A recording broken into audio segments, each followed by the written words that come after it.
In any form of sport, the biggest event is often one of the most taxing. In motorsport world, that of course is the 24-hour endurance race. Today, the Virtual Sports Car Association gets set to kick off yet another year of racing action with official points race about to get underway for the longest and most prestigious race of the year, the Maconi Setup Shop 24 Hours of Daytona. My name is Lorenzo alongside Justin Prince, and we are the first team bringing you coverage here this afternoon from the 2026 VSCA season. Justin, what a night of racing this is expected to be. What a day of racing this is expected to be, as a matter of fact, as we are here in the Sunshine State and getting ready to kick off yet another thrilling year of racing action. It's going to be a busy race, to say the very least, here at Daytona International Speedway. It should be for many of these drivers. The simple fact of being able to survive. But for many others, it's also going to be, can you strategize the right way? Can you plot and plan the right way? Can you make the pit stops work? Can you survive the carnage? All that to be said, it's going to be a busy night and a busy day, a busy overall weekend for all these teams here today. An extremely busy afternoon is in store for all drivers here on the grid. 4 different classes are getting set to go racing with us here this afternoon. Of course, the fastest of those being the Grand Touring prototypes, the GTPs. Follow behind them, of course, the LMP2s, and then your GTD category, split into 2 classes, GT Pro and GTM. All of these drivers fighting for their own individual championships, and with the roar before the 24 resulting in quite the jumbled grid entering the 24 hours of Daytona. Who knows how the opening hours of this race are going to shake up? Especially keep in mind with these different types of classes, you have the GTPs, of course, that are going to be carrying a lot of power around this racetrack. Your fastest class with up to 700 horsepower. When it comes to the ability to power around, you're talking about near 300 kilometers an hour.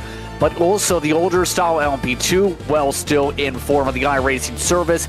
Well, formidable in terms of racing categories. Similar straight line speed, but will be a little bit slower compared to the GTPs. But the GT3s going to have to be able to manage traffic well with those prototypes as they zip on by, especially when you consider the horsepower difference can be upwards of 200 compared to the top end for the GTPs. Overall today, though, draft is going to be critical for all your classes. If you want to be able to have a chance to contend, you better keep up with the main pack. Traffic management was a big discussion point during the roar before the 24, with numerous safety car appears resulted in over half of that race being run under full course yellow conditions. And of course, it's going to be a big talking point today. There were several controversial incidents in the qualifying race, and we're hoping that we don't get any of that here this afternoon in the 24 hours of Daytona. As you look upon the Ferris wheel in the infield of Daytona International Speedway, let's take a look at the track conditions. It is just shy of 1 o'clock p.m. in sim time. It will be around 1 p.m. when this race officially gets underway. Quite a bit of winds blowing off towards the north is going to give drivers quite a lot of tailwind coming into the Le Mans chicane on the back straightaway. That's going to be something to watch out for. And a lot of headwind entering turn 1 could result in some drivers being braver on the brakes.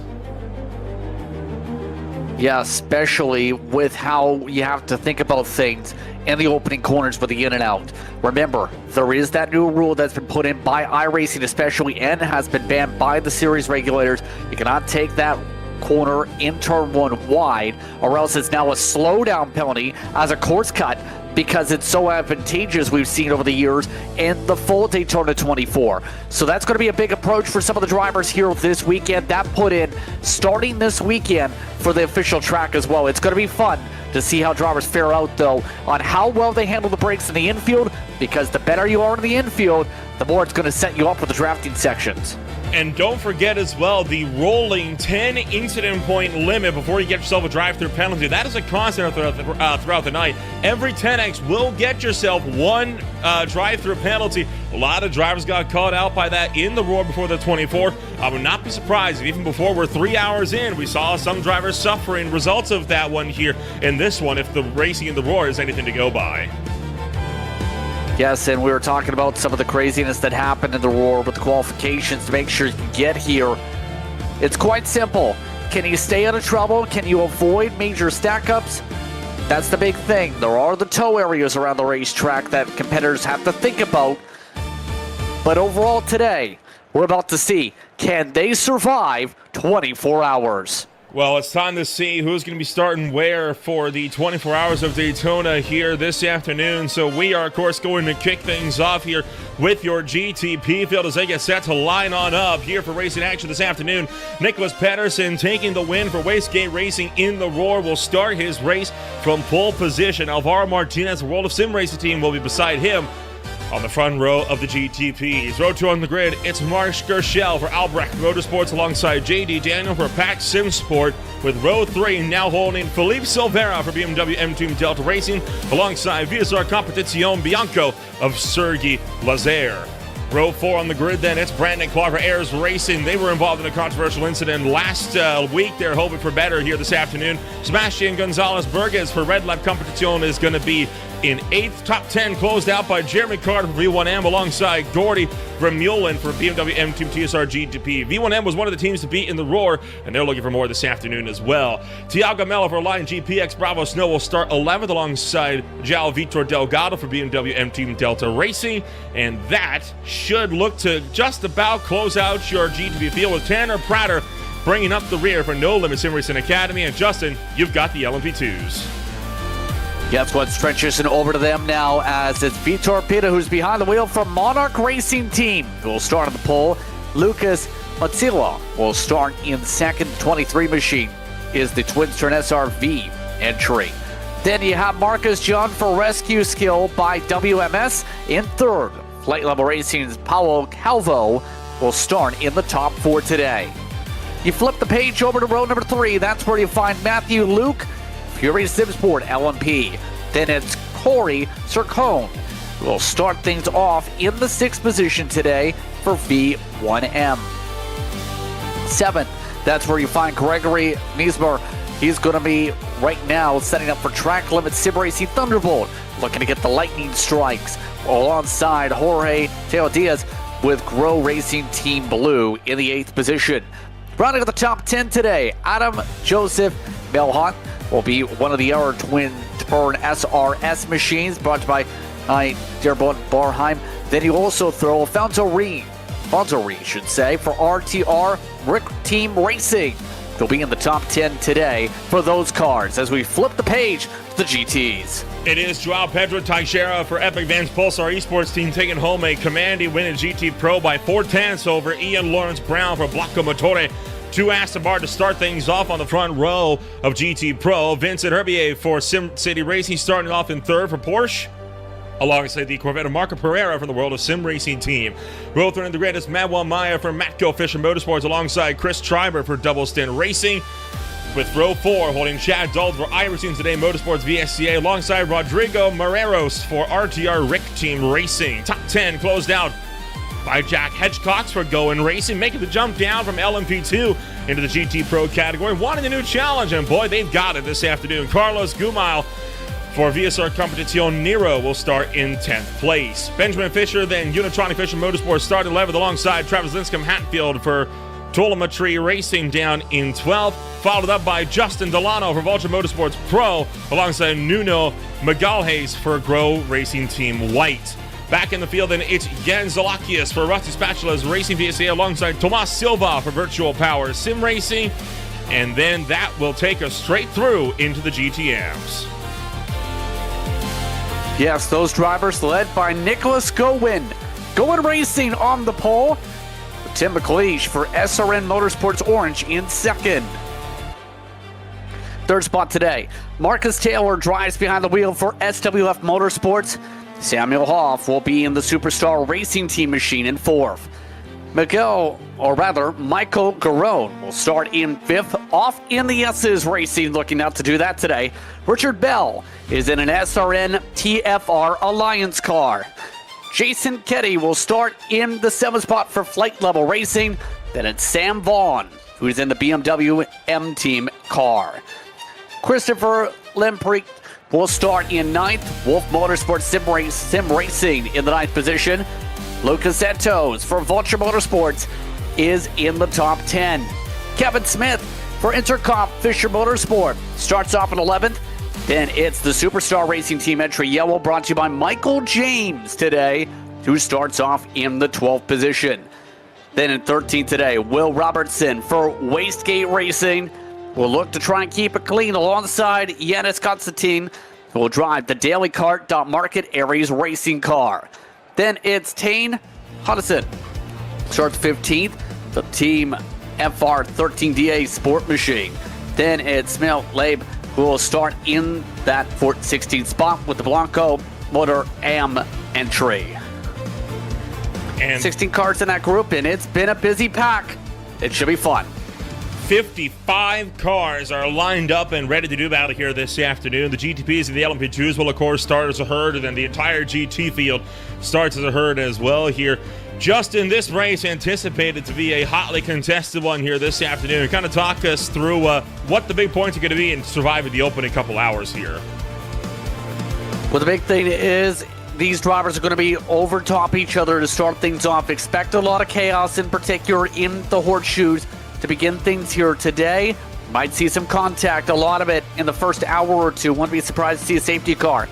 As well, to be able to keep yourself out of that, make sure you give space. Make sure you're prepared for the unexpected. Make sure you're ready for some of these dives we're going to see, since these drivers know this is one of your best chances here and now. If you want to position yourself well to have a chance to win, you better keep up with the top 3 or 5. Coming around then through NASCAR 3 and 4. And we are happy that already over 100 viewers are joining us live on Green Flag TV for the start of the Maconi Setup Shop VSCA 24 Hours of Daytona. The iRacing Porsche 911 GT3 pace car will make its dive into pit road. And for the first time in 2026, points racing about to get underway here in the GTPs as it's time to get a new season underway. Let's go racing at Daytona, and Wastegate Racing takes off the 90 minutes restart zone. One car doesn't get going, middle of the GTP field. That's going to stack them up right into the LMP2s. They're 3 wide on the approach into turn 1. Nicholas Pedersen pulling clear at the head of the field here this time through, but they're going to get clean through turn number 1. It got a little bit of chaotic off the start, but here comes your next grouping of cars here. Already, the GTs making their way through as they rumble their way down the front straightaway. We're underway as Teixeira leads them off into turn 1. Already, the field trying to sort itself fast. Couple of cars going around at the tail end of the prototype field. Sebastian Gonzalez-Burgess for Red Lab Competición is already down the field with a bit of a mess down in the International Horseshoe, but for the time being, they're able to get clear for the most part here as drivers cycle their way on through. There is your whole of the GTP field through turn number 1. Well, the prototypes are already hitting the oval for the first time here this afternoon, and it is still Wastegate Racing's Nicholas Pedersen pulling a 1.4 second gap in the opening half a lap. Yeah, already being able to build up the buffer, this is going to be difficult to be able to keep up with because they've already pulled away from drafting distance.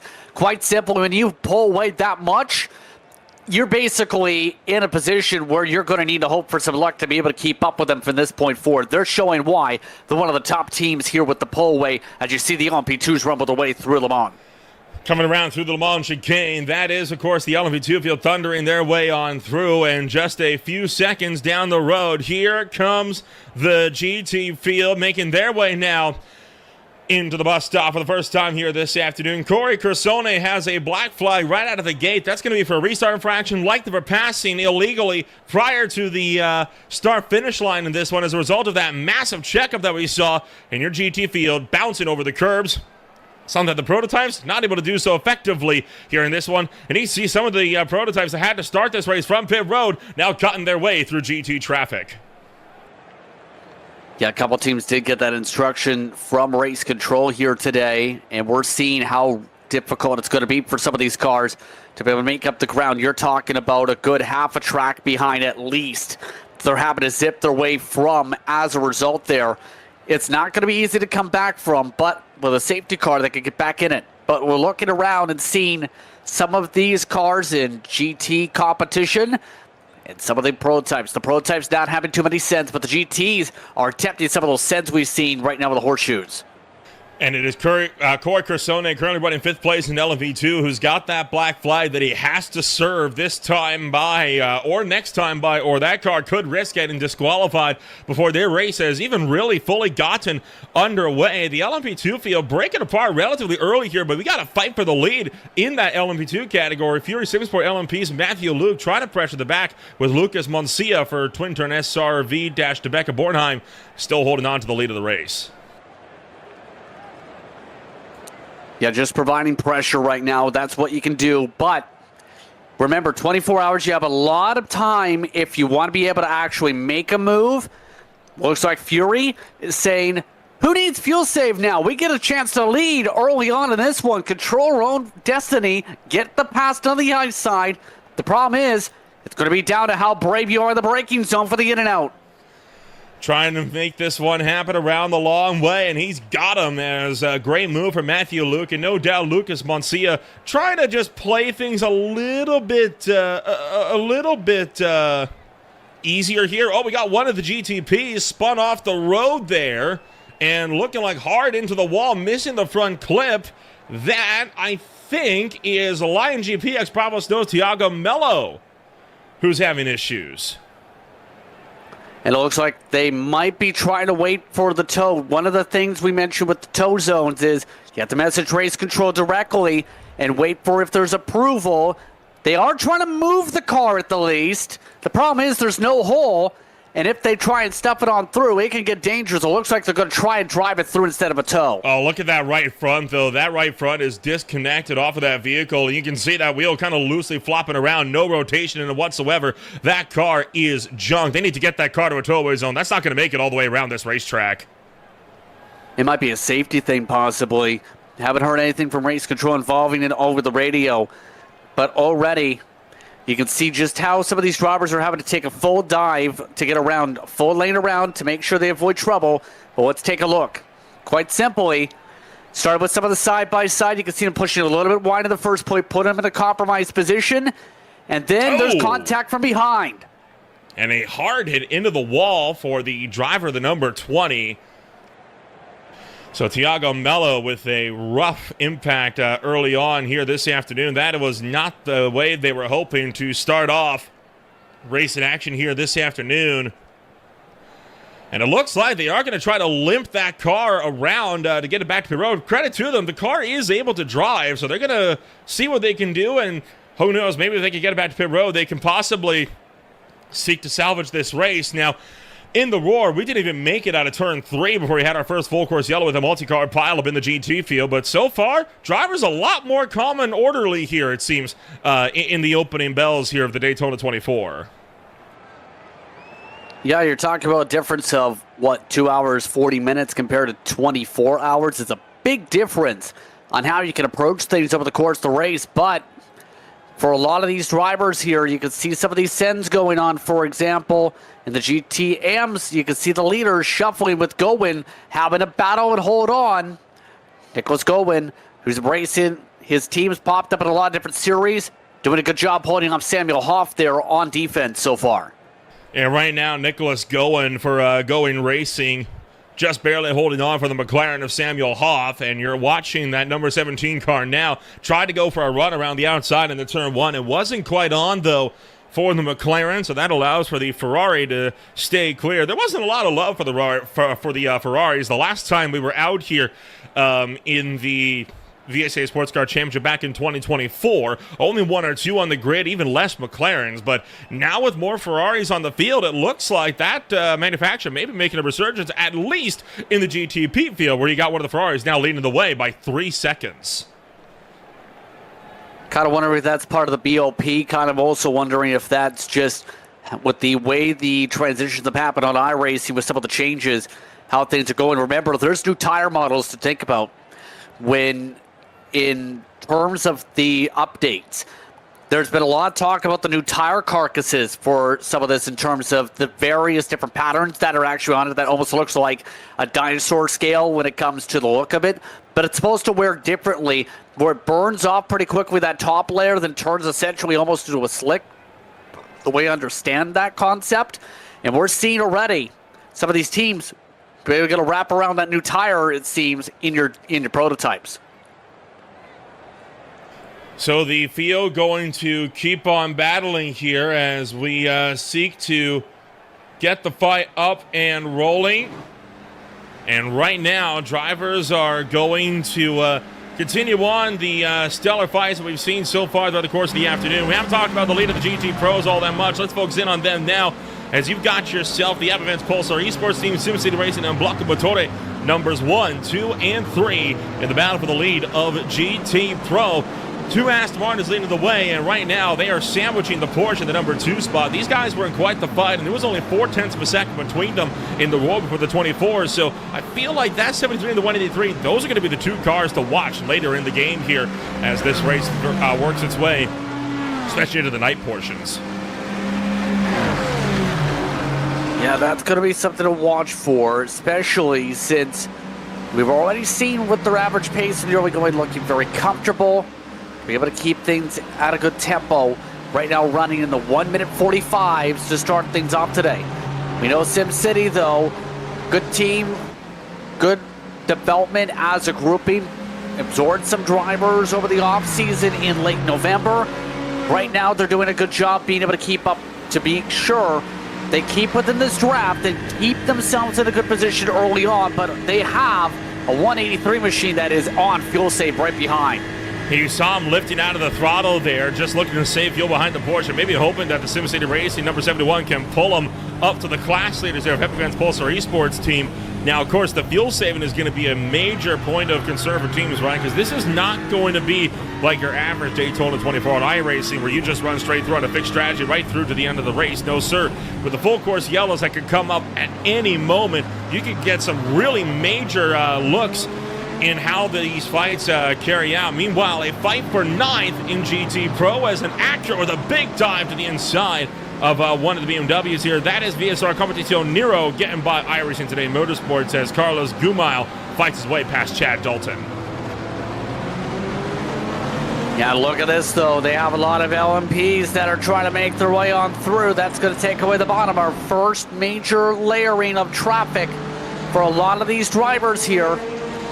That's going to cause yourself to be a little bit more timid, a little bit more patient here.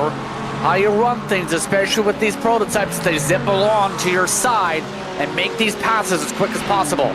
One of those drivers, of course, is Corey Cresone, the contender that had a black flag for V1M as a result of passing before the start-finish line.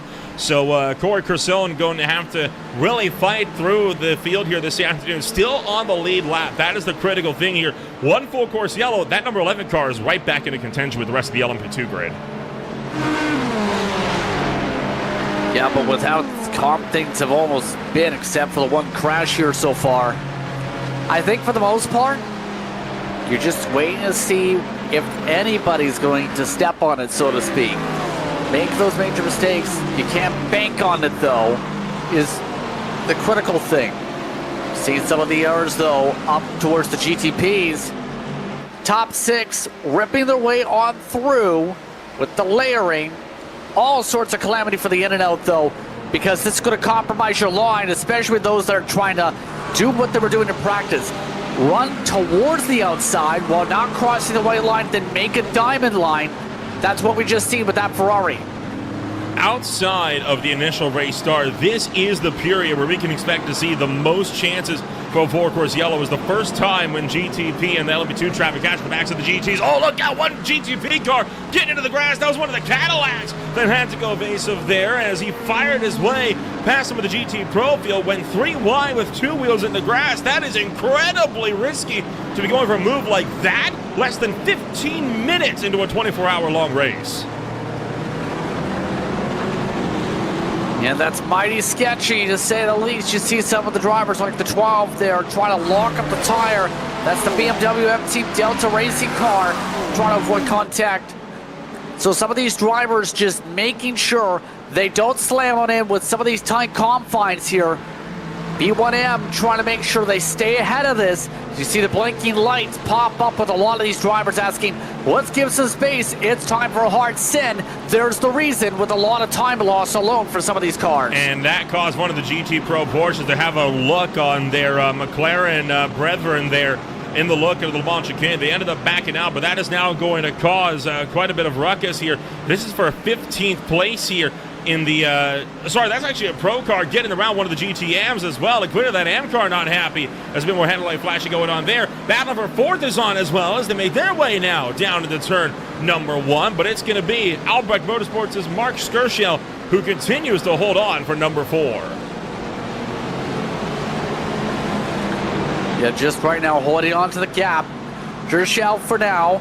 Trying to farm it. Oh, That's no! a huge shot. Oh, my goodness. And a big hit into the wall for the driver, the number 21. That's one of the BMW M-Team Delta Racing cars that has speared off and hard into the wall. That is Philippe Silveira, who is into the grass, and that could very well be our first full course yellow of the day. That was a wicked impact. A hard ricochet that I believe may have popped the motor here. That is, though, a little bit close to a tow zone, but not in it. We'll see if they do call it here. You can see them not making any movement. So there you see the car, and if we pull this camera back, you'll be able to get the look over eventually, right? I mean, the tow-away zone is actually to this car's left side. You can kind of see it right at the edge of the tire barriers. Where that barrier ends, that's where the tow-away zone is. I don't think Silveira is going to be lucky enough to get here. And there it is, our first full course yellow of the day, 15 minutes in. What did I say? It was about, can you make your way through the traffic and give yourself space a little bit?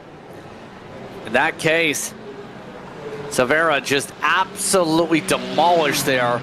That destroys what was a 3.5-second lead, by the way, for a good start for Peterson. But it all started, you see, with the traffic in front stacking things up 2 by 2. Then, right about here, you see they're trying to brake a little earlier.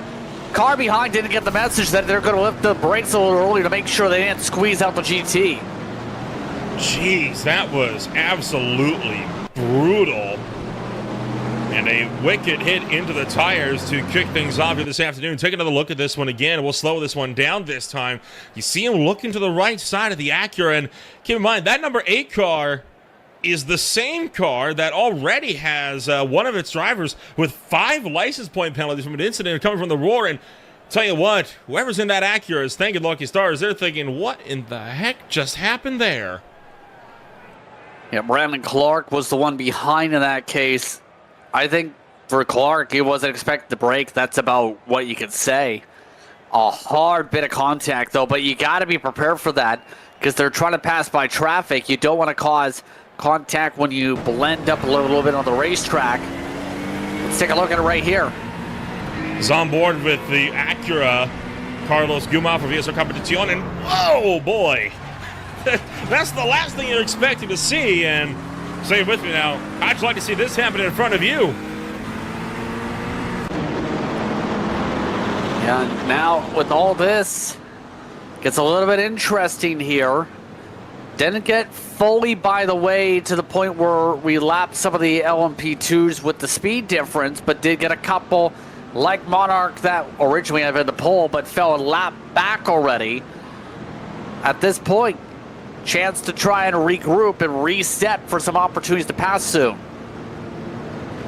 Now, of course, the way the full course yellow procedures work, for those that are not aware, the iRacing pace car will make its way into pit road after just one full lap. However, we will not be going back green.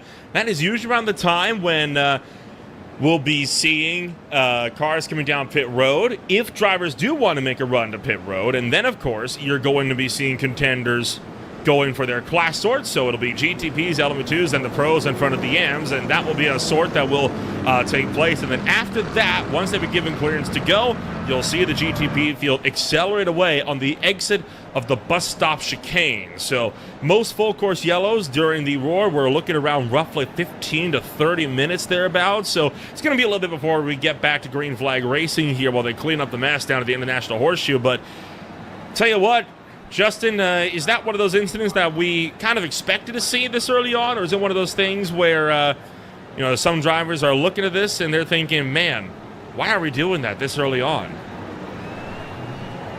I expected an incident at some point within the first 20, 30 minutes or so.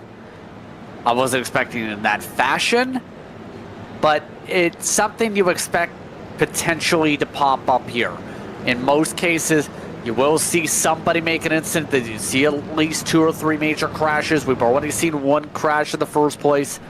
To answer your question, kind of expect it, but the main thing to me is you just never know what exact time someone makes a big mistake in this circumstance that would cause a caution.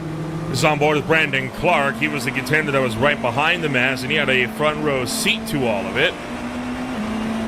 Oh man, clearly never saw it coming, and a hard impact for Eris Racing. You also had V1M have a bit of a moment here.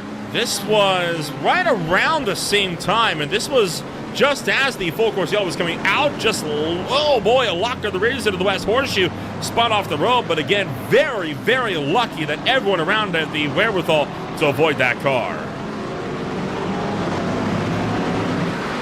Yeah, and now this, you'll have to wonder how things look in terms of how the approach will be for them, but also race control going to have to keep an eye and see if anything comes on through from those bulletins as this race goes on. For those drivers, nothing's come through yet on that side after the contact, but for now, it's now the chance to save that's going to extend those windows just a little bit now. You have to remember, you basically get, for every lap pacing, it extends that window an extra couple laps on the fuel mileage. It's going to make drivers go possibly a little bit further by at least 5-10 minutes, maybe past the hour mark, than you would expect.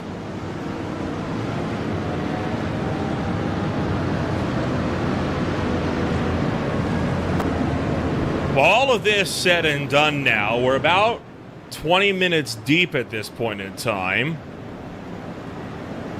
A lot of drivers now have to reset, and just when you were catching lap traffic for the first time this race, you're going to find yourself having to come on through. Now, we do have, of course, some chances to chit-chat with some drivers here this afternoon, and of course, we're going to be talking to drivers, I imagine, all throughout the course of the afternoon. One driver we will be able to talk to, hopefully, will be Jason Allen in just a few moments' time here.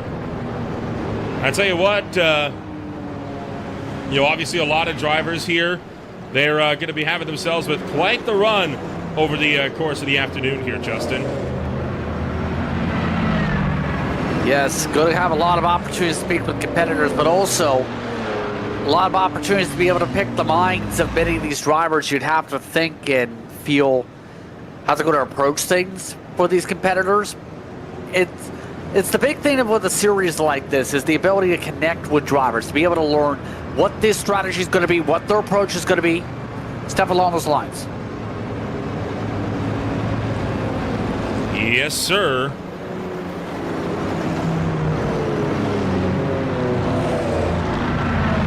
Well, we got ourselves a bit of an opportunity here, so we'll give our first of what will no doubt be a few shout-outs. Of course, a big thank you going down to Maconi Setup Shop for providing coverage for racing action to us here on this stellar Saturday afternoon.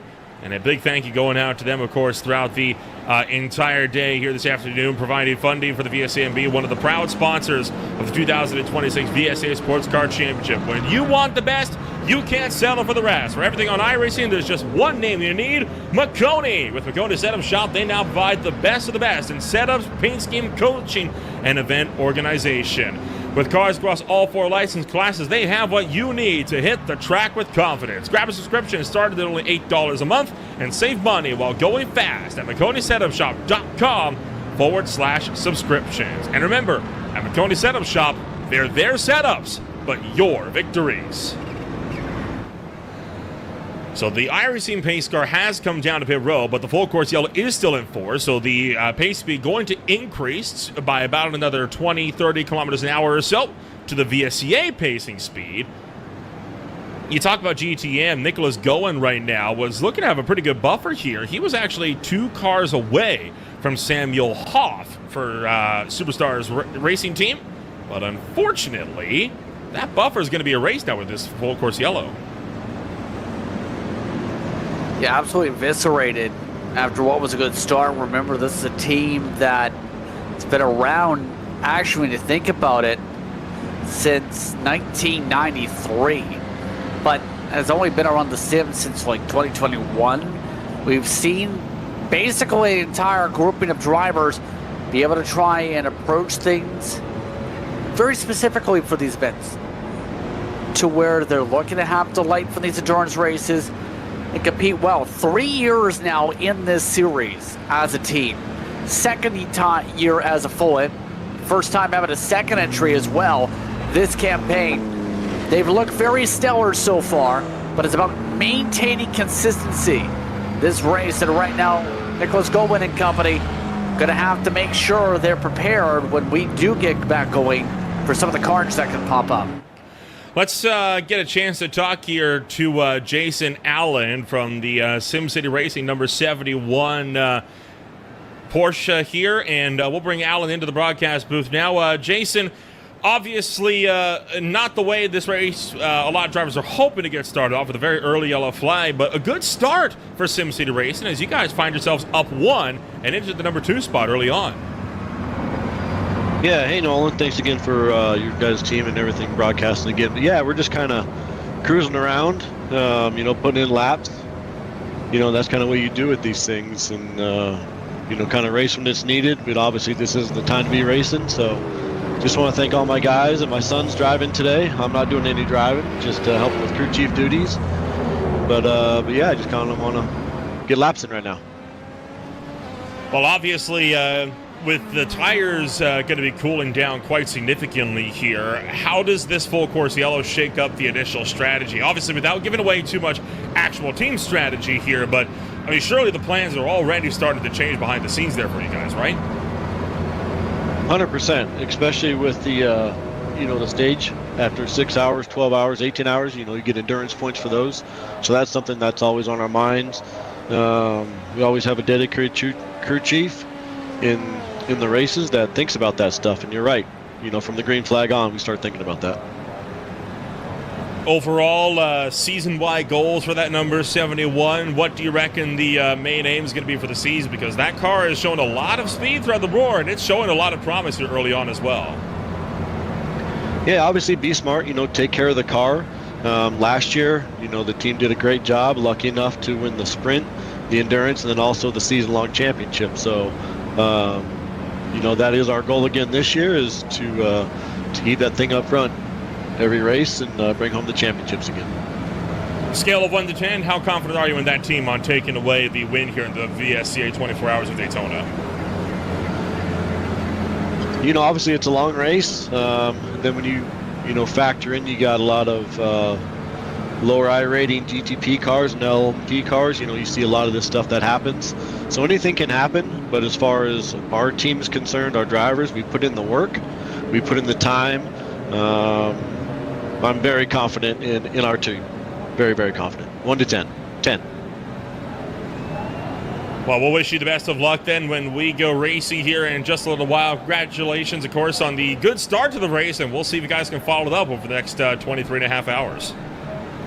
Yeah, thanks for checking in, and thanks for everybody tuning in and watching. And I'll go watch my son and all of our other teammates try and get this done today. Appreciate you. Hopefully we're talking to you in 24 hours.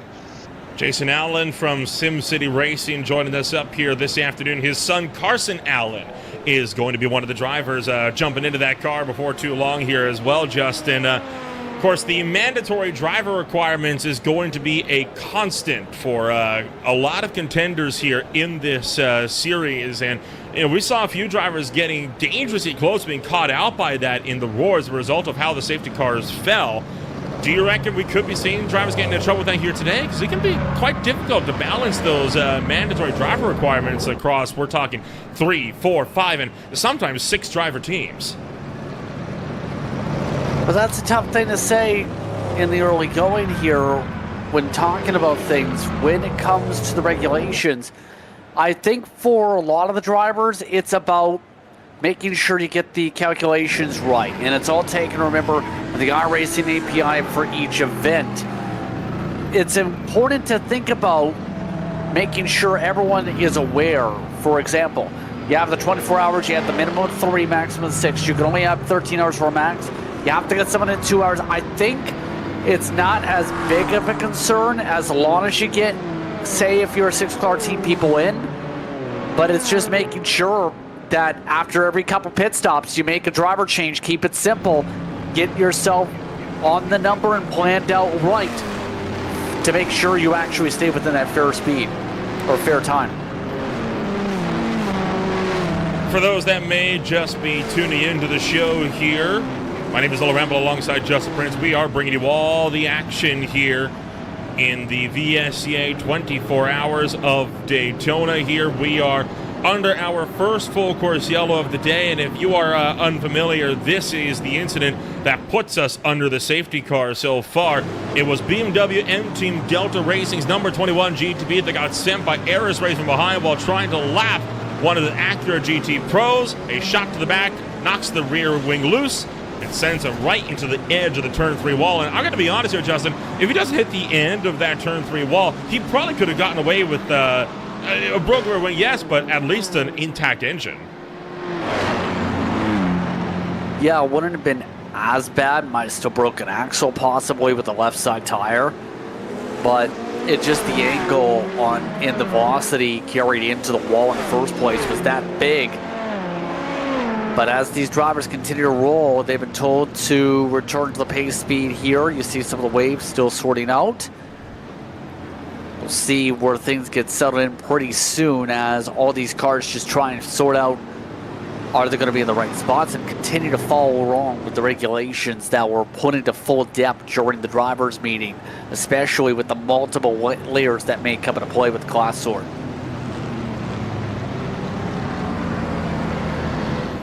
Now that class sort due to take place any moment now.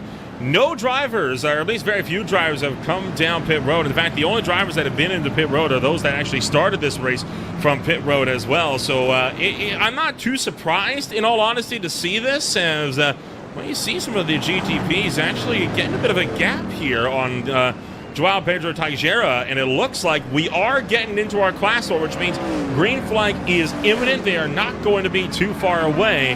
Now, for quite a few drivers, especially the North Americans, right, it can be quite early in the morning. I mean, it's not even 8 o'clock a.m. over where I'm at. I had a bowl of cereal before I got this one sorted from just a curiosity question here. You're running a 24-hour race. You're starting in the early morning. Do you have breakfast before your stint, or do you wait till after you're done? I mean, do you want to give yourself fuel into your gas tank, if that's a way to put it in? I mean that in the way of food is energy, right? Oh, you yes. want to give yourself energy to make sure you don't pass out of the wheel. You're not wrong. And that could be one of the cases here, but what would be your I guess you could call it your pre-race energy supplements then? Would you be taking cereal as well, or would you be taking something else? I don't know what you allude to on that, but I mean... Well, there's pancakes, French toast, scrambled eggs. Oh, you mean what type of food? Yeah, okay. I could have worded that better. My apologies. Yes. Yes, I was about to say, I'm more so of I just drink a Pepsi or drink a generic soft drink and go. Let's call it generic soft drink. Yes. You know, give the energy that way. You know, the extra caffeine. I think you run into the possibility of a sugar crash, though, and that could arguably be even worse. I mean, I've had energy drinks before, and my thought is, am I supposed to feel the energy? I get more energy from generic soft drink. You're not wrong, and I mean, I'm hardly one to argue. I mean, I had generic sugar cereal for breakfast today, so I mean, I'm sure quite a few drivers can relate to that to some degree. Those drivers that are likely watching along in the YouTube channel, let us know what your choice of a pre-race beverage or a pre-race food choice would be, especially if you're getting into a long race like this one. About half hour into this race now, roughly 15, 17 minutes since the start of the full course yellow, but the class sort looks like it is mostly complete here, Justin, so I'm anticipating green flag either this time or next time by. Yeah, they're all at this point, I think, from what I can tell, being told to move over, get to pit speeds, go back to race speeds. It's a lot of different maneuverings you have to be able to navigate, it seems, with this, at least with the resort. So it's really just, I think for this field, making sure everyone's lined up in the right way they're supposed to, so we can contend and have a lot of good battles coming up here. Everyone gets in the right spot. And while the class sort could take a little while, it's understandable why they do it, right? Because that's the third most likely place where you could get a full course yellow from, is from the initial restarts. Because you've got a lot of GTPs and LW2s bundled up in the midst of the GT field. When you go green, well, you're probably not going to be going green for very long, especially down to the turn number 1. It can be extremely treacherous, so it can be worth it to take the extra 10 minutes, though, to sort the classes out. That could guarantee at least another hour of racing. Yeah, could get interesting in terms of the timing side of things, but looks like all the cars being told to catch up to the pacing line at the very least. So I think we're just about set. I think the field's now mostly gone through its sorting. It's about lining up to be able to actually get themselves all together so we can all launch together, hit the gas just right before we get up to that start zone. The start zone, or at least the race restart zone, takes place immediately after the bus stop chicane. So we are not going green this time by. We are going to get one more opportunity. Now, typically, this is around the time when drivers will be given permission to start weaving across to get some heat back into the tires. However, after numerous incidents during the roar resulted in drivers actually crashing under the full course yellow, as a result of that weaving, specifically, I believe there were 5 or 6 GTP cars that crashed as a result of tire warming. They have decided to ban that practice altogether, which means these are going to be some pretty cool tires coming at you at speed into turn 1. Yeah, that's interesting to say the least, how you can manage to have an incident like that while trying to just warm up the tires if you're just snapping around with the spin. But for these competitors now, it's the tough thing of, can you keep yourself from spinning around? Can you keep yourself from having a major slide with the tire temperature is going to be so low, but the tire pressure is also going to be down here. So you're going to have to be able to manage that as well as possible. The best drivers today are the ones that know what to expect from that from the onset for this approach. Well, and a lot of, I can kind of understand to an extent how it was specifically the GTPs that had a problem, and I'm not too surprised by that. The GTPs are always driving on the absolute razor's edge of control, even when they're at speed. But it's one of those types of cars you need to go fast to get any kind of downforce or any kind of grip in the tires. They're not meant for low speed running like this. All that aero does virtually nothing. So when you spin up the tires on these cars that have, 600 to 700 horsepower underneath them, traction control can only do so much for you at that point. Yeah, and for now, the field will have to try and plot and plan where some of these sends come into play when we get back going with the horsepower. I think for a lot of these drivers here today, it's going to be simple. Can you get yourself off to a good launch to be able to keep up? We've seen how big the advantage was, for example, for Nicholas Peterson up at the front. They have been told it's green this lap. We'll see when they get the gas pedal down.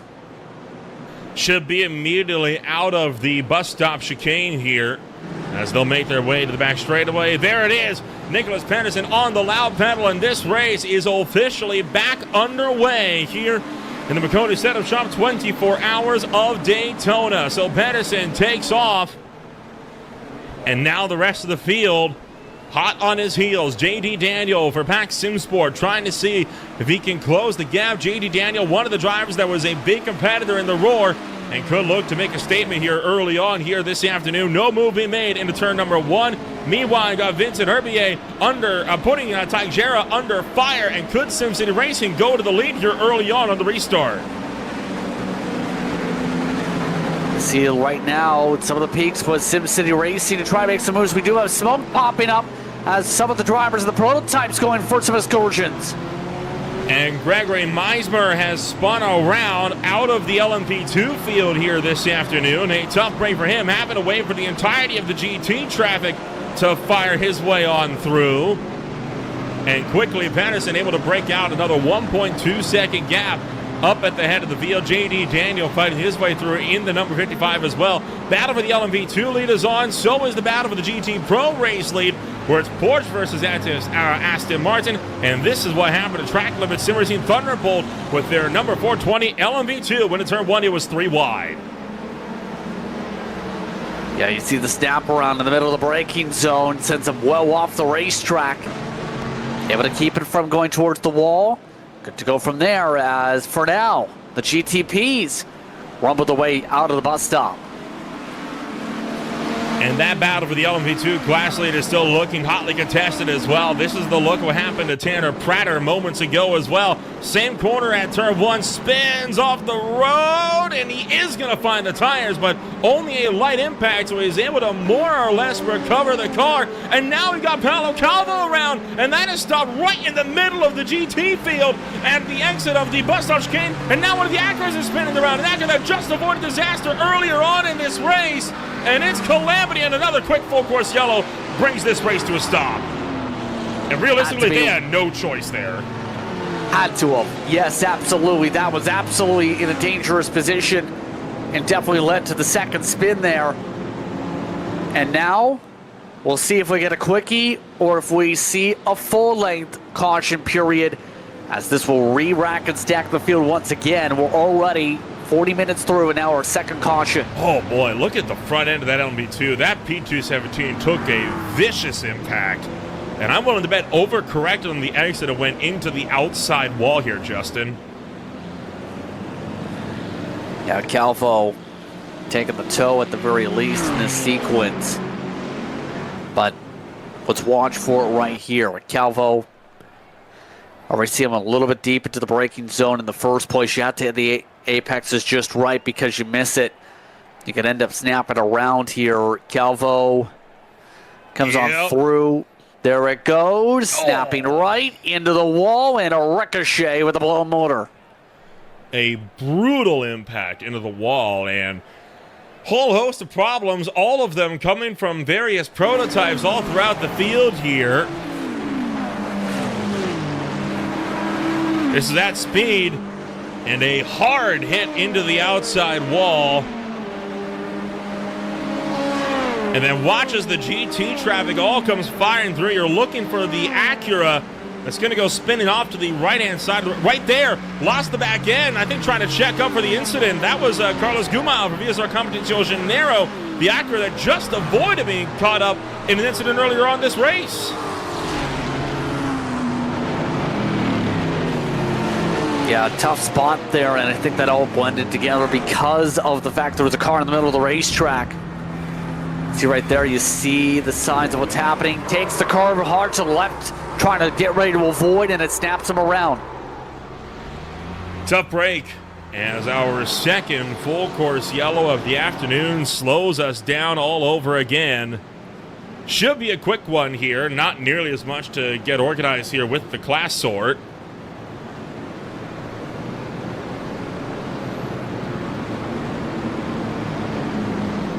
But boy, not the way that these guys were hoping to kick this race off. So you had two cars going around down at turn number 1. One in GTP, one in LMP2, and then two more going around when they speared off at the bus stop chicane. Let's get another look with a bit more detail on that 3-wide incident that we had coming on through, and we do have confirmation this is going to be a full-length, full-course yellow.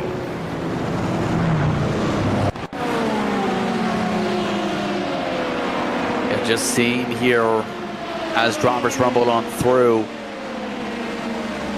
See, originally that sparked up with some 3-wide, absolutely forced to push wide. You can see the lift there, and some more drivers just snapping around the braking zone, and some of the chaos reigned in the opening corner on the in and out. This is all on board with the number 14 of Grow Racing Team Blue, and this is Jorge Leito Diaz, the driver of the number 14, was the one that got caught in the middle of 3 wide, and hello.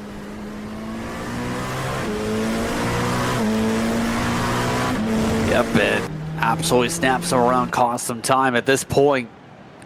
Field will now try and see where things regroup. Again, another lengthy caution period. They'll extend these windows. Remember the prototypes. Here's the interesting thing. Normally, as a full run, can go 40-ish minutes, 45 for the LMP2s maybe. So it's going to really impact overall just how this is going to go. We might see people top off maybe. I don't know if they'll just try and run it out though for a few minutes after the green.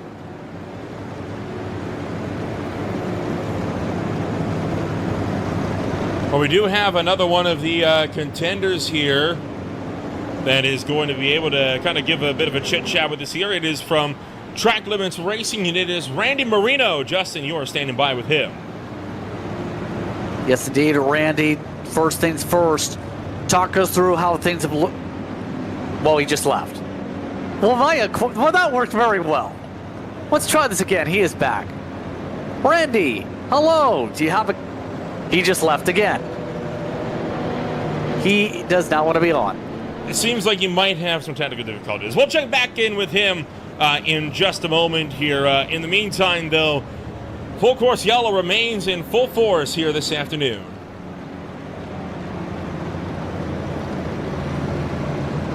And for now, the thought process here for the drivers has to again be where the pit stop window is coming up pretty soon. You're already talking about a good portion of the laps being under the safety car here for the fuel burn. But it also will continue to factor in potentially on some of these battles coming up here. PAX SimSport having a lot of opportunities to plot and plan how they can keep up with the 32, make sure they keep them in tow compared to that initial start. Seem to be able to keep them a little bit at bay on the last start to keep the Ferrari in check. Yeah, so far, Wastegate Racing has been unstoppable at the head of the GTP field this afternoon. That Ferrari has been something else, and it would not surprise me, based on the performance we've seen so far in not just the Roar, but today as well, if we see further BOP updates entering Long Beach come February. And then, of course, down in LMP2, Twin Turn SR-V by Rebecca Bornheim's Lucas Monkva, and apologies if I butchered the pronunciation on that name. That number 23 car has also been in control of LMP2 since the get-go here this afternoon, and you could say the same about Evergreen's Pulsar Esports team. The team that won the Roar has led every lap so far in the Daytona 24 as well. Yeah, kind of backing up the speed. What else can you say for Teixeira at this point? However, we have seen already SimCity lose a spot since the last restarts. Blanco Motors, Ian Lawrence Brown was able to zip in front, but Teixeira has so far been able to maintain a good clip. Average pace has been around, when we've gone to speed, in the decent ballpark. I think right now that team just has figured out the setup pretty well at the very least for the short term. It's been really good in the daytime. And remember, you're going to have to factor in just how the strategy is playing out in general for your team in terms of your setup balance, for not just how you run the day, but for the night time to make sure you're fast at the right time, which is all the time. And of course, we'll get into the big stories of GTMs here in just a while, but I think we might finally have Randy Marino ready to go. So Justin, we'll try this out and we'll say third time's the charm. Randy Marino, do you have a copy this time? Copy. Yes, indeed. Thank you very much for jumping on in. How are you describing things with how things are looking for your side of things in the early going? Well, not to be unexpected. Cold tires caught us out, long yellows, getting used to that sort of thing for our first season. But Greg's doing a fantastic job. He's ticking the boxes. He had a really good start. No damage to the car, so we're happy with that. How would you describe the feeling of the car in general, especially having the Roar to be able to lead things up to things as There's the pace car dropping off portion of the safety car. How would you describe just the set of balance in terms of making sure you get yourself up to speed for a race like this weekend? Definitely something that we took into account, getting our setup dialed in, working in various different temperatures of the tires, slight adjustments to the brake balance at certain times of the race, obviously at certain temperatures of the track. So just caught out a little bit there on that first full course yellow, but I think that in the long run, we'll be okay. Some instructions coming over the radio for you guys right now, but is this expected, what we're seeing, the chaos that we've seen in the first two safety cars in the first 40 minutes? Or how does this in turn impact the fuel numbers for later on in the race, with the fuel window now being pushed further and further along for your first stop? We have 2 engineers working with us, so it's definitely something they've been discussing, and what the best decision to do is. So they're definitely working it out. I think that having the second full course yellow was kind of helped us make the decision, basically, that what the next step is on our fuel. So, but not to be unexpected. We expected to have a little bit of chaos, first big race of the VSCA season. So overall, what do you feel will be, for your team here this weekend, the main keys to make sure you're on the top step of the podium in this class in terms of the LMP2 side? Watch our P's and Q's, stay out of unnecessary fights, keep good pace, full push, no risk though, and just keeping the car intact is obviously key. It's a marathon, not a sprint. Anything else you want to know before you get back to your team here as you get ready with the sword to be able to get back up to the field soon? No, I think we are in good hands with Greg. He's been a great teammate. We've really been working a lot together, the team, this year, and I think we're looking forward to a great season with VSCA. Well, Randy, thank you very much for the time. Good luck the rest of the way. We'll see how things fare out. All right, talk to y'all later. Randy Marino taking some time to speak with us there as he goes back to his team. 420 machine, mind you, was 9th coming into the interview. Sort pretty helpful for them. They were, with the caution period, a good 30 seconds behind the rest of the class, Nolan. Yeah, so this full course yellow helps them out significantly, as they're going to be able to come out here and be able to contend now with the remainder of the LMP2 field. And it looks like we got pit stops about to come up for us here. You talked about the GTPs being able to go about 40 to 50 minutes under a green flag run. Well, they're deciding, well, we may as well come down pit road now, seeing as how we got a good opportunity here under caution. Yeah, not a surprise. Have to take this because you're talking about pit stop almost immediately right after.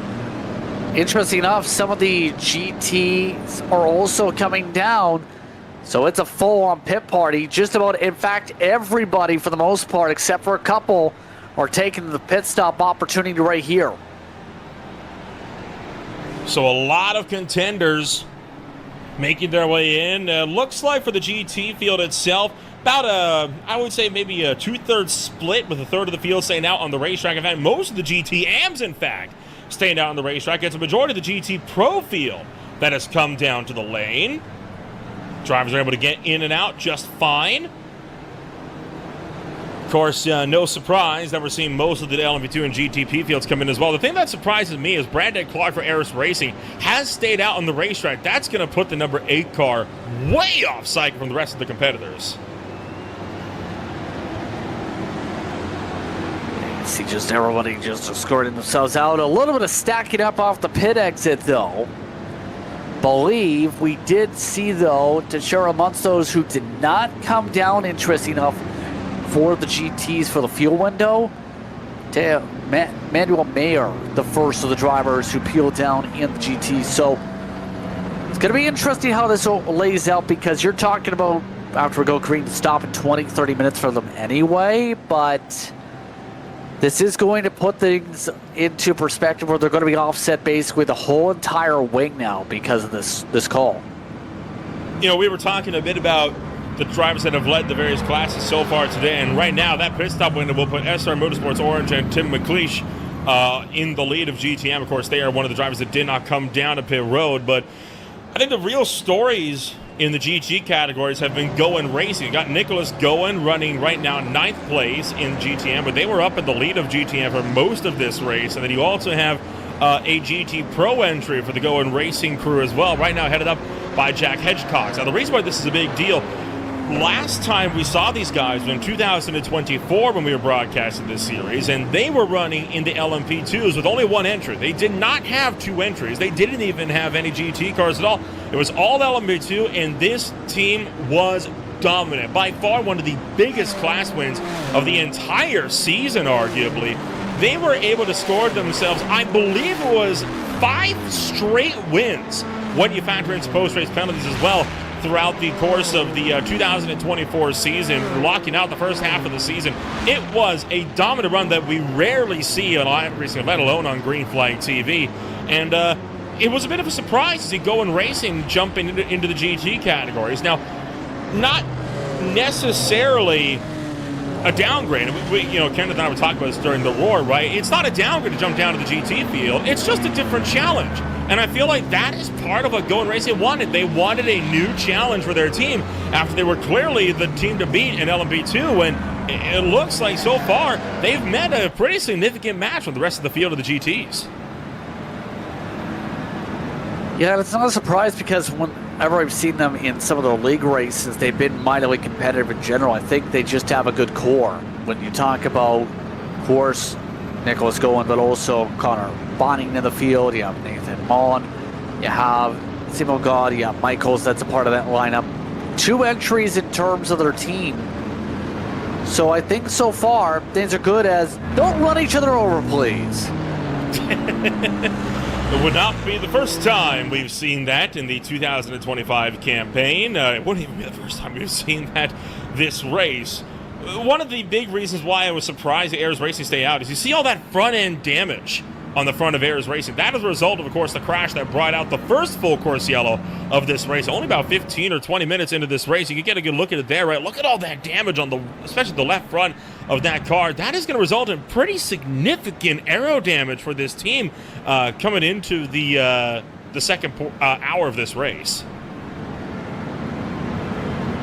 Yeah, at this point, I'm surprised it's been a little bit more time trying to get the damage fixed. I think they're just hoping to get it fixed gradually, maybe through each pit stop, so they don't lose the track position net. Not quite sure, but it definitely will impact just how the aero side of things goes for the straight line speed a little bit. Don't think that's going to affect the handling all too much. It's just going to be the aero. Yeah, the aero, of course, going to be a discussion on the GTPs over the course of this one. The car looks like it's driving fine, so it might very well be good to go here for the time being. Now, class sort still has not taken effect. That is due to start off here any time now, of course, as this field of 55 cars in the running here. 54 are left on the racetrack. The lone driver that is so far retired out of this race is BMW Team Delta Racing's Philippe Silveira. After they were sent hard, they took quite a hit into the wall. Lion GPX Bravo Snow, they took quite a lick into the fence as well over the course of the afternoon. So to say that some teams have had a less than optimal start would be putting it mildly, unfortunately, for most. Yeah, you're talking about already just one car out of the race. But Calvo, he took after that lick we seen earlier on 16 full minutes just to get the damage repair done after the tow. So a lot of these drivers, in some cases, having to get the major repairs done just to be able to keep on going and have a chance to pick up some points. Put something on the board here, Nolan. And with it being the first round of a championship season, points are critical. You don't want to put yourself completely on the back foot and put yourself dead last and not even get any real laps on the board in general for a major race. You want to get yourself some laps out there to at least get your experience down and make sure you have something cohesive for the next time on the circuit. Especially for the Endurance Cup, right? Because it's not just the overall championship you've got to worry about. You've got 2 sub-championships as well. You, of course, have the Sprint Cup and the Endurance Cup. And in the Endurance Cup, you get points at different intervals throughout the course of the race. And with 3 different points where points can be awarded, you can't afford to have a bad day in these types of 24-hour races. For those that are just tuning in, this is the incident that sees us under our second full course yellow today after we were green for only less than 1 lap of racing here at Daytona. Exactly, as it looks like a lot of these drivers still getting the waves sorted here to close the gaps for the pacey line. There's the replay. What caused us, by the way, to be under the safety car right in the middle of the racetrack, with the contact of the bobble with a little bit of the curbing causes some of the drivers to spin, try to go left on the curvature on the inside. Brings us to the caution flag. So that was the second full course yellow so far on the afternoon. And in about 2 minutes time, we will have 1 hour of this race officially in the books. That's the big thing, right? Despite being under full course yellow conditions, that clock, it stops for no one. This race is going to continue rolling no matter what. And there you see the class sort starting to take place. Indeed, all trying to figure out where they're going to be in terms of making sure everyone's in the right line. See the 75, for example, part of the various drivers, SRN having an alliance with Torque Freak Racing for this event, for this season.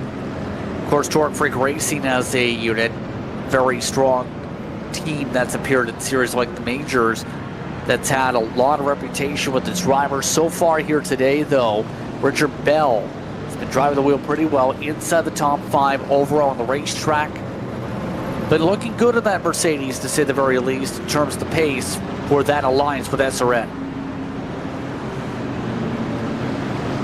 GTMs are going to be sorted out first, and that SRN and TFR alliance has proven to be a lucrative one as these teams continue to fight their way on through this first hour, and of course the first we'll make that the second safety car of the afternoon. 1 hour of the Maconi Setup Shop Daytona 24 is in the books. We'll be back in a moment with a restart with more on Green Flight TV. Stay with us.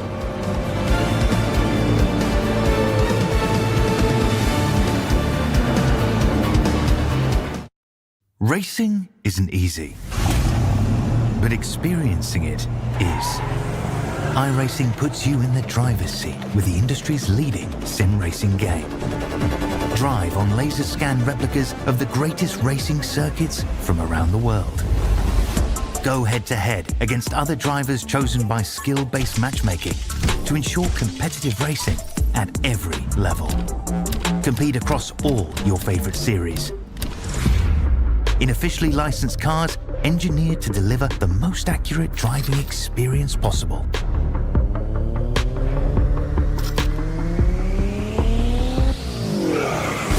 Join a race or host your own with players from across the globe.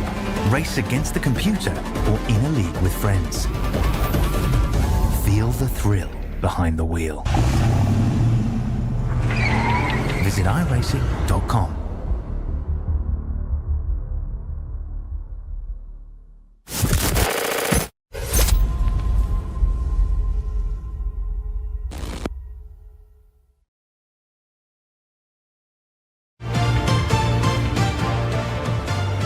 "24 Hours of Daytona" for the VSA Sports Car Championship is brought to you here this afternoon by Maconi Setup Shop, a proud sponsor of the 2026 season here for VSCA. When you want to be the best, you can't settle for the rest. For anything on iRacing, there's just one name you need: Maconi. With Maconi Setup Shop, they provide the best of the best in setups, paint schemes, coaching, and event organization. With cars across all 4 licensed classes, they have what you need to hit the track with confidence. Grab subscriptions started at only $8 a month and save money while going fast at MaconiSetupShops.com/subscriptions. And remember, at Maconi Setup Shop, they're their setups, but your victories. Justin, we are 1 hour through this 24-hour race here this afternoon, and only an hour left before you take your departure out of the booth, and we welcome Joe LaCastro in. But I tell you what, it's been a rough opening hour for quite a few teams, right? We're already up to 2 full course yellows, and several cars with pretty heavy damage for a 24-hour run. Yeah, attrition's been popping up a fair bit so far in this one, but for the most part, it's been for these drivers. Can you survive? Can you keep yourself from joining the attrition list? I think for the most part, we've seen the field be relatively respectful in the battles. The problem's been whenever we've seen the mistakes, they've just popped up in a huge way that's caused these stack-ups. For those that were not tuned in when it comes to the pit stop windows, the lone GTP that stayed out has been Brandon Clark for Eris Racing with that front left damage.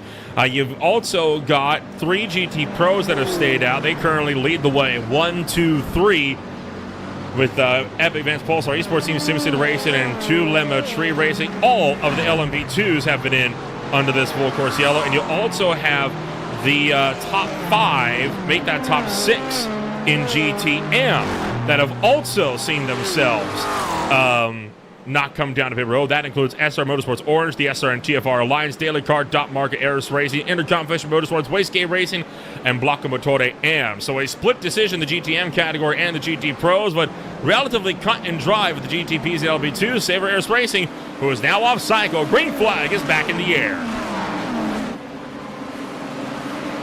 Clean start, it looks like, off the rip as you would expect, down basically in the NASCAR 3.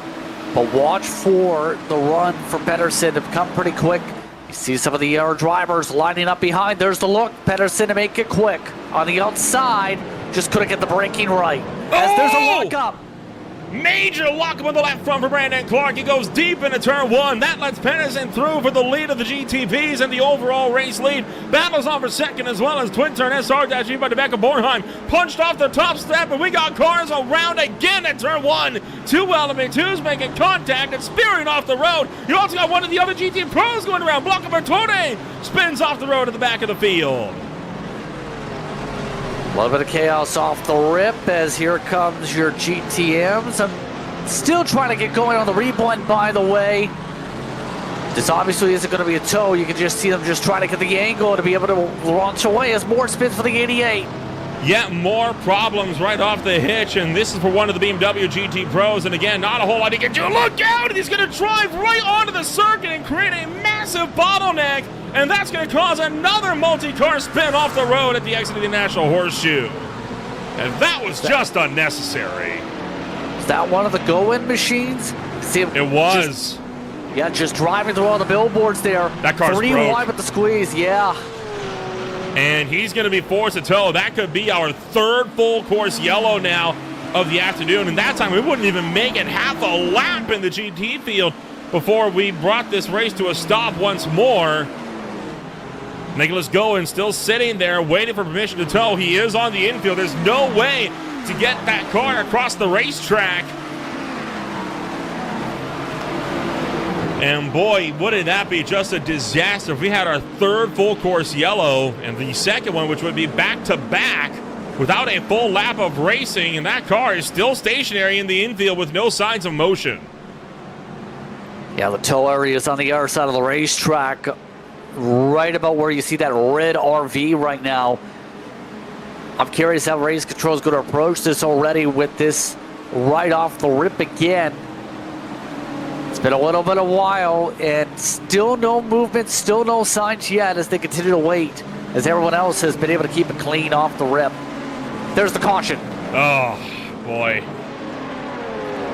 And that is going to be it then for Goen Racing, and one of their Goen cars is going to be down and out early on, and 3rd time today, full course yellow is out. This time we do get a lap in, but we only get 1. And Justin, there is a lot to unpack with what happened on that restart. Yeah, really. The big part of that was the rejoin coming to the outside of the horseshoe. Caused things. Short full course yellow was just the indication on the radio. But you see, just some of the chaos and some of these sends initially. Hard run up the inside, sets things up, and then the blend off. Just the spin off the corner, though, just lost traction on the gas. So that was the initial spin. Then you had one of the Aston Martins that lost control there and went spearing off the road. That's one incident there. And then here you see, I think this is Chris Treiber who went around for Double Stint Racing. And this would be into the International Horseshoe. No, it's up the road, actually. Spinning off the road. That is Rodrigo Moreros for RTR Rick Team Racing. And it's looking, all's well ends well here. But then this car just accelerates forward. And there you see Nicholas Goen getting tangled up and being spun off and into the grass. Yeah, for Nicholas Goen, that contact was enough to break the race car, essentially. See it skewing through the grass, having a hard time even driving a straight line. That's why he queued up for the tow. Right there, they're already getting some tight squeeze in the first place. They're already making contact in the first place as well for some of these sends off the corner. That was the Eric Gowen car, I believe. It was. But right here, you see the purple machine just try and find a hole. They'll just nudge forward at the worst possible time, think there's a hole, and then they realize, oh, no,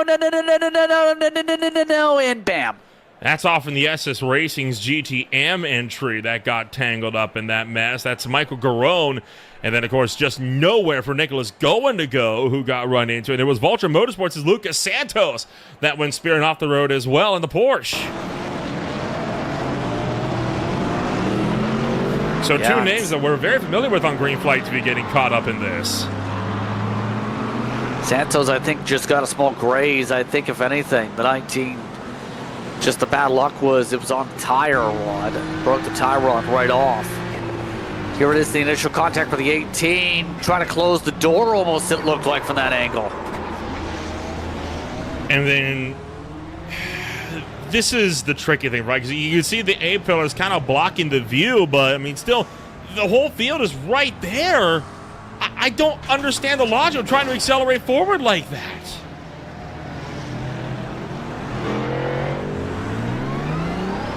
Yeah, now,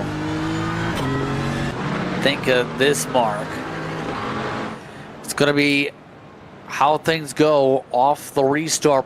As mentioned, quick caution procedure is going to be in effect here. So this is going to be, you would think, at least relatively quick for this sequence as these drivers get situated here after the yellow flag period.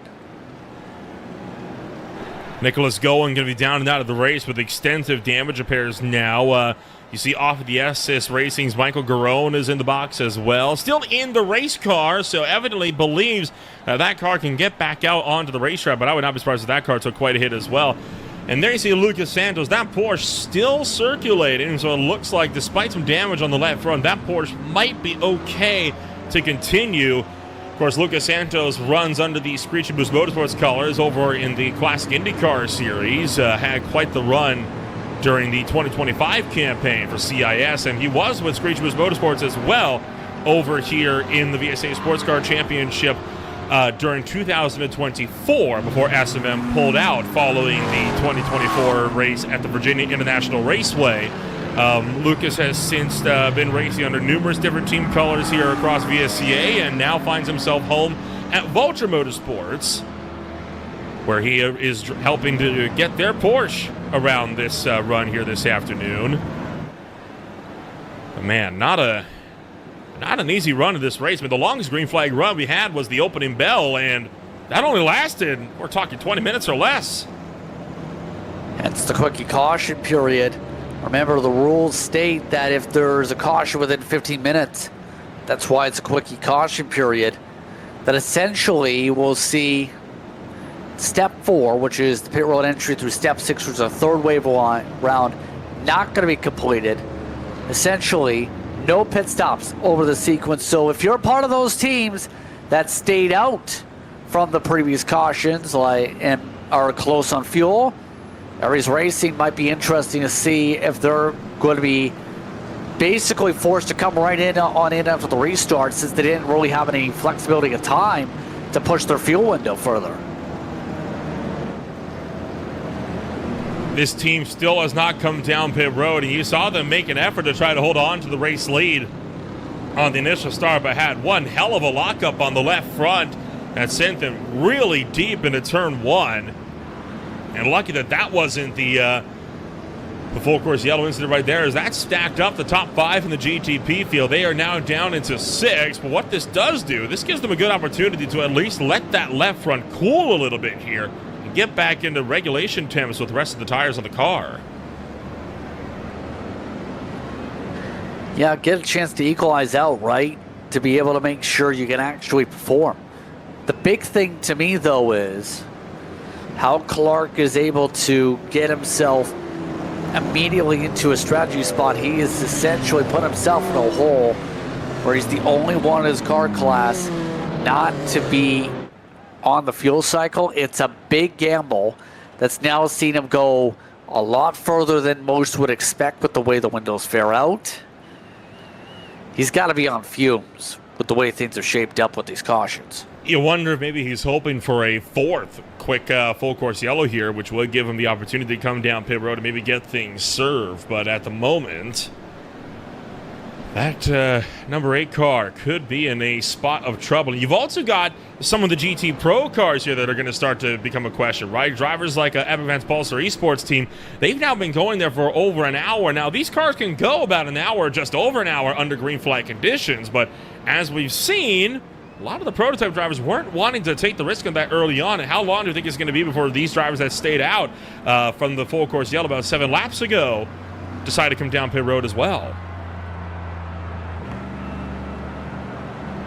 Yeah, that's an interesting question. I think right now it's kind of a spot of the further along you go, the more you take out the chance of a top off. Remember, the big strategy, though, Nolan, is getting yourself eventually into a spot where you cut out a full pit stop compared to your competitors. And so if you're thinking about this for Teixeira, for example, you're talking about if there's an air caution period, you come down, you take the service, that gets you, let's say you're an hour and a half through on normally an hour tank, which is a huge difference in the first place. Then after that point, you only have to save an hour 30 minutes extra of gas over the course of 22 hours or so, compared to you need to save the full 60, try and go by an hour 5, hour 10. There's a good chance you can make it a little bit easier on your fuel burn if you get enough luck here the rest of the way to help with how much you save over the course of this. It really just depends on when the cautions fly. You know, Derek Watson has just pointed something out in our YouTube chat as well here, Justin. This doesn't just impact the strategy calls a lot of teams have, but driver schedules as well. This is going to screw with, because if you can't come down to pit road for a scheduled driver change as a result of these full course yellows, that could throw your entire team off their rhythm for at least the next several hours. I love how one team member, I'm guessing team member, mentions, I'm thinking of deleting the spreadsheet right now. Don't do that. Don't do that. You'll need that later. Just adjust the numbers.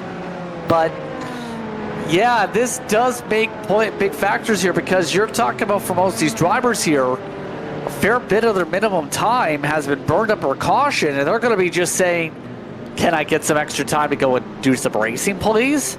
There's only so much you can do. Well, at least let me rephrase. In theory, this makes your job as a driver easier, you know, when you're going under the pace car, right? Because in theory, you don't have to worry so much about crashing a car. The one downside to that is, of course, I'm not going to say fatigue necessarily, but your concentration tends to lapse significantly when you're in these types of full course yellow situations. And it does make it relatively difficult to maintain that concentration. And that's where we get some of these classic mistakes that we've seen across all manner of endurance racing. Yeah, now we're coming up to the restart, though. They've already indicated a restart end of this lap. That's how quick the period is, and here we go. How will they do it this time? 4th time's the charm on trying to go to green flag racing, and Nicholas Pedersen takes off on the exit of the Le Mans chicane. And Pedersen running the Ferrari. JD Daniel trying to close in on the run down towards turn number 1. Is he going to make the look for it this time? By no, sir. But Eras Racing trying to go around the outside for the 5th place spot of Albrecht Motorsports as Mark Skurshell under fire. Same story for the LMP2s as Rescue Scope of WMS trying to attack Fury Simsport into the corner. Then, of course, the GT field hot on their heels trying to make runs as well.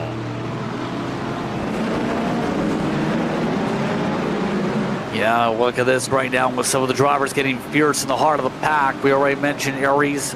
We have to see some of these other teams, how they try and navigate through on the approach. Aye. That's a little bit tight on the brake once again for the 2 machine. Tanner Prater having your contact. Eras Racing's Brandon Clark trying to get up to the back of Mark Skurshell here. Albrecht Motorsports under a lot of fire for 5th place in the GTP category. And then, of course, Alvar Martinez, the World of Sim Racing team, looking to attack JD Daniel for Pack Simsport just up the road as well. There's no look going to be made for positions here into the bus stop chicane, but GT Pro, could this battle start to pick up as well as once again, Vincent Herbier closing in on Teixeira. See the close up right now, just how much pickup you have at the board show. Decent balance when it comes to the cornering speed and straight line. But right there, they aren't seeing the urgency to push. Use the car in front to save. Go a little bit earlier on the braking point. Lift, heel and toe, brake. Get yourself that fuel burn, that extra fuel margin compared to the 73, who is not showing that sense of urgency as you expect, with them having to come down soon. Not a lot of urgency being shown at the top 3 of GT Pro for the time being. I think they might just be trying to play it safe here. Brandon Clark, oh my goodness, Clark's upside down, and he's tumbling into the International Horseshoe, and the full course yellow comes out immediately. A horrifying crash in turn 3, and Eras Racing's day goes up in smoke. That strategy did not pay off at all, is all you can say. Oh my goodness. Pretty clear you can't tow that car. And remember, there's a rule. You can't have back-to-back short course yellows. How in the world did that happen? How do you flip a car there? Well, with the long caution, it gives a lot of opportunities to look, does it? Let's take a look at this. Yeah, missed the corner in the first place. I think letting some cars go as they missed the apex off. And then, quite simply, yeah, something snapping around there. They just broke something and went full throttle barrier in. Right back into traffic. We had 2 cars upside down.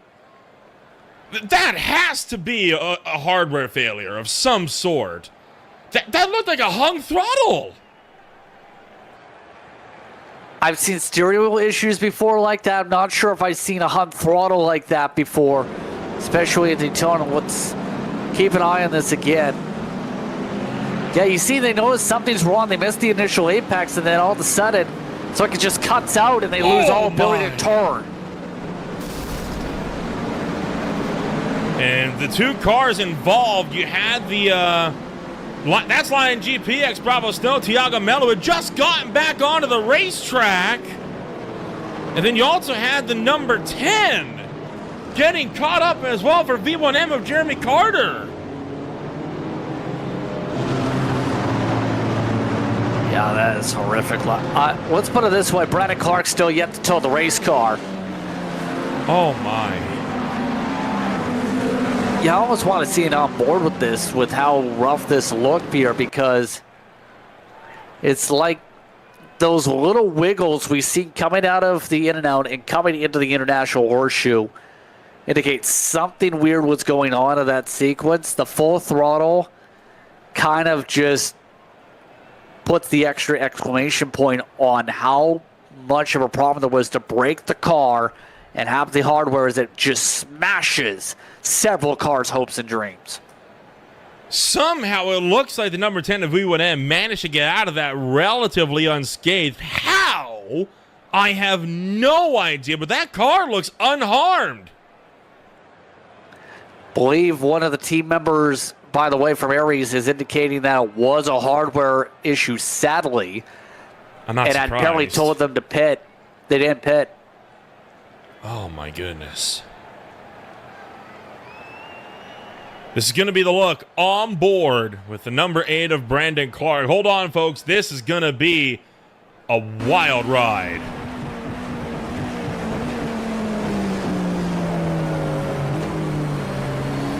Yeah, you see right there, just having a hard time getting the car to turn, struggling. Right here. Yeah. Hung throttle. Golly. I almost wonder if he lost his display more than the actual steering wheel. Well, why like he had no idea what was going on. Oh, but why would you full throttle them when you know you're approaching the braking zone? I think it's got to be a wheel failure of some description. Might be a combination of the two. True. Yes, absolutely. This is with Jeremy Carter, what he saw. He's the number 10, and this car managed to, he got hit, but you know what they say, Netco giveth, Netco taketh away. Boy, it gave during this one, because that lucky bit of Netco there absolutely just saved their race. Did get confirmation it was a Hun throttle. The pedal apparently got stuck, is what they're saying from the team side. But for Mello, your thought is, I just got my car fixed. I'm just trying to score points. Hope if there's attrition, it's not going to be me. I can pick off spots if they crash. Then this happens. Nope. And how, I mean, you can't even fault Mello for that, right? Because how are you supposed to prepare for a car flying at you backwards at about 100 kilometers an hour?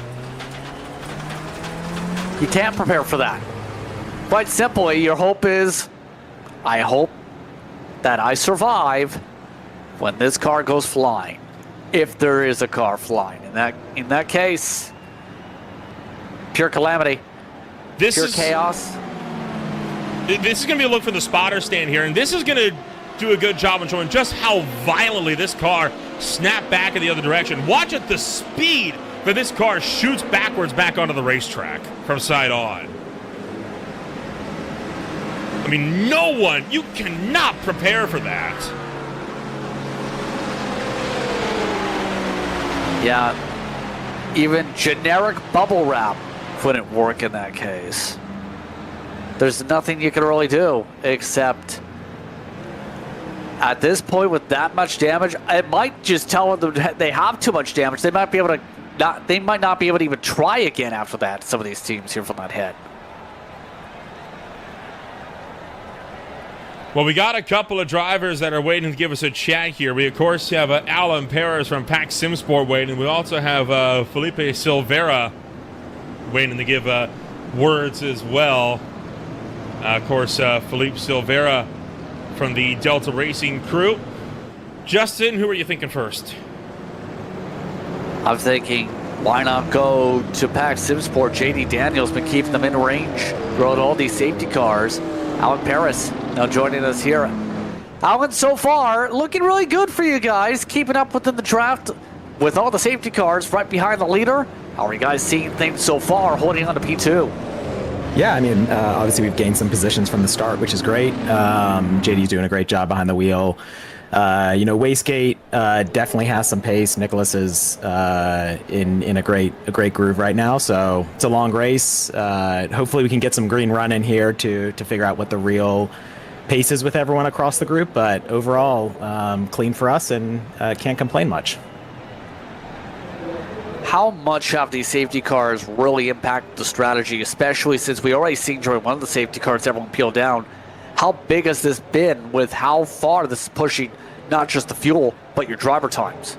I think it's so early on that, our strategy is a bit written in pencil just because that these events are going to happen. So, the first one pushed us out, maybe 10 minutes or so, which in the grand scheme of things is not that big of a deal. However, I think it's the biggest impact is just like getting in the groove, which you feel like there's always a little bit of nerves and tension in the beginning of the race. And so when you have these 3 cautions or whatever number on right now, just trying to relieve those and kind of get into your normal rhythm, I think is the hardest thing about these.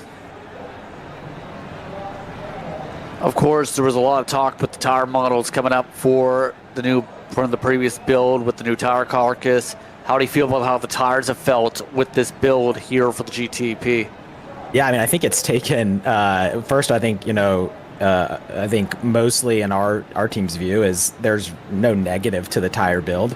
The good thing also is it didn't like reinvent the car. So like everything that you've learned and practiced in the test leading up, it wasn't having to learn a new language or a new car to understand. They're just a little bit more confidence inspiring, especially in the beginning. So I think that obviously is easier to adapt to rather than the reverse. And so in our opinion, it's been just a nice little win going into this race of not having to be as meticulous or on ice or prepared for a twitch or a weird behavior from the car in the first few laps. So we're all amateurs in this series, and so having a little bit more coverage and safety in that area has been welcomed. So with that in mind now, what's kind of the thought process now with already the strategy you set in pencil? Where's that approach to where eventually you'd have to think that an eraser might get involved to adapt that strategy? Say that again, sorry? Audio broke up a little bit. What I was trying to say was, where do you guys see the approach now through the next third of this race to where, I know you mentioned things being in pencil, where do you see things where you might have to adapt to try and get that eraser out? Yeah, well, I mean, I think, sadly, you can only look at, right now the evidence is that there's going to be a lot of cautions. Hopefully not this frequent of amount of cautions, but I think what we're adapting to is, that those might be coming up more frequently than we originally penciled in. I think we expected, let's call it 10 cautions or some number like that over the course of this 24. Right now, we're used a third of that. And so now I think we need to look at these future stints and stay, if we're seeing cautions more like once every 2 stints or once a stint, then that changes just our readiness to change the fuel strategy or the driver strategy. I think that's probably the biggest piece is, making sure the next driver's ready earlier on, ready, more prepared in case we need to adapt based on the caution schedule. But again, hopefully that isn't the case and we can get some green running here and fit a little bit more on schedule that we plan out. Any shows you'd like to give before you let you get back to the rest of your team here as we continue on with the caution here? Yeah, so shout out to the whole team at Pack Sim Sport, all of our partners, Exterio, Pose Heating and Air, Javicki Insurance Agency, just big shout out to the series. I know these admins and these race directors and race control work their tails off for very little to no pay, and so just huge shout out for the team that puts this all together and lets us have this opportunity, and big shout out to you guys as well for broadcasting. I know that's one of the really fun elements is being able to share this with everyone, so big kudos to you guys as well. Side note, how do you feel the strategy we're now seeing coming into play on screen with the pit stops going to factor into things? Some of these teams just topped off right now. Yeah, I like where we're at. I like generally just being with Wastegate right now.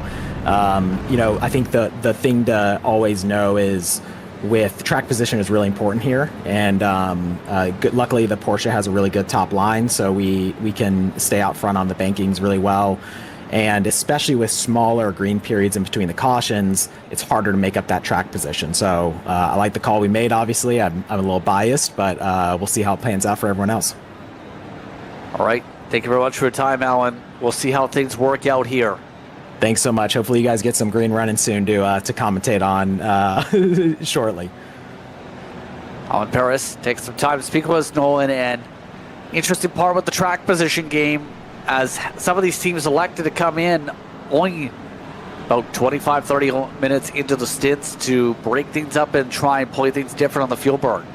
Yeah, a lot of teams opting for different strategies here, and that's going to kind of break things up once again as World of Sim Racing Team Albrecht Motorsports, BMW M Team Delta Racing, and Lone Limit Sim Racing Academy have both come down pit road. And speaking of BMW M Team Delta Racing, it is the driver from the car that is currently sitting in pit road and out of the race right now, Felipe Silveira, who will join us in the broadcast booth now. Felipe, a tough way for you guys to go out of this race with a hard crash pretty early here in this one.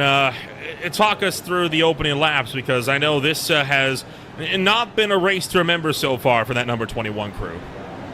No, definitely not. I mean, it was pretty rough. I'm not gonna lie, I was pretty frustrated with the collision and everything. But right now, the play is just to keep our heads cool. We have good pace. I saw it at the start, and I think we can still maybe be into play if we get lucky with the cautions and whatnot. So we're not giving up yet, is what I'm trying to say. We're not going to give up. Well, it's right now 23 laps down to the leaders, but like you say, I mean, with a couple wave rounds every yellow, there is a significant chance you could find yourselves up towards the front by the end of this one. It wouldn't be the first time we've seen drivers come back from laps down to be fighting with the lead lap contenders here.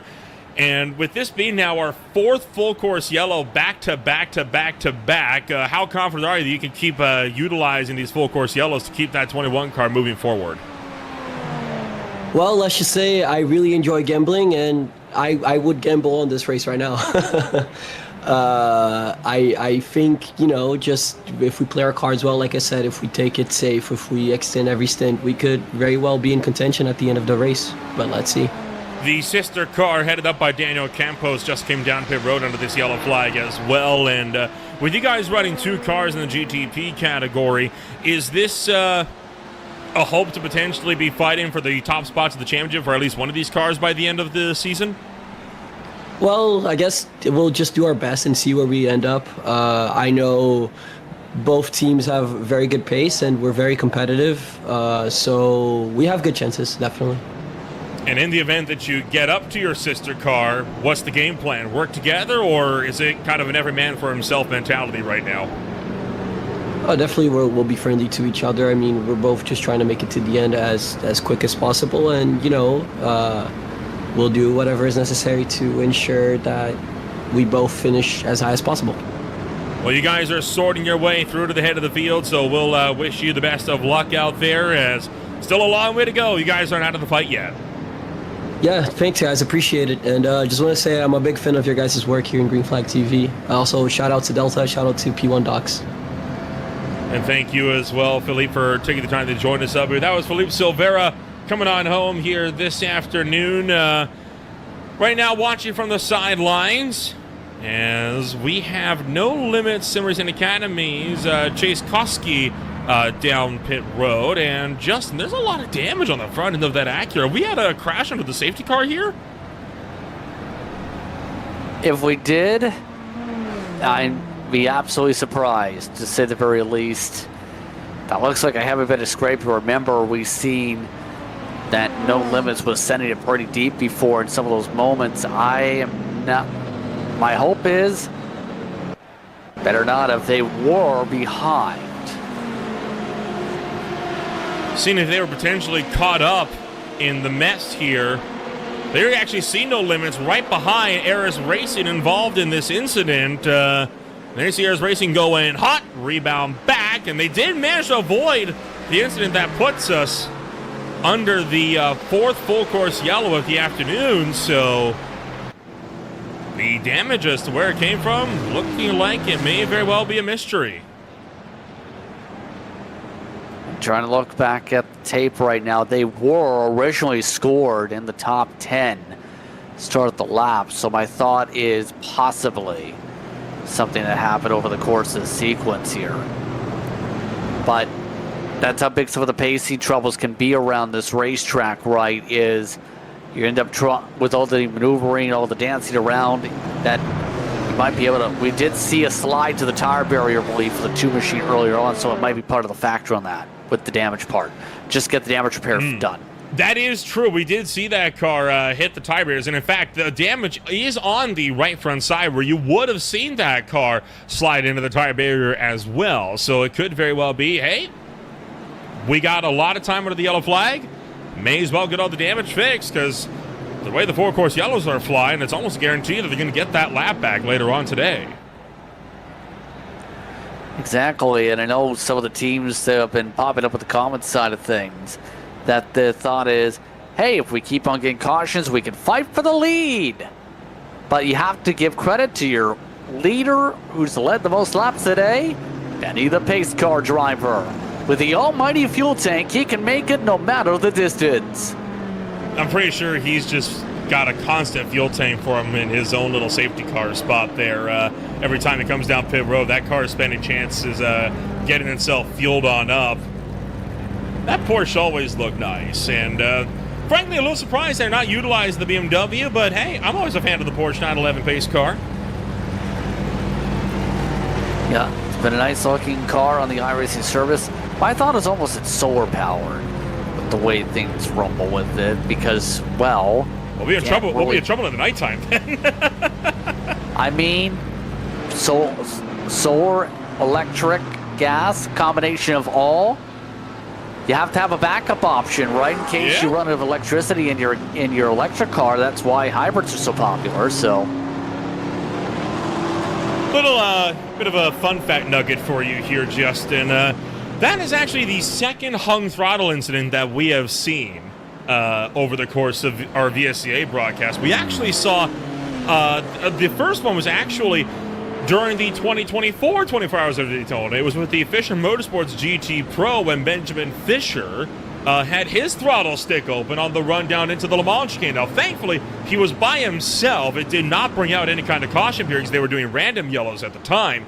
But that car cut right across the bus stop and went careening into the outside wall in NASCAR Turn 3. So if I had a nickel for every time a car had a throttle hung open in the VSCA 24 Hours of Daytona, I'd have two.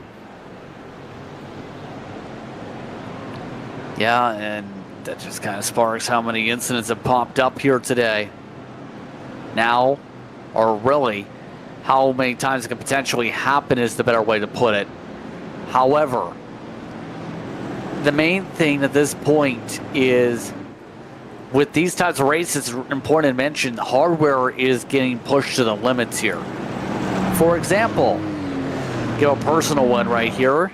Did you know if you have an old CPU for an endurance race, every single car will blink constantly the entire time? This is the type of stuff you get prepared for and know about before the race starts, and then you're prepared to have a backup option if necessary. This also means a backup option for the drivers in case, say, you don't have the ability to see anything on the racetrack, including your competitors, or your steering wheel falls off, or your cat accidentally ripped apart your pedal cord. It's almost a guarantee that in big 24-hour races like this, something is bound to happen somewhere. I mean, it's a guarantee for every single driver. You're not getting out of here entirely fine. I need to make a correction to Derek Watson in the chat. The nickels in question of my analogy would not be used as hockey pucks. We saved those for the toonies. Wait. The toonies aren't big enough to be a hockey puck. Well, you covered in maple syrup enough, you could harden it into a brick. You could use it as one then. You would have to put together like 20 toonies. I think we can do it. I mean, I've got guess 3 so. toonies. You only have 3? Well, I do everything. Who carries change nowadays? I mean, if you're these teams, you need change to be able to get some generic energy drink for when you're up on the spotter stand. Generic energy drink, generic snack foods, all part of a unbalanced breakfast, lunch, or dinner.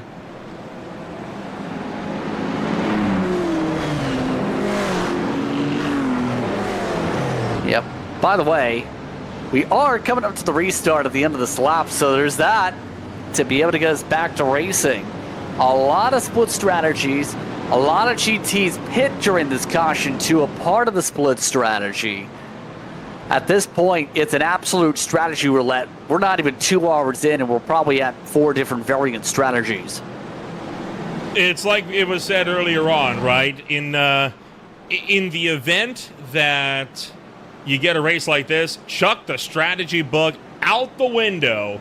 You're playing it by ear from here on out. Here we go. Just about to get the launch rolling here, coming out of the bus stop through Le Mans. There's the gas, there's the pedal, there's the green. And it looks like no troubles through the gas this time. No pedal failures here. And green flag is out, at least for the time being, as Wastegate Racing trying to make a run here. We've already got a problem. Multiple cars spun around, exiting the Le Mans chicane. One of those is Vulture Motorsports. The car collected a couple of incidents ago has been spun around, and a dangerous place to be stopped. We saw this bring out the full course yellow last time out, but that car is able to move, so we're going to be able to get out of that this time clean. I almost thought they're going to get a tow just based on the positioning there. That was an absolutely dangerous spot to wait for a turnaround right there. But now, at this point, look at the gap. Pedersen immediately up on the gas, breaking away. He's newly broken the toe again. Yeah, breaking away with this one here, and this was the incident that happened. This is coming to the green flag, and yikes! How in the world was that not a bigger incident? Talk about a lucky break for the field. If any of those cars would have made flush contact with the Vulture entry, it would have probably sparked an air safety car. In this case, though, everyone, I think, just spun. For the most part, seeing how the LMP2s are now faring up on the banking here in NASCAR 1 and 2. Looks like some smoke giggles forming up for the most part amongst these drivers, with Fury controlling things up in the front for now. Battle for fifth is on with Twin Turns SR-S alongside V1M. Battle for fifth here in the LMP2 field, and we've got another car to the wall, and that's one of the GTPs that has spun around and has hit the wall hard. Don't think it's going to be enough for the safety car. Looks like they're going to keep going. No limits. That's the two again. Oh my goodness, it just keeps falling apart. That car's got a meatball flag. That right front disconnected off the car. They're going to be forced into pit road. And this is what has happened to one of the lone Acuras in the GTP field. They were already down several spots, and it was a solo shot into the inside wall. Too much carbon to the inside that sparked them around on the weight shift. There is that turtle that's set up just the inside of those rumble strips here with the road layout. Ends up destroying the race cars here.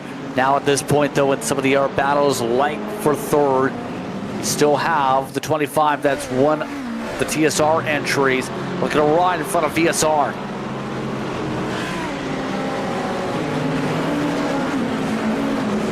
And so the battles are looking to carry things off here as the fight for fourth continues on, or fight for fifth, sorry, continues on in LMP2. We haven't given the LMP2 field much love so far today. They usually break apart pretty quickly off of these restarts, but for the time being, these guys are continuing to battle it out amongst themselves for fifth, sixth, seventh, and eighth, all in the line here as they make their way around to the Le Mans chicane, headed towards the back straightaway. Yeah, now we've got ourselves a few laps on the board, don't we, with the way things have looked out here. Major crashes this time. Let's cross our fingers for that, but watch for some of these sends to come up.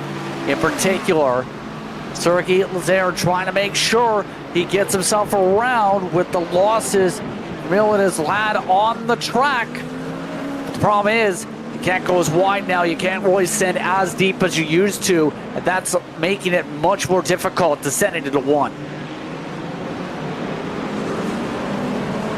And the battles still showing no signs of slowing down anytime soon. A side-by-side fight for seventh in LMP2 as Grow Racing Team trying to fight its way around the Monarch Racing, but Vitor Pita is able to battle on through. And all of this, the fight for GTM picking up as well. Superstar Race Team Samuel Hoff under fire by Marcus Taylor for SWF Motorsports. And it's going to be a look to the outside entering one. Hoff trying to play the defense here for Superstar, but Marcus Taylor seems to be all over the place trying to get these cuts here. Turns to try to force his way around for a pass. You can see just with the approach, a little bit more to the inside, take away a passing opportunity with the 17 machine, try and force that 94 to have to go to the outside when they do get close enough in this choo-choo train. And of course, right now, you of course have Samuel Hoff being held up by some of the GT Pro traffic up the road, which is allowing for Taylor to stay nice and close and keep Hoff honest in the GTM race lead as well, which is why we see this fight being so aggressive here in the early goings of this one. Little ways up the road, you've also got a fight between RTR and Rusty Spatulas here. They are side by side as they hit the oval. Yeah, Rusty Spatulas, you see up on the high side of the banking. The tough part is, though, you have to get the pass done by the time you get to Le Mans, because if you force it side by side, you're likely going to be in a crash. It's not a place you can go side by side with the way the racing line points. With the curving, we've had another crash. Two LMV2s going around, and it's Twin Turn SR-V and RTR Rick Team Racing, who have both gone around in the LMP2 category, and it looks like they may have had help with this one. Yeah, not a simple situation per se, because right there, see the blend down, and at the same time, the lockup for the purple machine sends them wide. I think the 23 tried to clear for the outside, but the squeeze was a little bit too tight there. You see right there, GT missed the bottom and locked it up middle. Well, they certainly had help with each other, but I was not the way I thought. I thought this would be LMP2 and LMP2 action, not a GT car getting into an LMP2 car as well. But this is what we talk about with that traffic management, right? About how critical it is to get it right the first time, or you're going to end up in situations like that. Yeah, now at this point, costs a lot of time. No major pile-ups, though, this time. But the third place battle with LMP2 still all tied together. The 22-11, the 99, the 14. Big recovery for Monarch, by the way, because at one point they had lost a lot of ground after starting up at the front in class. Now they've seemed to power the way and claw their way back to the conversation here. Yeah, a lot of drivers clawing their way through. Look out for one of the GTP cars now trying to go around the long way in the midst of this fight as well. And there it is off the road for Adam Joseph Milhot. He's going to let through a couple of contenders here. And the usual beer league competitor dropping down through the order now. And of course, you got Jorge Diaz still in the fight here. Vitor Pita now taking over the fourth place spot, while Corey Cursone started to pull away up front. And these gaps were really starting to separate out, as you would expect here, this type of run. But in particular for Pita, been impressed with his run, was a part of those, remember, at topped off. He's the first on the top-off strategy from the safety car period in that fight. But speaking of drivers that were amongst those calls, you have World of Sim Racing's Farah Martinez trying to dig to be able to jump some of these cars, not on the top off. Right now, Red Lab is that first opportunity to get in front of some of those who will have to come in pretty soon.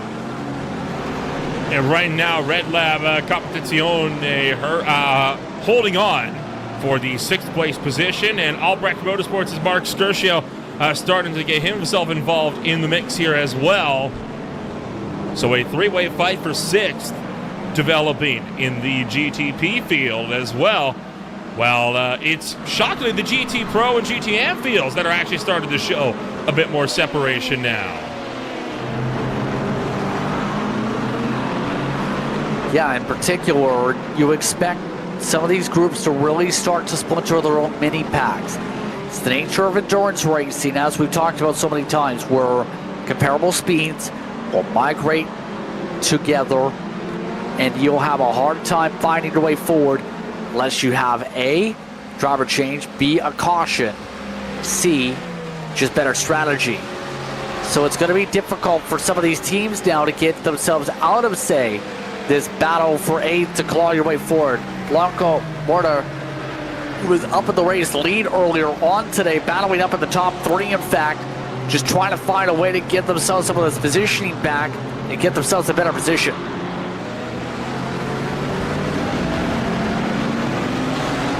And the battle's going to keep on keeping on here as the field tries to power through. And so far, the fights in GT Pro not showing too much fight in them. I think a lot of drivers here in these packs are trying to just save a little bit of fuel. They're trying to play the conservative game.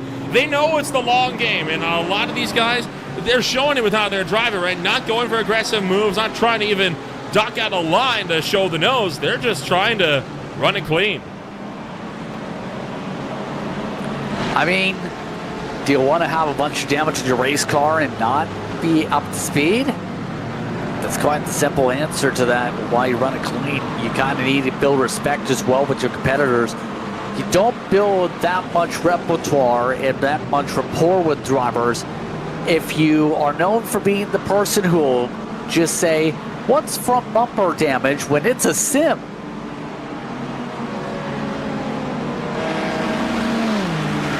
And so the battles continue throughout the entirety of the field here.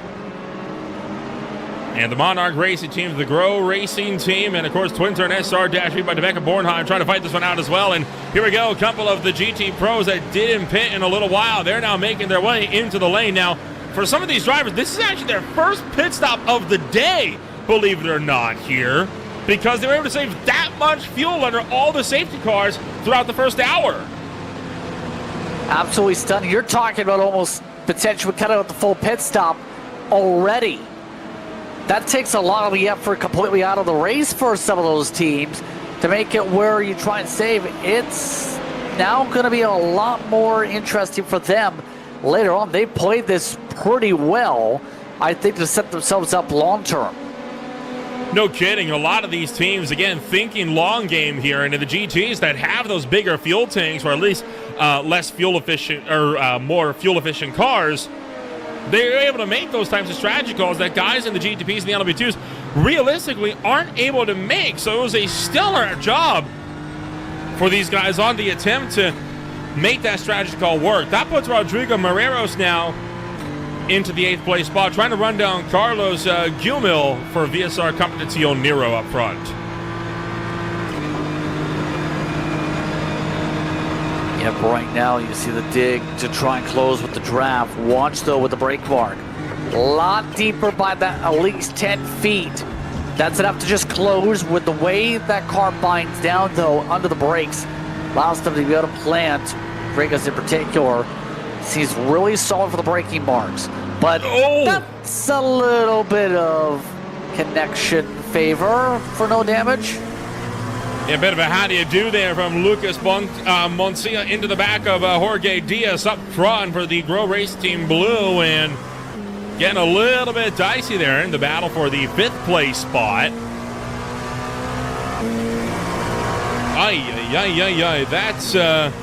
That's that created a bit of a hazard there for quite a few drivers. And well, you're right on board with Lucas now as he almost hits 300 kilometers an hour, trying to fight it out for 4th place in LMP2.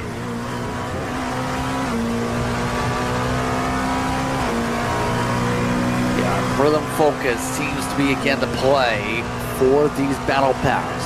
The 23 in particular on the close-up. Moncia has been one of the drivers we've seen all over the board, but just about right where they started. How things have played out, though. Look at Peter, though. I'm going to play hard defense and our send for Diaz to try and go on the carb as Monarch tries to play it around, so we go all around the world. And Vitor Pita able to keep Grow Racing Team Blue at bay as the battles continue here for 4th on down. 4th, 5th, 6th, and 7th all lined up under a blanket here. This fight in LMP2 is the one to watch right now, as these guys are just all over each other, racing like they only have 10 minutes left, not 22 hours.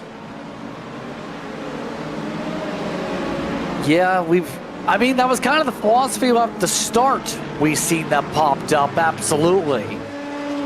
But now, I think we can finally say the field is getting into a spot where they're separating out, and it's going to be much harder to get a hard crash. It took 2 hours, but I think the field's gotten all the safety cars out of their system for the next while.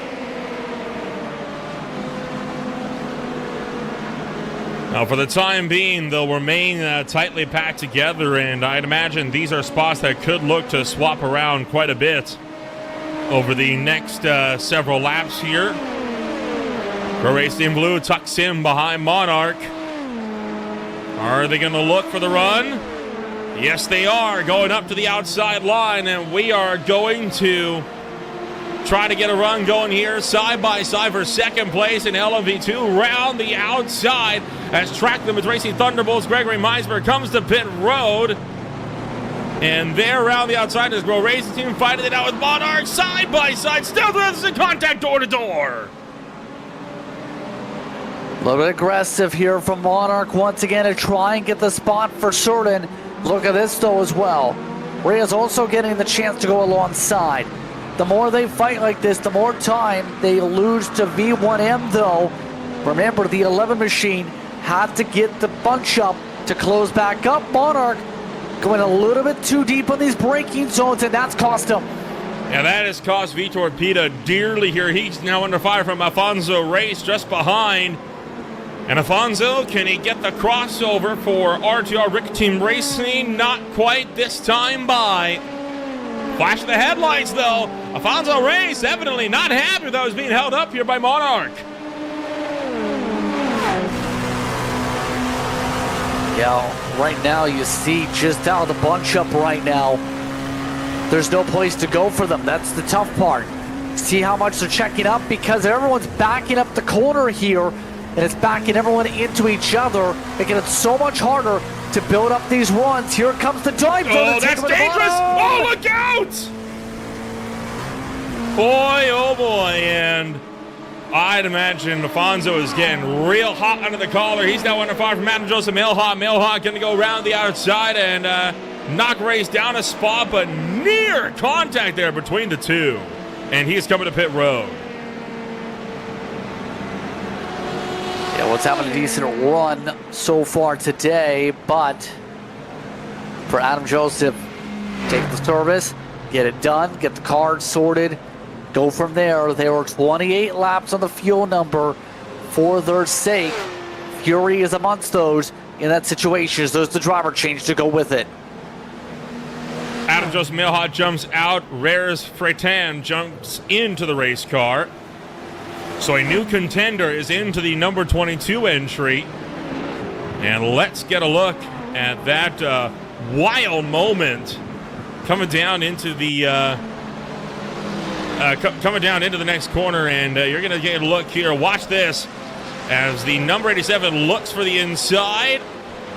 And the hole closes and gets shoved onto the apron. And boy, that's something you don't want to play around with more than once. Yeah, moves to the apron like that are absolutely risky. You're just hoping for some give and take, and they definitely didn't get in that case. Could have absolutely been demolition derby in that circumstance. By the way, see some of the battles going on in GTP, for example. Some of the air groupings you'll see, like you'll have on the racetrack, such as here. Open up doors, World of Sim Racing Team with Martinez. Jeremy Carter, quiet day so far, keeping within range of the battle for fifth. And fight for fifth is still very much on with a head of steam here as we enter our third hour of racing on what is now officially our longest green flag run of the afternoon so far. Usually takes a lap or two to find the rhythm, right? But then we're able to get some good green flag laps, and now we're really seeing how these drivers are going to handle this race proper. Fights on for 10th as well in GT Pro. These battle packs are something to keep an eye on in general over the course of this in terms of average pace. You're talking, for example, some of these drivers. You have Sim Racing amongst this group. that's on the close. You have Varsity Spatulas that's on the park. 145.9s. Their pace, the 146.2s right now. Keep in mind, they're about a second off the leaders group in terms of rev limits. You also throw in the mix 3rd and 4 for GTM also.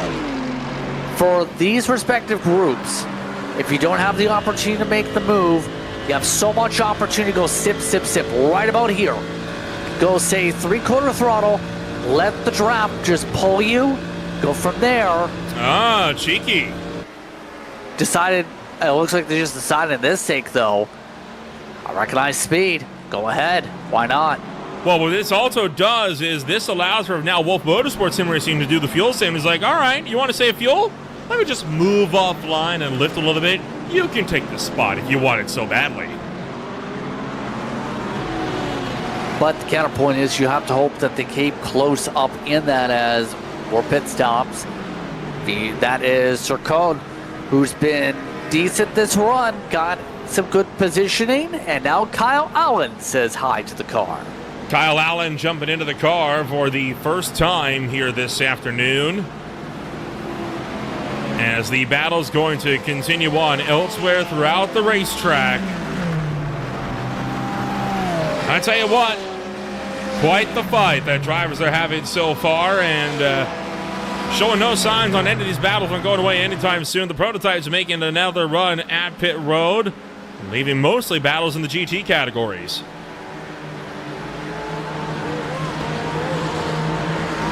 Yeah, for the most part, it's just about making sure you position yourself for the long term. Ian Lawrence Brown, for example, one of those that's on the different strategy compared to some of the top offs, yeah. But top 5 in the class right now, 7 seconds back in the leader, decent position to plot and plan. They can hold themselves forward, I think, in terms of raw speed, but right now, it's a chance again to be able to reset, save a bit, go from there, as long as they're able to keep at bay some of these scents coming up from Chad Dalton, who seems to be really aggressive under braking right now. This here, the fight for 4th through 6th. Of course, in this fight, you have, of course, Blocco Motore, the team that won the Roar before the, the team that came second in the Roar before the 24. So one of the Aston Martins, 2 of the Aston Martins, in fact, caught up in the mix here this fight. You, of course, have Matco Fisher Motorsports, one of 2 Fisher Motorsports cars in the field, both of them running the German manufacturer from Porsche. So that Porsche 911 doing a good job to fend off some of that British horsepower right behind, with the twin Aston Martins really hound to the back of the number 44.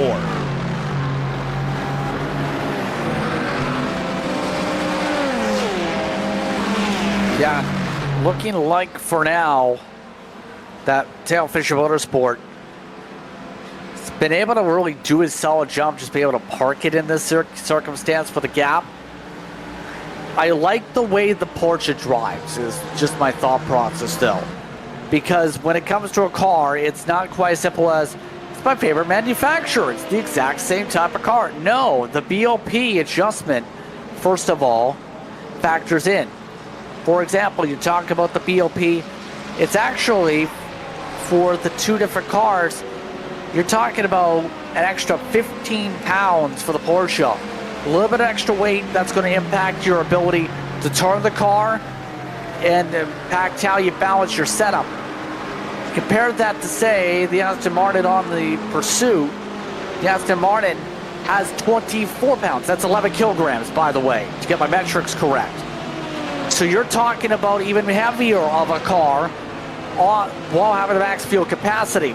So you're talking about a lot of balance where it's going to change your center of weight in terms of rotation to be able to make sure you can actually turn the car compared to a completely normal standard out-of-the-box car.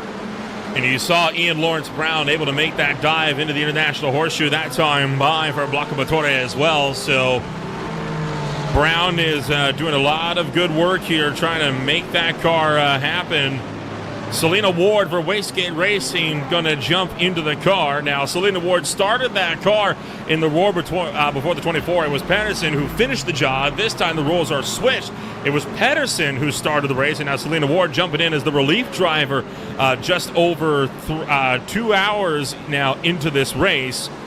So Wastegate Race going for their first driver change of the afternoon. Yeah, that's only their second stop of the race. Also, some of the teams coming up on 3 already in the GTPs. But it's all a part of the planning process and the spreadsheet. Vulture Motorsports already have caught up to some cars here after their spin. Seem to be on a good rhythm after being sideways and nearly getting slammed into. They've done a huge job to close up this gap pretty quickly for some positions on the track like they have. Although they are split a difference compared to Flight Level, who's about to come in soon. Yeah, Jason Keddy running the Ford Mustang GT3 here, and in fact, Keddy coming in this time by, and that Porsche going to stay out for one more run as well here. Quite a few cars, in fact, coming down pit road. Pit road's a busy place down here right now, Justin. Pit stop window very much open for a good chunk of drivers in this field. Yeah, at this point, expecting a lot of these drivers in the roulette here to be able to try and sort themselves on, get the fuel down, get the mileage sorted, go from there. A lot of drivers like Sergey Lazare coming in, Seth Newfield now amongst the 25 car also in.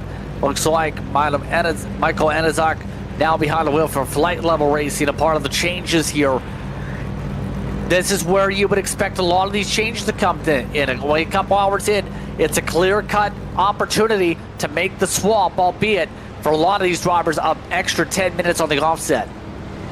Yeah, Michael Adamczyk jumping into the car for Flight Level Racing. You've also got Dominic Eisenberg into the car for Twin Turn SR-V. Right in front of them is Tiago Mello. Coming back out for Lions BX Bravo still. Remember, these guys were caught up in that hellacious crash that saw Ayers Racing go upside down. They got punched up onto their side as well, and give these guys credit, right? 7 laps down, and they are still in the fight. They've been taken out in 2 different major safety car causing crashes, and still that number 20 is coming back to fight through with a vengeance. And this is not unlike that team, right? Bravo Stowe Shafted, of course, part of the Lion GPX Bravo Stowe crew. Bravo Stowe Shafted during the 2024 24 Hours of Daytona. They were also caught up with several incidents. They fought their way from being 4 laps down at one point. They finished that race on the lead lap. And that takes a lot of effort to be able to do so in the first place. First, getting the safety car. Second, being able to have pace that's a good seconds or so quicker. It takes a lot of execution. But here come more stops. V1M already in with the Carter. They've also brought Alan Paris now into the car for Pax, a part of their change. And this now elevates Wardham Sim Racing, who is on the different strategy on fuel, up to the lead for the first time today. We were talking to Alan Paris earlier today in this race. He's now into the car. Damian Benke up spots. Christian Malcherik jumping into the car from Matco Fisher Motorsports deeper in the field as well. So got Malcherik now making his way onto the racetrack as you take a look over pit road, see if anybody else is due into the lane this time by. But doesn't look like it. A lot of contenders are staying out, and I think the pit stop window is mostly complete for drivers that are looking to come down pretty quickly here. Yeah, I think for their window, those have reached up to the expected point. But here's what spreadsheets are now going to be lit up here at this point. We'll say a lot of colorful paint schemes. Jordan Lawrence, no matter how you pronounce that, quite simply is already saying, you know what, I feel like going to fire up the designs for Photoshop. A lot of clean designs, you can argue here today, for these teams to make sure their looks pop and their combinations sizzle. Well, you got to make sure that they pop under the lights as well, right? Because we're going to be racing under darkness for too long here. Oh, hold on, look out as... Boy, a lot of miscommunication there with BMW M-Team Delta Racing with their number 21 GTP that's had problems today, along with the SRN TFR Alliance car of the number 75. So some slight struggles with the GTM battle for 4th with lap traffic, but they're able to survive it. We keep this race rolling forward.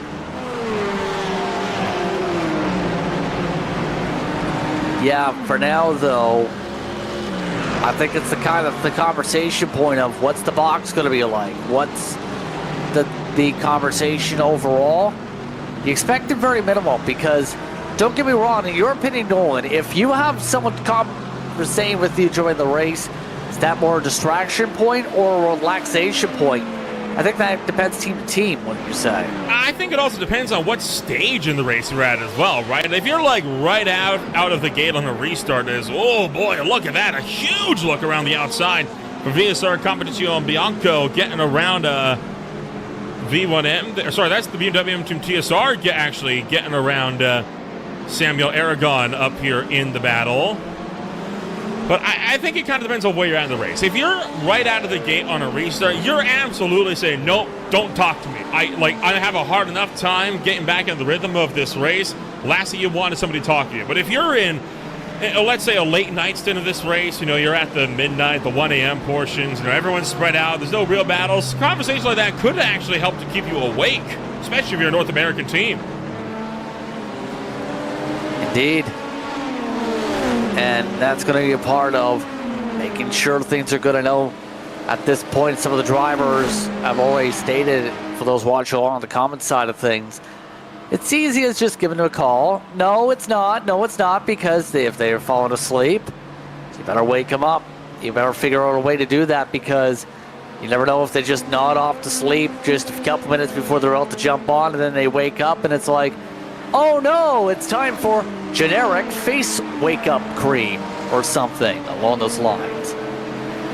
Yes, indeed. But by the way, I do know for Doyle watching along, yes, it is Lawrence. It's about to say, I've heard some say the other way, yes.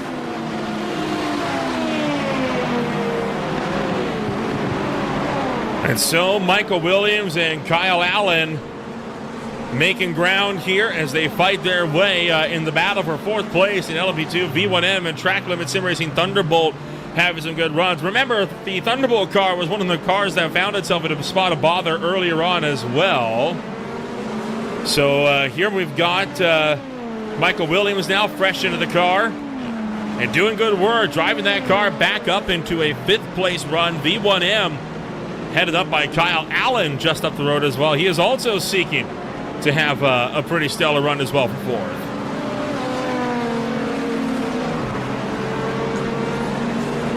Yes, and right now, it's more drivers peeling down pit road. BSR Competition Nero with Carlos Gumil, should say, just taking the service, get themselves in. Looks like no driver change, one of the few. Never mind, Roberto De La Fuente jumps in for the first time. Yet another driver going for a driver swap. So it looks like a lot of teams seem to be going on a bit of an every 3-hour strategy for at least the opening stages of this race here as Fuente jumps into the race car. Now here's a whole host of GT traffic that's going to create some issues as well. And while we watch this battle carry on out, we'll bring into the broadcast booth Benjamin Fisher, one of the VSCA administrators here this afternoon.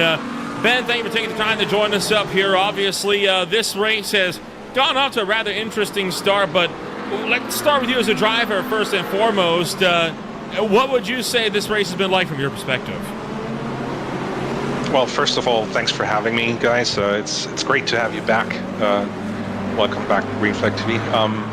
So to answer your question, yeah, that was an interesting start to the race, I guess. As a driver, it was actually kind of hard to stay, sharp and stay focused. And I must admit here that I made a mistake on the restart of one of those yellows. I didn't really get going, but luckily nothing happened. Good reflexes on the 24 behind me, so that was good.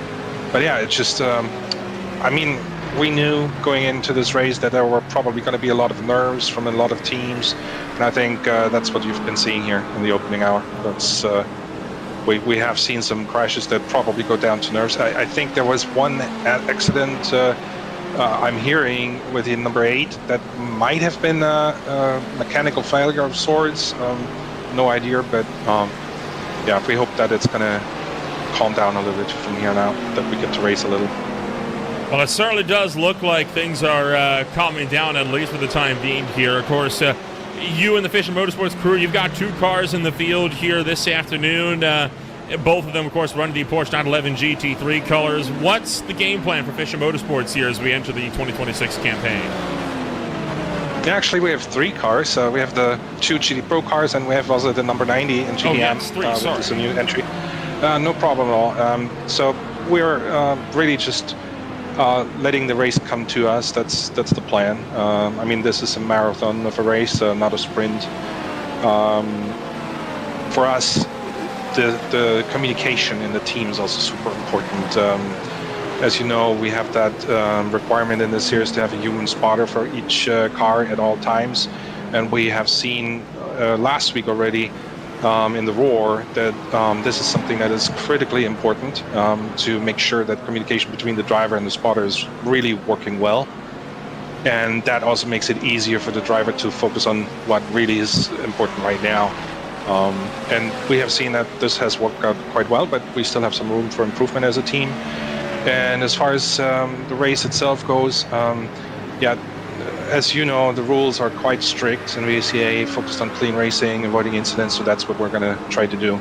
Stay clean, stay out of trouble, and just play nice with everybody as much as we can, and then let's see where we are in the final couple of hours, and then go from there. Kind of talk to us from an administrative perspective, because obviously there's been a lot of changes to VSCA. I think for the most part, drivers would say a lot of the changes have been for the better here for VSCA from the last time we were with you guys back in 2024. It talks about some of those changes here and what the plans are for the series as a whole moving forward here in the 2026 year. Yeah, I mean, we have seen a lot of change, but I'm also excited about building some consistency as well. We have had a lot of changes in the first couple and 3 years, and since last year we have, I feel like, been able to solidify the rule book a little bit more, so that the number of changes have gone down a little bit, at least the huge changes. But you're still right, we do have a lot of changes into this season as well. I think the biggest one, obviously, is that focus yellows are going to be incident-based now. How much of that affects the race, you have already seen, I think, in the first hour and a half or 2 hours. So that's probably the biggest change. I think there are some strong opinions about that change. I think, especially now that we are seeing just how many yellows this could cause. What I'm thinking here is you really see now more blatantly how many incidents there truly are in those races that maybe have gone not as noticed in the past when we had randomized time-based focus yellows. But we're going to see how it works, and we still believe in the system of making focus yellows be based on actual incidents. Maybe there is going to be need to fine-tune something here and there. We will have to see. But that's probably the biggest change right now.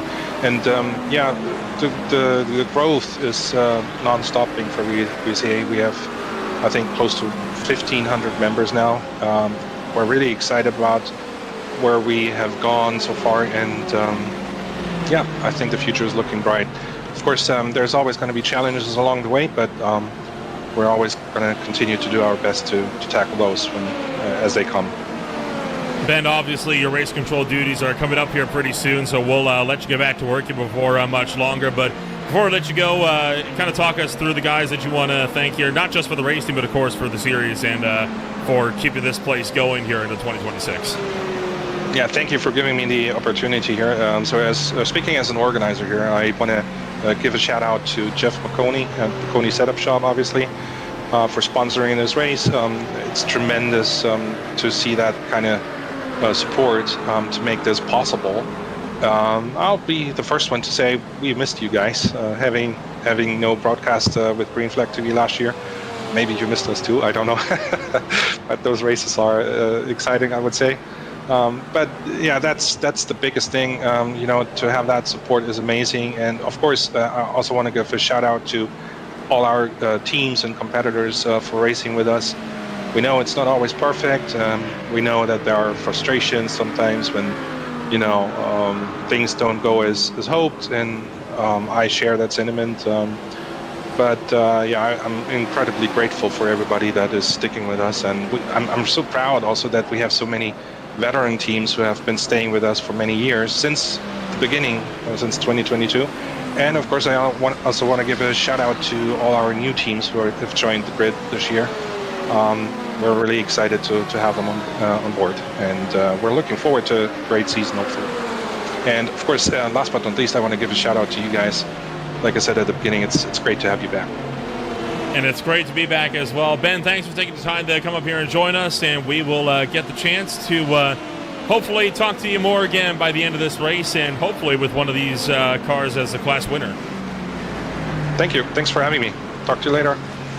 Benjamin Fisher coming home number one in the VSCA administration here this afternoon. Of course, one of the big guys that helps to keep this fight going here in VSCA, and bringing us back on board. And, well, Justin, this race continues to fire its way on through, and no signs on slowing down in any of the battles we have on the racetrack. Yeah, they've stayed pretty much relatively close as you see it send to the outside for a moment once again when it comes to Monarch. They do have, however, some drivers that they've lost time to. Ruben Pinto in particular is just in front. The problem is for how long, because last time through Monarch, with the difference of speed, had gained 10 seconds to the 14. 14 on average, though, being near identical to Monarch in general when they haven't made mistakes. So quite simply, it's been about just trying to make sure you keep your momentum going as the hours tick away. Now the fights throughout the GTP fields, the LMP2s started to die off a little bit more, although we are watching this fight between Grow Racing Team Blue and Monarch Racing quite closely. A fight is also on, and it's a pretty hotly contested one. We got iRacing Today Motorsports VSCA's Eric Intilli fighting it out with Matco Fisher Motorsports, headed up by Kristen Malcherik. And Justin, we have one of the drivers from iRacing Today Motorsports currently in that fight for ninth, standing by with us. It's Chad Dalton. Yes, indeed, Chad Dalton now joining us here in the broadcast booth. First things first for iRacing Today Motorsports. How have things been for your side? We've seen you have some good battling so far these stints. Yeah, things have been going pretty good. We've got a good car. It comes to life towards the end, but we were just kind of biding our time there and figuring out the early strategy with the yellows. But now I think we've settled into a good pace. So where have you sorted things out? Where have you figured things out for how the strategy is going to go now, with some teams only taking their first pit stop about 15-20 minutes ago? Yeah, I wish I was smart enough to figure out race strategy. I'm more just a driver. I was letting all the crew guys figure that one out, because I was definitely like, I don't know what the best call is. We pitted, I think, on the first full course yellow there, and I thought that was a good strategy, and then we were debating about pitting on the second one, but I think it was best to stay out there and keep the track position and try to stay up front as much as we can, because we're definitely off cycle now from some of the other guys. Overall, how would you describe the excitement for a brand new season when it comes to VSCA competition? It's exciting. Like, our team ran for the first time last year, and we had two cars on track, and being our first year was a lot of fun. We gained a lot of experience, even won a few races, and now we're a little bit more veteran status this year, so we're excited about just kind of settling into the season. It's a long haul, takes most of the year, so you just gotta pace yourself and try to be there at the end. So I'm proud of the guys. We're doing good so far, and hopefully we can keep it up. So overall, how would you describe the balance and how this car has felt in terms of making sure it gets yourself up to speed setup-wise, especially considering you've got one of the highest weight penalties when it comes to your manufacturer here this weekend, 11 kilograms extra added to the car? Yeah, I think it, I was telling them when I was in the car there, I think it affects us on some straight line speed a little bit with the extra weight, but our car is really good, at least for me, under braking. So I can make up a lot of time through the braking sections, especially the really heavy ones like turn 1. So we gotta be on our game with this car this weekend with the weight penalty, and I think if we can keep it clean like we've done for the most part so far, it should work out in our favor. But we got us a little hot rod. I'm pretty pleased with how it's hooked up right now.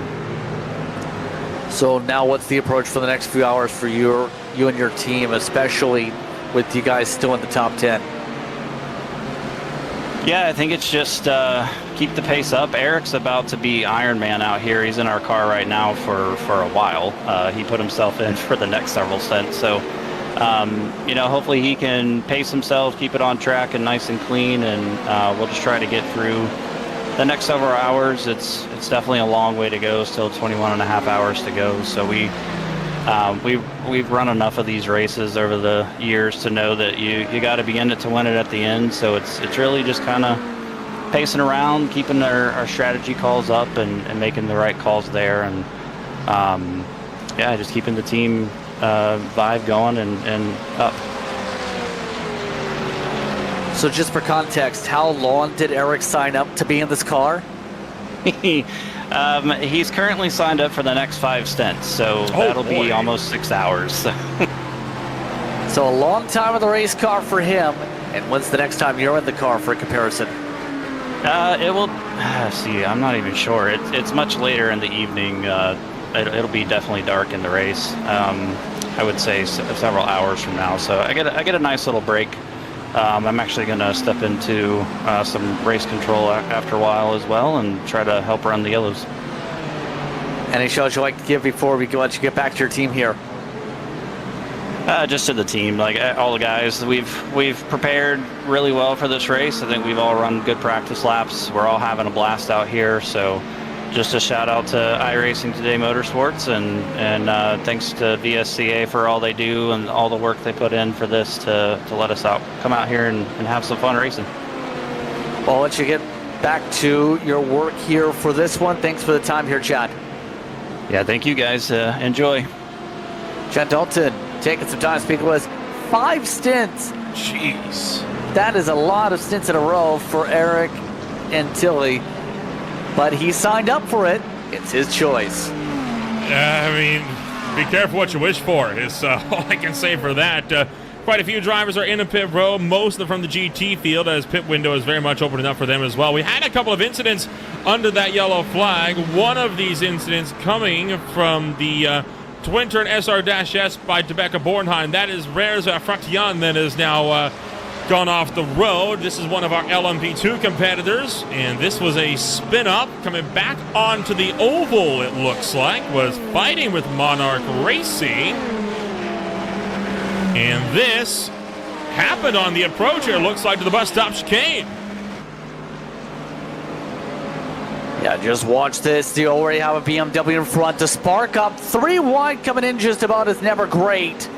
And that sparks them to be offset. They kind of just locked it up and said, if I keep it straight, I'm going to crash.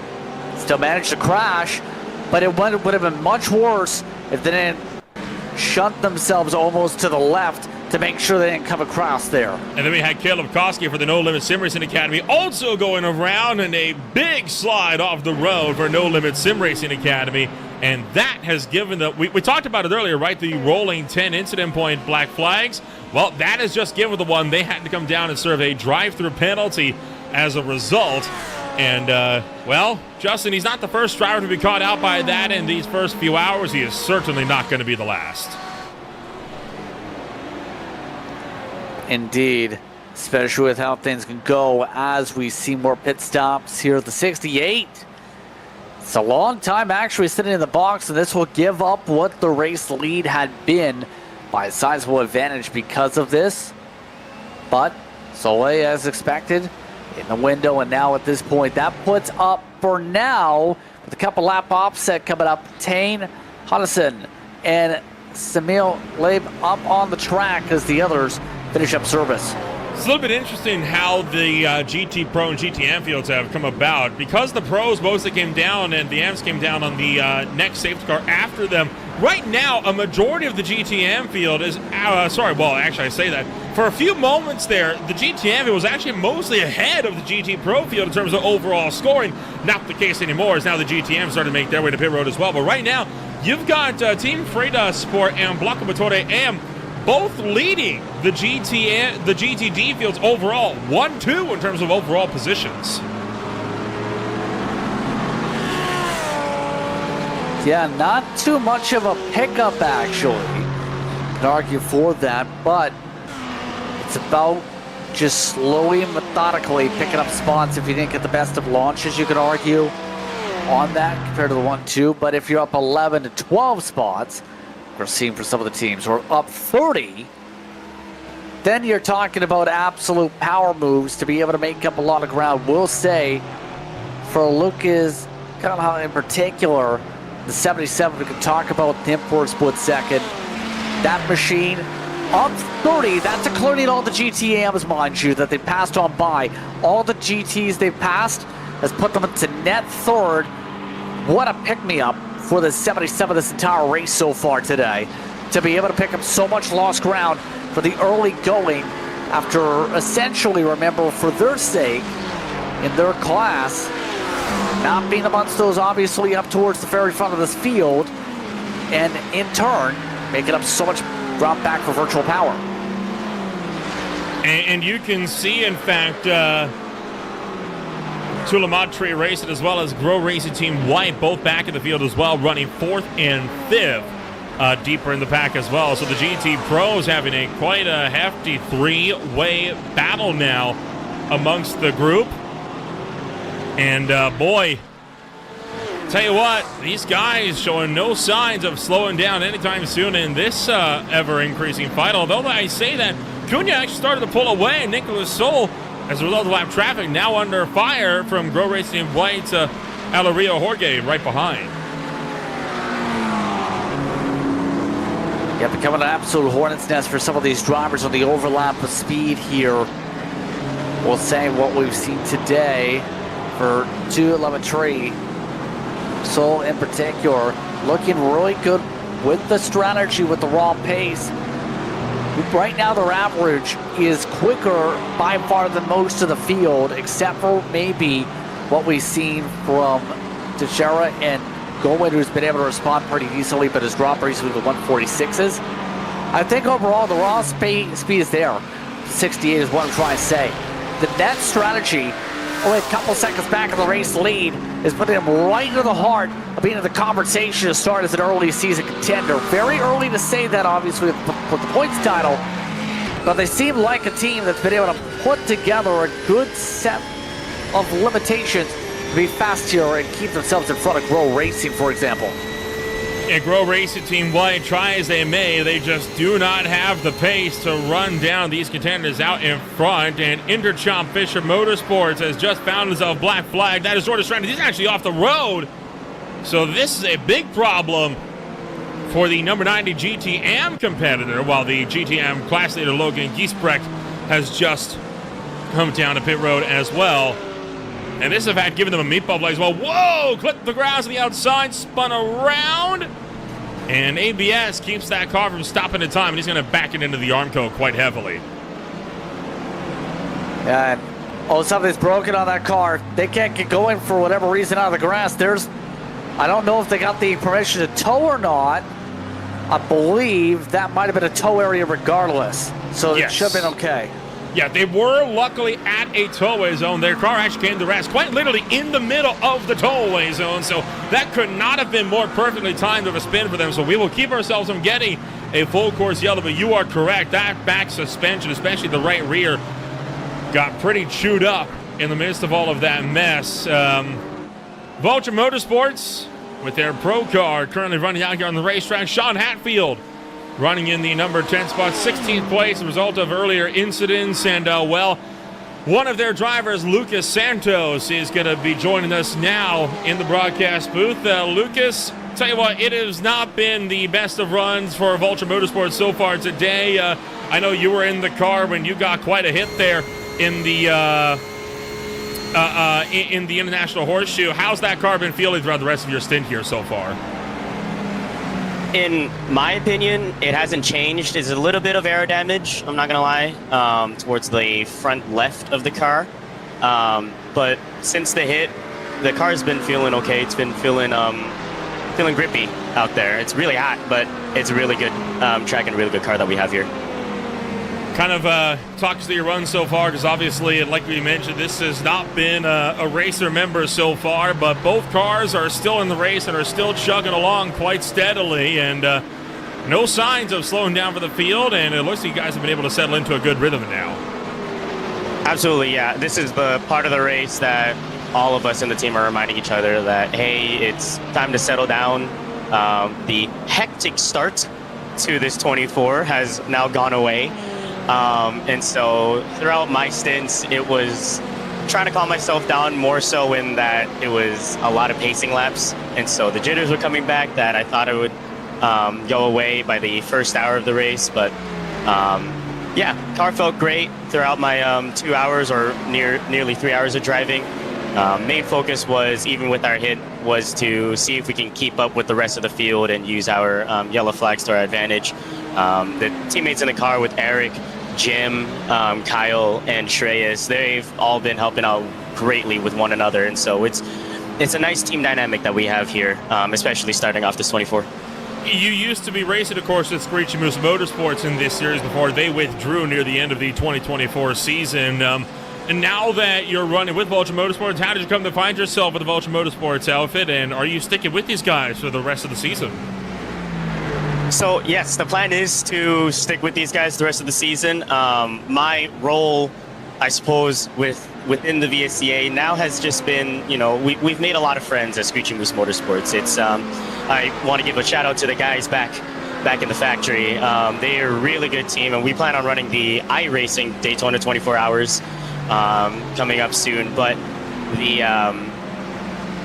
plan is to run with these guys. They reached out to me through some mutuals, and I was like, sure, if you guys are offering a seat, I'd be happy to stay within the VSCA and keep driving with you guys. And within the recent luck that we've had as friend groups, as mutuals through teams, Daytona has been a really good track for me, so I'm trying to get another one on the board, make it 3 in a row.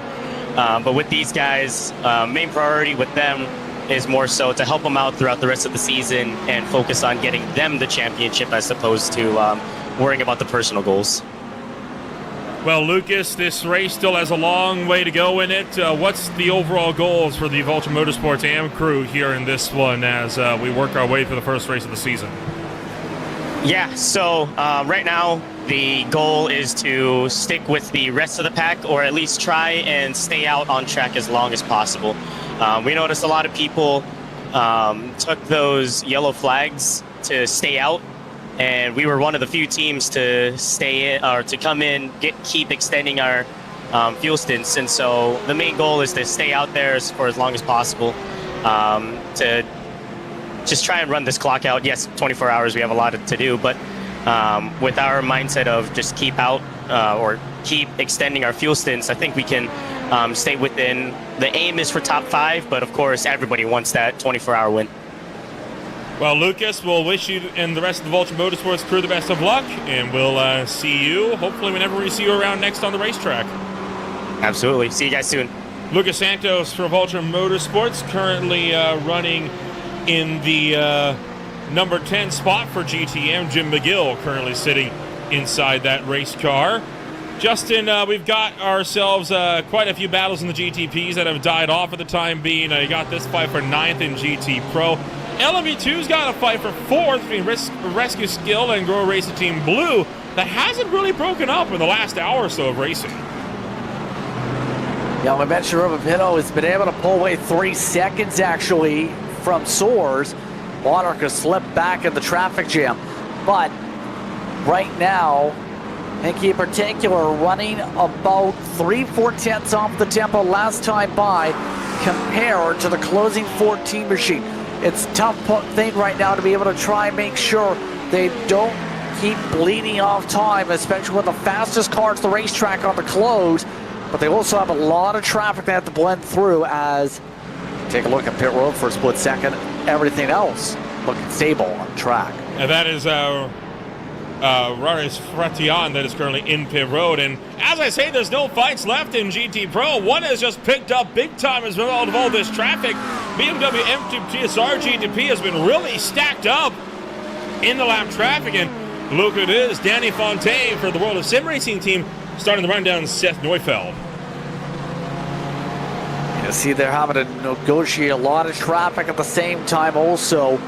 The BMW, with the way the energy works in these GTPs, seems to be able to get a lot of pick-me-up with the draft of the LMP2s. They're similar in terms of some of their speed here.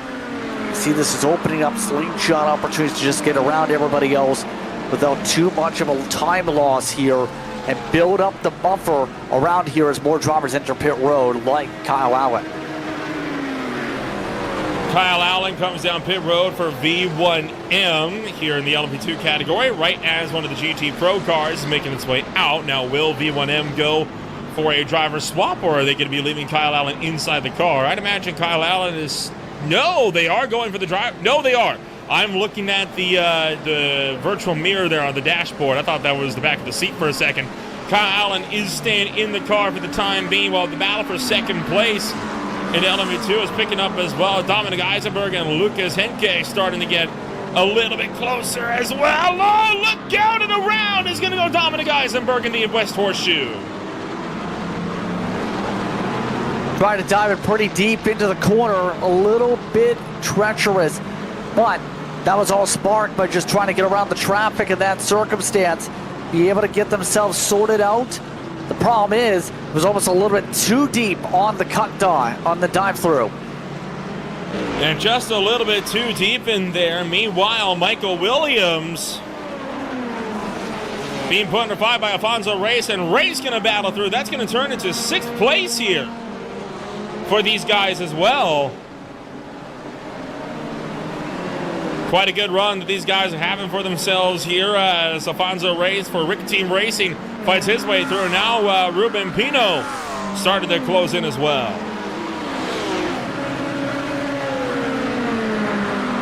Yeah, well, we just talked about, they were 3 seconds up. How they lost 3 seconds? That's how big the traffic management comes to play. Traffic giveth, traffic take away your chance to be able to keep up with the 512, I guess you could say. And it's so frustrating if you're not able to make your way through the traffic quickly. It could just be absolutely costly in your sake, and that's what we've seen that's closed this battle the opposite way. And so the field going to continue to pick things up here as you got yourself quite a lot of drivers fighting this one out here. Battle for 4th in GT Pro. Still close as well, but a lot of these fights are fights that we've seen before, right? And we're just watching drivers now go through the motions.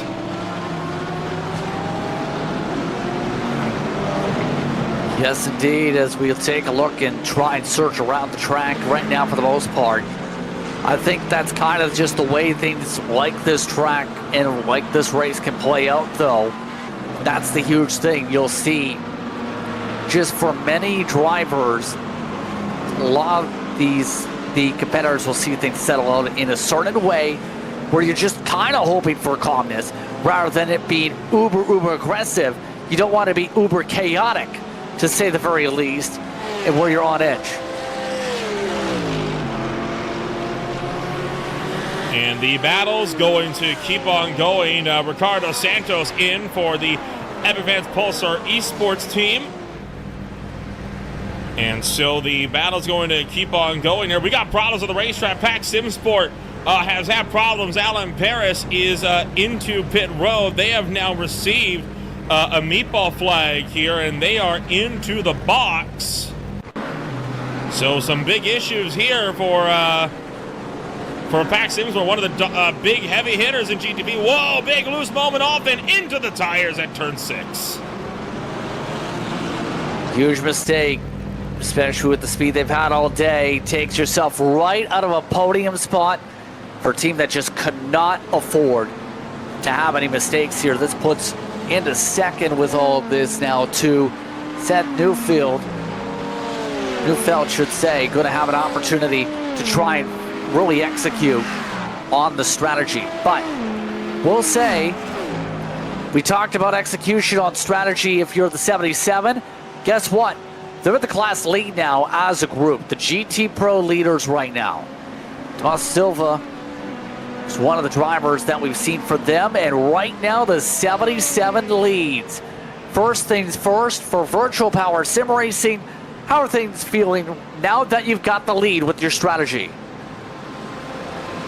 Well, like, it wasn't a good start.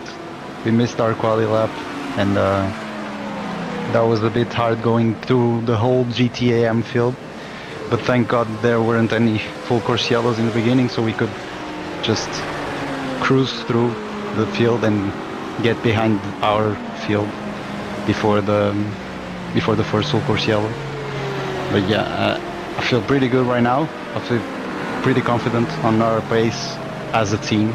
We all seem to have a pretty consistent pace, and it's looking like it's paying off right now. We're P1. Overall, with the way things have shaped up in a race like this, though, what has kind of been that preparation like in the first place when it comes to this season compared to some of the other series or in past seasons when it comes to making sure you guys were up to speed and, of course, knowing how chaotic the world was, making sure you performed in the 24-hour today? Well, this is our first season competing in VSCA, and so far I think we're going good. We had a bit of an unlucky moment in the Rouge, and I think we could have got a better place than we did. But still, like, though that's in the past. We prepared really well for this. We trained a lot, really focused on having consistent pace, not focused on just doing fast laps and such. Just focused on being consistent, not having incidents, and that's what we're doing right now. And it's been going good. Let's hope it keeps that way. And when it comes to the fuel side of things, what is kind of the thought process right now, especially with how we've been able to stretch things and sort things, on how you're going to try and get yourself to a spot where you limit that final pit stop that's been so critical we've seen in some of the 24s over the years at Daytona? Yeah, well, it's still a long race, so it's very hard to predict how things are going to shape with all the full course yellows and stuff. But yeah, I think right now we're in a good place. We're managing our fuel correctly. We're also keeping in mind every situation that can happen, like full course yellows, short full course yellows, being in mind that we can miss our pit and maybe a full course yellow comes and then we have to pit until full course yellow, and that's when the pits are closed, and that's not good. So we have everything in mind. We're just trying to manage, and it's very hard to manage a 24-hour race, like I said. Really long, so pretty hard to predict, but we're doing our job. We're keeping our pace consistent, and that's our goal right now. So with that in mind here, how are the Robertsons lining up for you guys here the rest of the way? What's kind of that plan for the next few hours that we'll see from the 77 team? Well, our plan is basically just to maybe do 2 hours, 3 hours in between that, in change drivers. Right now we're hoping we get as little full course yellows as possible, so just because our position is good, so to not shake the field up too much, like we're comfortable right now, not build the pack up again. But yeah, it's very unpredictable, like I said, so it's very hard to predict.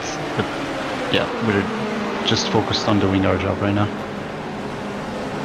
Anyone you want to give a shout out to before we let you get back to the team? Well, I'll just give a shout out to everyone in my team. we all practiced very, very much, and we're doing our best to just have a clean race and let the result, hopefully in the end, come to us. And good luck to us, and good luck to every team as well. Good luck the rest of the way, Tomas, and thank you very much for the time. Thank you. Tomas Silva taking the time to speak with us here on the 77 camp. Nolan, busy time so far as we are 8 minutes away from the top of the hour. Yes, sir. Only 8 minutes away so far, and quite a fight we're having here so far as multiple drivers are coming down pit road. A lot of the prototype field is making their way through now. Battle for fourth in GTM is on between Neil Forbes and Rich Wright. This is, of course, Wastegate Racing and SWF Motorsports that are having a bit of a scrap amongst themselves. It is a Mercedes versus Porsche battle, with quite a few GTPs trying to fight their way through. So a lot of the prototype battles are dropping off at the time in, but that's just a result of pit stops. I'm sure they'll be picking up before too much longer. Yeah, the expected window usually is by the top of the hour, if not 5 minutes after, depending on how things go. With the fuel burn more so towards the 60-minute mark, it just really has been scrambled up, hasn't it? With the way things have broken down with all the top-offs and all the cautions early. But now, this is where you get into that full sense on where you will be in terms of the race long-term. Get yourself in a spot, plot and plan. After all, it's already getting dark pretty soon. It's already near 5 o'clock in sim, and it's pretty dark on circuit. Track temperature we haven't touched too much upon in the past bit. Stayed around 22 degrees Celsius at the moment, but those winds were actually pretty treacherous too. You're talking about pretty turbulent up at the banking.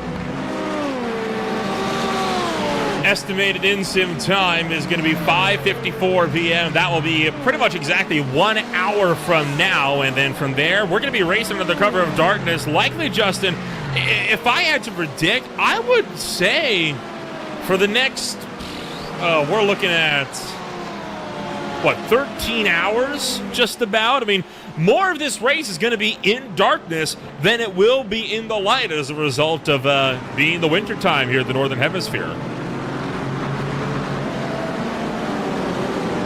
Yeah, you see the headlights shining brightly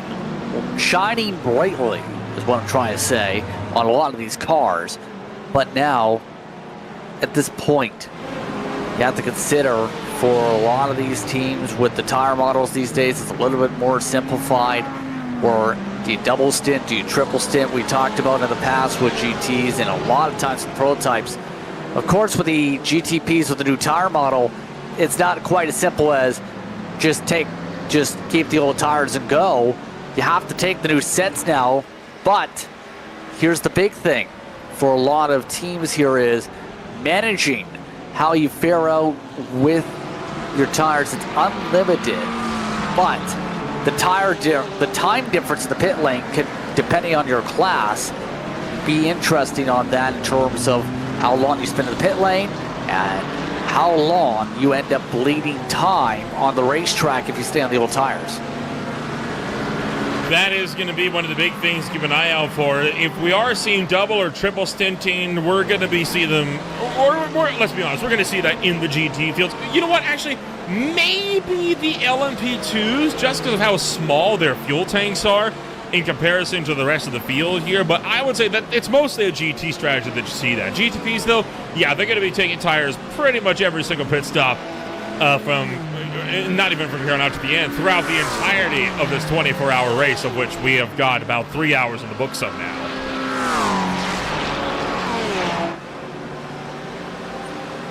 Yeah, the interesting thing with all of this, too, now is long-term, it's the question. Who's going to be able to keep up with the who's? Wastegate in particular, it's been interesting in GTP. Of course, they only pit 5 laps ago, but are offset on strategy compared to the World Sim Racing side of things. But for many of these other teams, it's the matter of can you plot yourself on raw speed? And we've seen, for example, when it comes to GT that we've been following along with on screen here, you're talking about virtual power running the 144s, most of the fields in the 145s. There's big separations on raw speed here that we're seeing with the way these fuel differences are coming to play, heavier compared to lighter cars, that are really factoring in to these huge differences in the intervals on the racetrack in turn as well. Battle for second remains hotly contested here in GT Pro as Nicholas Sola and Josh Goen continue to duke it out. So far, Sola has been the driver to beat, and every time Goen's gotten close, there's been faster traffic that comes through to break up the party. So Josh Goen, could he be getting perhaps a little bit? Oh, he's had a big slip up there as Josh Goen swings wide to the West Horseshoe, and that's going to cost him over a second up to Nicholas Sola. And now he finds himself on defense from Grow Racing Team White's Alario Jorge. These two have lost a fair bit of ground to the net lead, but Josh Goen in particular has looked pretty solid here in the 18, where we've seen, well, both the Goens have done really well. After all, the goal is go win, like the name says. But the Ferraris in particular in the 18 machine be able to keep it clean compared to what we see with the 19 with that incident with the toe earlier on, to maintain themselves in the action, to position themselves. After all, that's been the approach, to have a chance long term as a team to be able to grow in multiple different types of cars. The challenge for Goen Racing remains a big one, and now they are on defense. Let's ride on board for a little while with Grow Racing Team White, and we will allow you to feel the noise on Green Flag TV as you ride on board in the battle for third.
battles continue on here in the VSCA 24 Hours of Daytona. If you're just tuning into the show, welcome to hour number 4 of this 24-hour broadcast. My name is Little Round Paul, now joined alongside by Joe LaCastro, jumping into the broadcast booth as Justin Prince has gone to get set for his next stint a little while longer today. Joe, it's been an interesting start to this race. A lot of calamity in the opening phases, but since then we've settled into quite a rhythm here.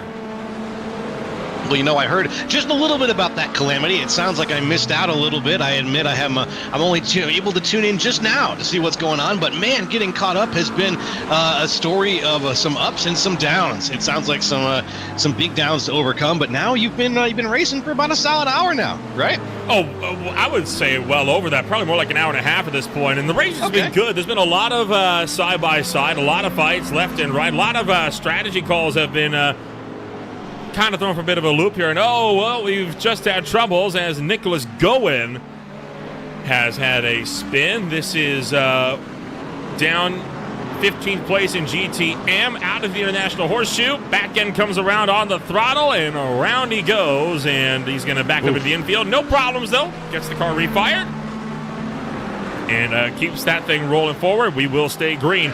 Fights on with the GTM race lead. Around the top side goes Richard Bell, trying to overtake Samuel Hoff for Superstar Racing Team. Let's see if he can do it right now. Hoff up on the inside there. Doesn't have the position, and he takes it. He's lost the spot.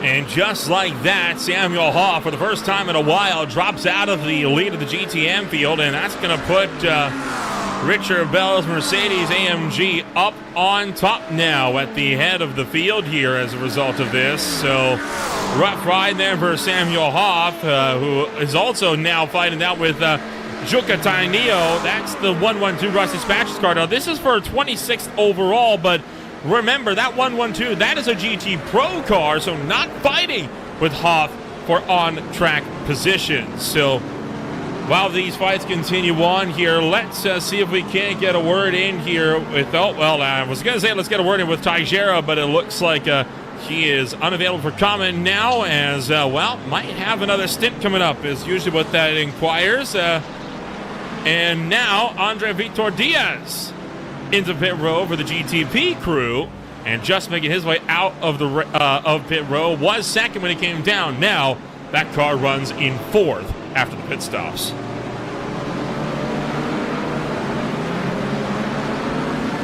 Andre looking good to come back out.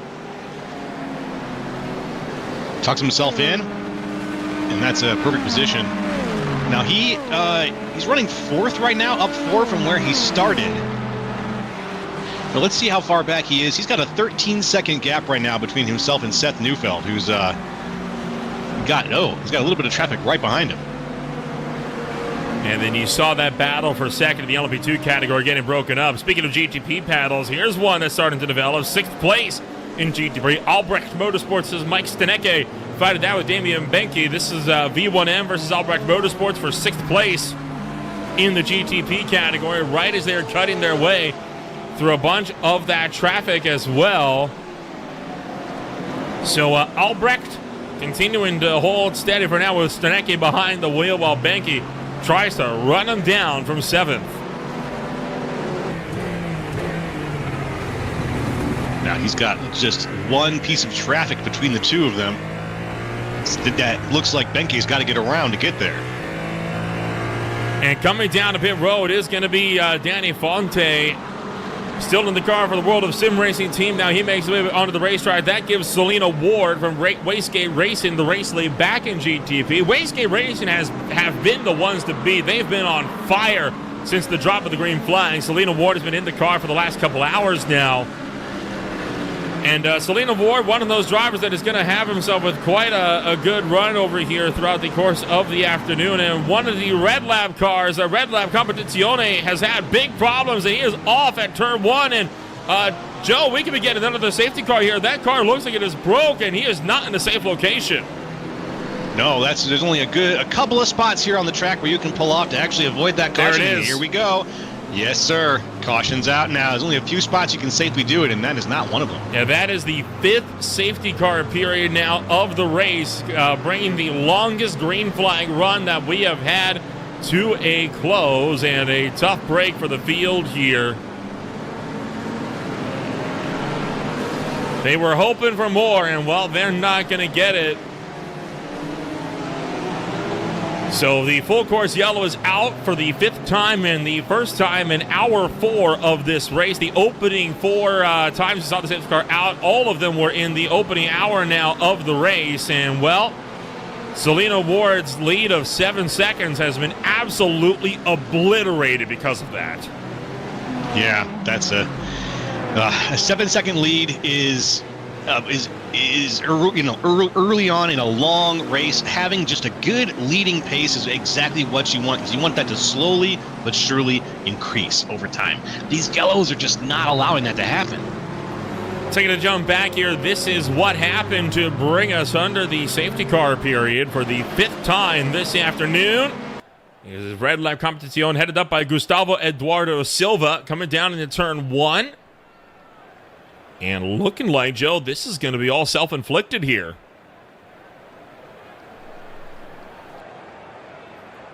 Yep, let's see it. Oh, yeah, locked up the fronts. Ooh. Goes in hot. And he is going to misses the first tires, but still hard on the brakes and straight on into the second. Wow. That car tried to sort itself out, but it just said, nope, that's going to fall right off the front. As you see the fender flying off the car there right at the last moment. Coming on through, you see the lockup there, and already you can see here, no chance of making the corner. Yeah, nothing. Didn't have it in him. Physics was very against him in that moment. And that cost him the front of his car, and that cost us the 5th caution of the race. And it cost Selena Ward the lead. Or the gap. Ah. Ouch. Ouch. So Track Limit Sim Racing Thunderbolts Michael Williams was in the lead of the race for LMP2. They're going to retain that lead, but obviously their lead has also been annihilated. Virtual Power Sim Racing, we were talking to one of their team members earlier on today. They're now having to give up a huge lead. And of course, Richard Bell just took the lead in GTM a little while ago. Well, for them, not too many big fights here this afternoon here as well. So, well, the battle is going to continue on throughout the course of the afternoon, but this safety car period is going to bring a lot of shakeups here. Yes, sir. And these shakeups, all, after an hour and a half or plus of solid racing, it's you get into the groove, and now the groove has got to find itself all over again. Let's just hope that we don't have let's just hope that folks are able to find it a lot faster, and that we go from what I heard, in the first couple of hours, getting restarts done was really difficult. So I want to find a good place to put the car again. I'm hoping that people don't get too greedy here on these next set of restarts. Well, we got a few drivers that are going to be waiting to give us a chat here. We'll start things off with Geordie Vermeulen here, coming up here from the BMW M Team TSR GTP crew here. Geordie, obviously this fight has been quite a big one for your guys' team so far, and this safety car gets that GTP right into contention. You're currently running 3rd. How are you guys feeling? Yeah, feeling good. Feeling really good, actually. We were struggling a bit during the week with practice, getting a feel for the car since the January 5 tire update for GTPs. We've been really struggling with balance, but we've found a magical fix last night, very late on. It seems to be working for us, so yeah, feeling good. This safety car is going to shake up a lot of strategies for a lot of teams. I know you guys were one of the drivers that were just waiting to come down to pit road. How does this change the strategy for your team so far here after a long green flag run? I'd say it's not changing it that much. At this moment, it's just going with the flow. There is no point in trying something aggressive or whatsoever, because there's still 20 hours and something to go, and there is quite a big chance that we'll have more full course yellows, safety cars whatsoever to make up for lost ground. So at the moment, we're just staying put, looking at what the rest is doing, trying to copy it, or when we're thinking that people are making the wrong decisions, we do the opposite of what they're doing. But mainly just going with the flow at the moment. You're one of several BMW M Team cars currently out there on the racetrack. Of course, two of them for Delta Racing. You are the one of the lone teams for TSR here this afternoon. How are you guys faring so far with the other BMW drivers out there? Has everybody been playing nice so far? Well, tell you what, with the BMW drivers, we did not really have any problems. We're very well acquainted with the Delta Racing guys, so that's very good. But it was surprising to see that definitely in the first hour of the race, whenever there was green flag racing, the racing was really fierce in GDP. To a point where we were saying to each other, like, come on guys, it's a 24-hour race. There's no need to be rubbing doors already when there's still 23 hours to run. It's a bit silly. So it was good to see that the field has calmed down a little bit. Obviously now with this yellow, it's can only see what if after the green flag flies again what's going to happen. But it's been chaotic on the restarts for sure. Well, so far things are looking good for that car here this afternoon. What's the overall goal for the 24 and for your upcoming 2026 season at large? Well, I want to say we want to win everything. We came in last year for the final 2 rounds of the season, a very program that we put together very late because there was a very small GDP field at the end of last year, so we're like, let's try our luck, see if we like this. Chris came up with the idea last year to put the program together.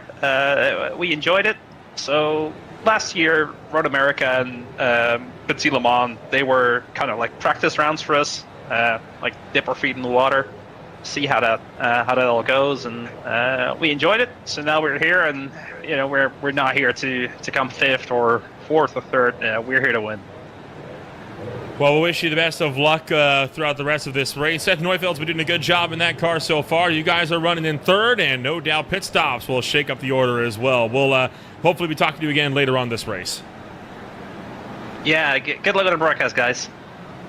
That was Jordan Vermeulen for the BMW M Team TSR GTP, and a few other drivers waiting to give us a chat, and we'll start things off with the drivers that are currently leading the way in the LMP2 category. It is right now the crew coming on over from the Track Limit Sim Racing Thunderbolt crew, headed up by right now Michael Williams and Randy Marino, going to give us a chat here. Joe, you're standing by with them. Hey there, Randy Williams. Can you hear us up here in the booth? Randy Marino. Sorry. Michael Williams, our driver, doing a great job about it too. Michael Williams, hey, he's out there in the lead. I'm a little new to the race situation here, sir. How has the race been going from your perspective overall? Leading you're in a great situation now, but has this caution thrown any of your strategy out the window? No, and on the contrary, I actually was just talking with the engineers. It seems like this kind of works out perfect for us. Get into a spot where we want to be, good window, and we should cycle out and be able to keep the lead after all said and done. Michael and Greg have been doing a fantastic job so far. Obviously, Michael's had this green flag running's been wonderful for us. He's been putting in the pace that we need out of him, and obviously making up grounds. And the big thing that's helping is incident points. We've been staying clean, keeping our nose clean. Like I said earlier, watching our P's and Q's and just keeping our head down is going to be a big part of the strategy. So you're trying in part of that strategy. It sounds like you're trying to keep the car on the track as much as possible. Are you going to be? Is the strategy to stay aggressively out there in the front, or are you willing to over the next couple of hours maybe play it back a little bit? I'm kind of interested in how aggressive you plan to be if you also want to stay on the track. Well, I know it's our first year in the VSCA Sports Car Championship, but all the guys running in that 420 track limits coaching driver car we've got some experience, so we know to take each of the fights kind of one at a time, and just assess the situation. Is this something we need a battle for? Is it better to just sit back? For a little while there, we actually gave up position on purpose just to sit back and and save some fuel. And whoever we had, I believe it was Kyle Evans in front of us, and just kind of running in his draft purposefully, not trying to be aggressive. And it's, with the timing of this caution, that has worked out wonderfully for us. That's really great. That's really, really good to hear. Now, you said this is your first race out here with the VSCA, right? Yes, sir. Okay. Now, have you always run the LMP2 classes and other races that you've done too, or is this car new to you guys? Some of the team have ran the LMP2. Akesh is quite familiar with it. He's not in this race with us, but he's helping us engineer. Most of us are running GT3s pretty religiously. Okay. So sticking out there, I'm coming from the NASCAR field a lot, so I admit I'm still kind of getting a feel for things a little bit out here in the road course world. But I'm keeping an eye on you guys. And is there anyone you want to give a quick shout out to here while we got you in the booth? No, the team's doing great.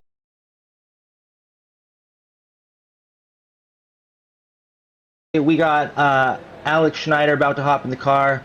Greg did a fantastic job. I just wanted to give a shout out to my team, and then our engineers Brock and Akesh running along with us, and our other teammate Patrick as well. Everybody's been hopping in the chat, supporting us. Everybody's been putting in their 2 cents, and it's obviously working out well for us. We're sitting in P1 in the LMP2 class, but we know there's a long race to go. Yeah, we got about, I think Nolan mentioned about 13 hours of darkness coming up. So, that's about when I get in the car. What was that? I said that's about when they put me in the car. That's all right. Are you excited for that night racing? Yeah, the dead man shift, as we refer to it. All right. Well, we'll catch you for the dead man shift, my friend. And thanks for popping up into the booth. All right. We'll talk to you later. All right, Randy. Thank you. That was Randy Marino from the Track Limits Sim Racing. I got here. Track Limits team. Track Limits Sim Racing Thunderbolt, it says here. Yeah, Track Limits Sim Racing Thunderbolt currently leading the way in the LMP2 category. And then, of course, you also have some drivers that are trying to continue to power things on through and make some good runs of their own. Of course, you got the Pulsar Esports team as well, who's been coming through with some pretty good runs so far as well throughout the course of the afternoon. Pulsar, of course, they were one of the big competitors in the Roar before the 24. We're going to bring Joao Pedro Teixeira now into the broadcast booth for the Pulsar Esports team. They, of course, are currently running down 12th in the GT Pro category. And I tell you what, for you guys, it's been a bit of an up and down day. You started off strong after taking the win in the Roar before the 24, but now you guys are down by a lap from your class leaders. What's the plan so far to get that Aston Martin back into contention for the end of this race? Hi, Nolan. Hi, Joe. Great to have you guys as well. It went good the first couple of hours. Of course, we had a lot of full course yellows, which mixed things a little bit, and we stayed out for quite a while. But I think we are not that far behind. We are just on a different strategy. As I mentioned, we ran through the multiple strategies, and I believe that maybe we can, after this pit stop, can get to the front again. Does this safety car overall become a benefit to the team, or is this a hindrance in the overall race strategy here? We were not expecting the full course yellow, of course. Nobody's ever expecting one. But of course, we had this opportunity to replan our things. And I think the engineers mentioned that we will be in favor after this full course yellow. So let's see what can we do right now. And next phase of wave rounds currently taking place right now is to see your Aston Martin blazing through the field to get a lap back here, which of course is going to be critical for your team as well. Overall in the 24-hour race here, how has the mindset shifted after just barely managing to win the Roar by about 0.4 of a second? We know that we have a strong competition. Virtual Power Sim Racing is one of them. The other one is Blocco Motori, of course, and we cannot forget the Telemetry Racing, of course, and SimCity. They're all very, very good on the field. And of course, the idea is to always give our best and try to put the laps in and try to stay ahead. Some things can happen, as I saw while I was driving, and that Bloco had a little bit of an incident and dropped down a couple of positions. But hey, we will see. There's a lot of time still to go. Multiple things that can happen in between. Let's see what can we do to get that Aston at the front. Season-long goals, obviously going to be a big story here over the course of the afternoon as well. Your team has shown that it's got the pace to run up there and go out and win races. What's the main focus going to be throughout 2026 here? Yeah, it's not our first time here at the VSCA Championship, so we know what battles to pick and what are the goals. At the moment, what we want ultimately is to win the three championships, the sprint championship, the endurance championship, and also the drivers championship as well. It's tough, of course, again, with this competition that we have. We will try our best. The goal is to also keep the car straight, keep the car clean, do our best. At the end, we are here to have fun and to enjoy the racing and racing with everyone. So yeah, that's our goals at the moment. All right, well, we'll wish you the best of luck when we return to racing action before too long. Good job on running the car so far, and we'll see if your strategy pays off in the long haul. Thank you, Nolan. Thank you so much. See you later. That, of course, is Epivance Pulsar Esports teams. Joao Pedro Teixeira coming home to give us a chat here this afternoon. And, you saw the first round of wave rounds being completed here, but still a little ways to go here before this race draws to a close here this afternoon. So, Joe, what we can do, we got a bit of an opportunity here while this safety car is underway. For those that are a bit unfamiliar, of course, with how this race comes to life here for the 24 hours of Daytona, what we can do, we can actually give a bit of a look here at the overall classes here and get a rundown on kind of how everything works here over the course of the afternoon. And, of course, there are 4 classes at play. 2 of them, of course, are from the prototypes. You got the GTP and the LMP2s, and then, of course, GT3s or GTDs, divided into Pro and AM categories, which are both rates for individual championships here this afternoon as well. And, Joe, you can see all the differences on these different cars, and while the prototypes might share a vaguely similar look, they drive nothing alike. Yeah, wow. They look, a little bit similar, but a lot of differences there. And this is an important fact sheet for someone coming in who's thinking exactly what is the difference? Why are these cars running in such different strata here? What's the big difference? Well, you've got turbochargers, V8s in the GTPs versus production engines all the way back in the GT3s. And yeah, I'm interested to see how the GT3s are split between Pro and AM. Like, that's such an interesting mid-category split to do in the race too. So there's going to be an interesting mix of skills and talents out there using these vehicles and getting them out there to put them around for the next many hours. Well, usually the way they split the Pro and AM categories here in VSCA, they do it through iRating, a combination of iRating and pace. So while there is no overall performance differences in terms of the cars seen in GT Pro and AM, it is all a matter of how fast the individual drivers are. That's the big decision maker when it comes to Pro and AM categories. And, well, we got everybody just about coming down to pit road here to take advantage of the safety car. Yes, sir. And here everyone's getting topped up. Maybe this isn't a situation we got in a 24-hour race. This is going to be kind of a silly question. How many tire sets do you get in a 24-hour race? Unlimited. Unlimited. I thought so. Joe, I have news for you. We have 1 set of tires the last 24 hours. Unbelievable. Good luck. Well, you can put a fun layer of strategy on there and say you get 24 changes or something like that, but I don't know. I think it's better to do unlimited, obviously. In this situation, you don't want to be limited by tire sets when you're going to be driving for 24 hours and anything could happen. I think it'd shake things up a lot. I mean, we've seen it before in stock car race all the time, right? Drivers burn that extra set early on, others choose to save it later in the event of a late race yellow flag. But I understand why they don't have the tire set limits. But hey, yeah, you never know. I mean, some leagues do opt for it. they're few and far between, but some leagues do indeed opt for it. As there you see the field making their way out of pit road, so we'll let them catch up at the tail end. We'll do another class sort here.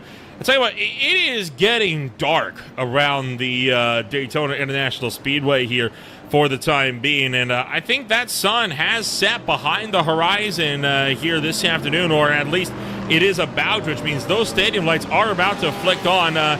Sunset anticipated in under half an hour here this afternoon, as this race about to be run in darkness.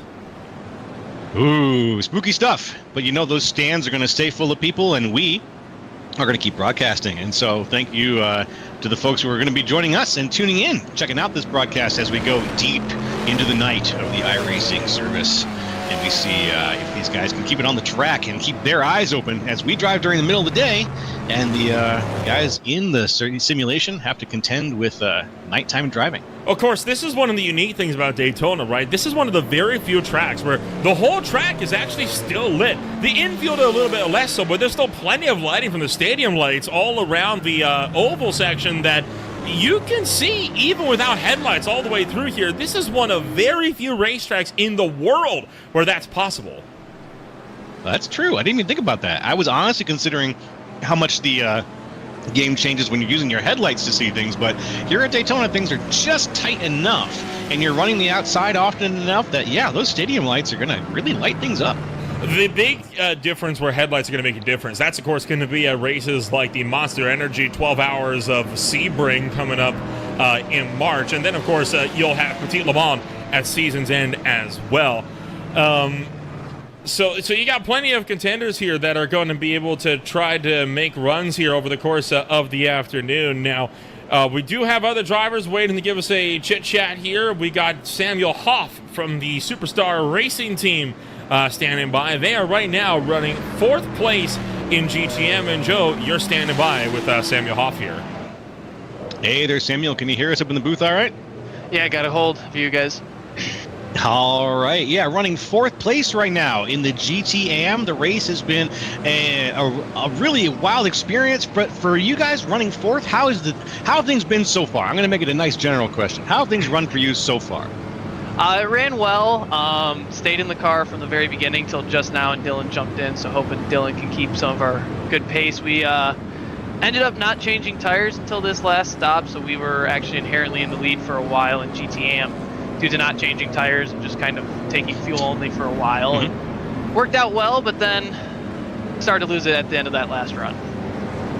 Yeah, well, now you got things stacked up a little bit. Do you think this restart's going to go good for Dylan Johnson there behind the wheel? I hope so. It'll be his first VSCA restart, as this is all of our first real race in VSCA, so we'll see if he can take it easy. His whole goal is just bring the car back in one piece at the end of his stint. Yeah, want to get there back in one piece. I've already heard there's one car that not going to finish the race because it's in multiple pieces, unfortunately. But we want you guys to get to the end of the race for sure. Now, looking ahead a little bit, I'm just learning about the VSCA. This is my first VSCA race too, so I'm trying to get a little bit caught up. Are you guys looking to hopefully break? And I'm not sure exactly how you do this. Maybe you could tell me. How do you break from the GT Am into the GT Pros? Is it just a matter of an evaluation, or after the season, do they determine who was the fastest during that season? How does it work? So it goes off of your driver classification. So a GT Pro car, like in real life, needs to have a platinum, gold, or silver driver in it. And then AM can have gold, bronze, or silver. And for us, a majority of our team outside of myself are all bronze drivers. So we were not in that category yet. Now, this driver classification can obviously change over the season with how you perform on track and how well your pace is. So if you're able to perform well and show good pace, you can get upgraded from bronze to silver. And our hope is at the end of this season, we'll have about 3 to 4 of us in the silver class, and we'll start a pro team next season. All right. Hey, all it takes is 24 hours at Daytona and maybe a few others here to get yourselves there. And I'm betting that running 4th and 1st in in GTM is going to go a long way towards that. So your strategy, I've been hearing this question get thrown out a couple of times, and I want to ask it too. What's your strategy for the rest of the season here? Oh, the strategy for the rest of the season is to bring home a car every race without any damage on it and just try and finish everything. We're just trying to learn. We know we're not the fastest, but if we can bring a car home every week without any damage when we race, I think we can get some really, really good finishes this season. All right. It looks like we're going to be getting things kicked off here. Real quick, anyone you want to shout out to before I let you go? I just want to shout out Superstar Racing Team and all the people that have made this happen, as well as some other sponsors, Patty Engineering, my great parents for supporting me through all of my sim racing. So, good stuff. I'm glad to hear it, my friend. And good luck on the rest of the race. Thank you. Have a good one in the broadcast booth. All right, Samuel Hoff, everybody. And we are going to I'll pass things back over to you, Nolan. Well, so far this race continuing to show good progress here over the course of the afternoon. Not too much in the way of racing action just yet. The big question is, of course, going to be how is this restart going to fare? Before we get to that, the current schedule coming up here on VSCA. Once again, this is the first official points race. It is the Maconi the Maconi Setup Shop 24 Hours of Daytona. There we go. And then, of course, the first proper sprint race of the season, 2 hours and 40 minutes. That is around the Long Beach Street Circuit over in California. That'll be kicking off February. Then at the end of February, it is the Sebring International Raceway for the Monster Energy 12 hours. Followed by, once again, the JRT course de Monterey at the WeatherTech Race at Laguna Seca. VIR used to be at the end of the season. This time, smack dab in the middle of Virginia International Raceway. A newer track going to be the Canadian Tire Motorsports Park. That'll be coming on up over at at CTMP. And then, of course, it is going to be the Homestead Miami Speedway with their next race as well, coming through at the end of May. Of course, that was another track that was towards the end of the season. And then at the start of June, the Watkins Glen 6 hours presented by Abruzzi. And then, of course, Road America for the Advanced Sim Racing Endurance Grand Prix. That will be in August at the end of the summer break. So plenty of racing over the course of 2026. 10 total races, the first of which is taking place tonight here at Daytona International Speedway. Now, the last time we had a safety car at the end of a green flag run, Joe, it resulted in the next hour and a half or so being run behind the pace car as we would go green for a lap or two and then get another crash. Go green for a lap or two and get a crash. Now, granted, all of the full course yellows were completely warranted. There was not a single one that I think anybody was arguing with it needed to be one. The problem comes in the fact of the incidents that happened in the first place. We have the phrase in stock car racing, right? Cautions breed cautions. That's just as true in road course racing, though, especially when you get a pack of 55 cars packing itself up, nose to tail, ready to go at it again. Oh, you're so right. Cautions breed cautions, and that's true. And I think a lot of that has to do with, driver eagerness. It has to do with the vehicles warming up, cooling down. There's a lot that goes into a restart from just physical.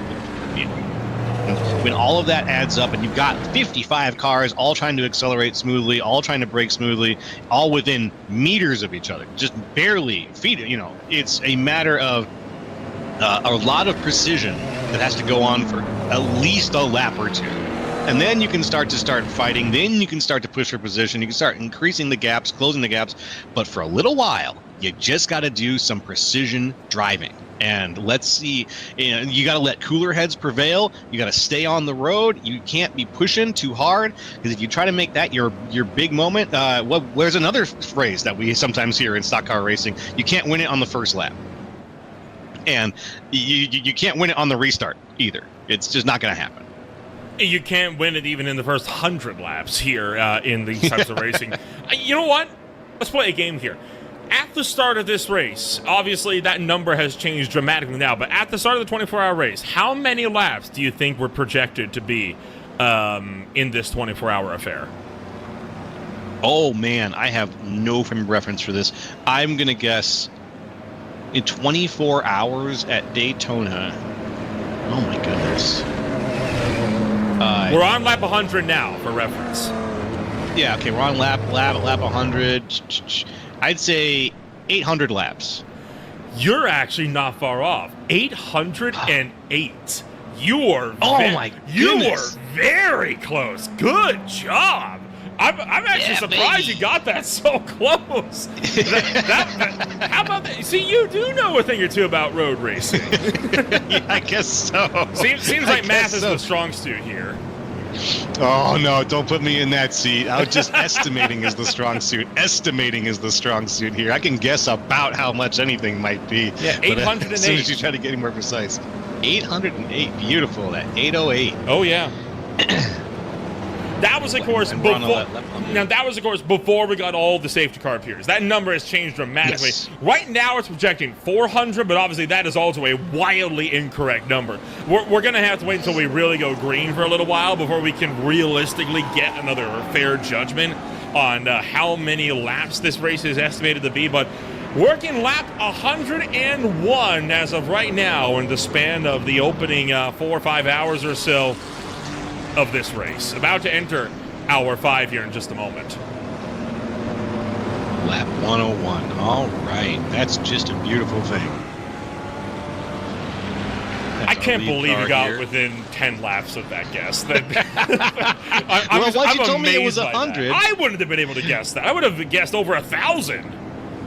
Yeah, I almost did 1,000, but when you told me that you were at 100 laps after 3 hours of racing, that's when I said, well, they're not going to hit 1,000, so it must be a little less than that. Maybe somewhere around 200 less than 1,000. I'll just say 800. That was my whole thought process. It wasn't any more inspired than that. It was just that we had hit it by 3 hours in, we hit lap 100. We'll probably get to about 8 if we were going to just go green the whole way. You've got that sixth sense working with you there. Yeah, phew. Well, I'm glad I got something working for me right now. So when this is I admit that I'm used to much shorter cautions. In these kind of situations, about how many laps do they typically do under caution once we get a full course yellow? It always depends, right? I mean, there's no set limit on it because all the yellow flags are done manually here in VSCA. So the typical procedure, you allow drivers to get a wave around just to get drivers behind their class leaders before pit stops.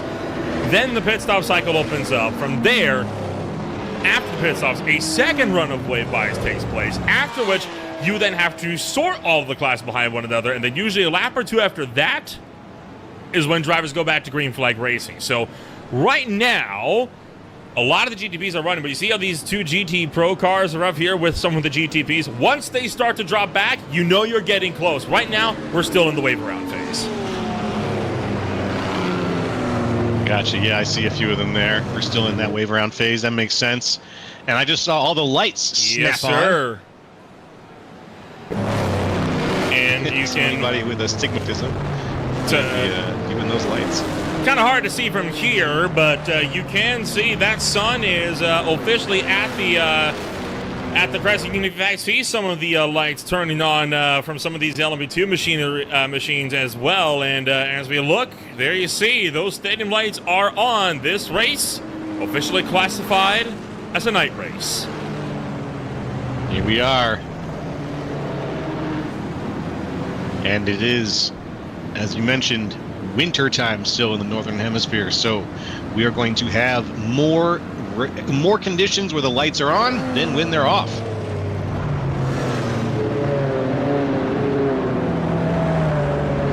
Keeping things very classy here with this long night race section. Oh, some lights, everybody getting out of the way for those wave arounds here still.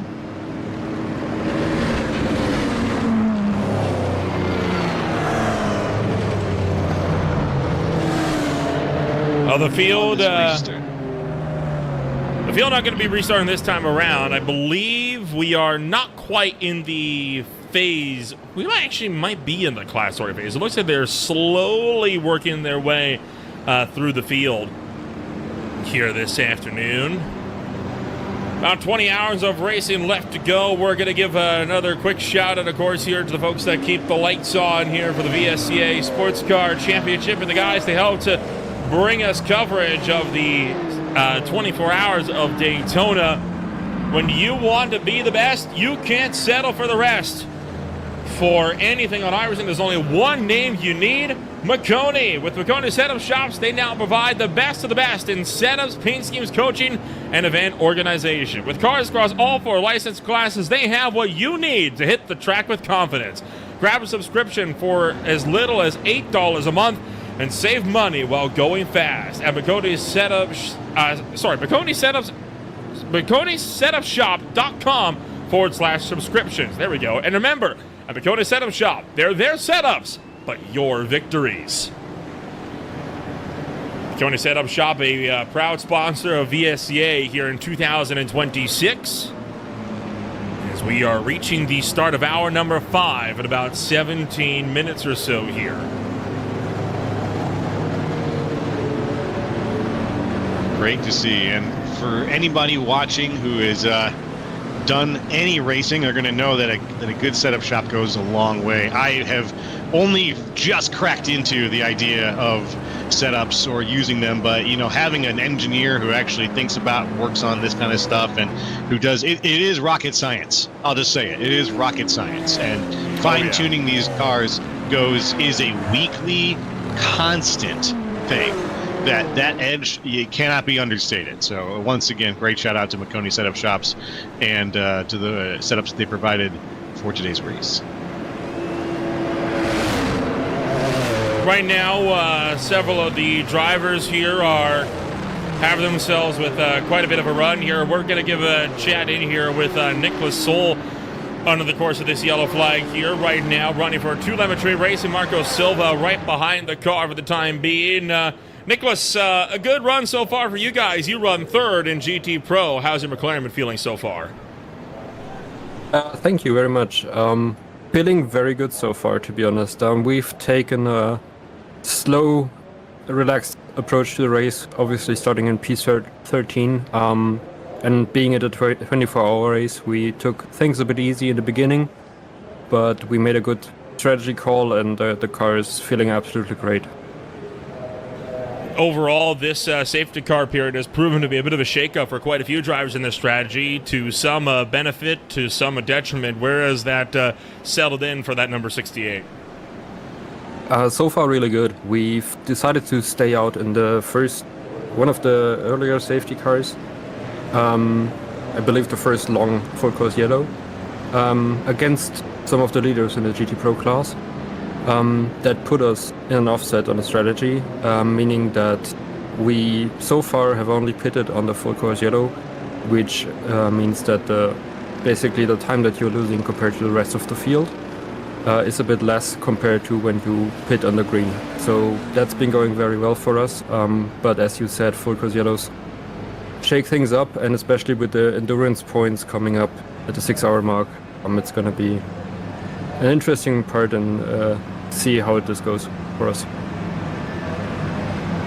You, of course, have been you've had a big interest in real-life motorsports, right? Of course, you've never had the opportunity to give it much of a try, but hey, you're making the best of it here in the virtual world, of course. Now, from what I understand, you were active at one point as a pilot in international FPV drone racing. How does that work? Well, so FPV drone racing is basically like the Red Bull Air Race. So it's a 3-dimensional course compared to being in a virtual car. It's actually a mix of virtual reality, let's say, and real life. You're basically flying a very fast drone through the pilot's view, which is why it's called FPV flying, first-person view flying. And you're usually flying with around 6 to 8 people through a 3-dimensional track that has all kinds of obstacles in there. May it be flags, so-called gates, or natural objects. Oh, interesting. Okay, so it's like obstacle course race against the clock, effectively.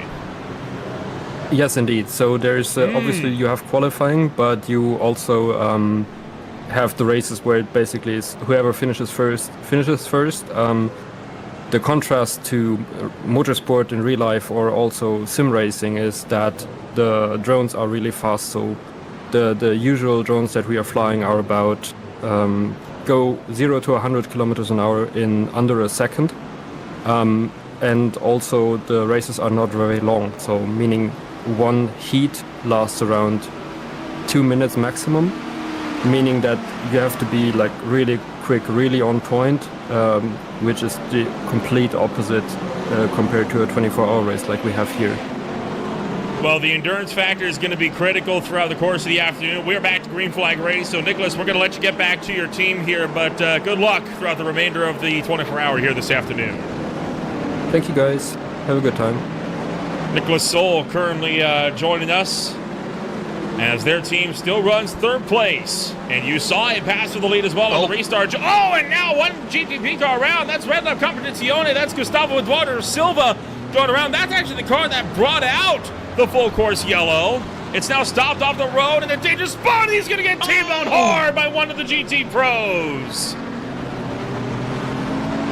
Oh, should have reversed off the racetrack. That was an impact that did not need to happen. That was Grow Racing White's Alirio Jorge that was caught up in that. And look at the damage to the front of the number 24 as a result.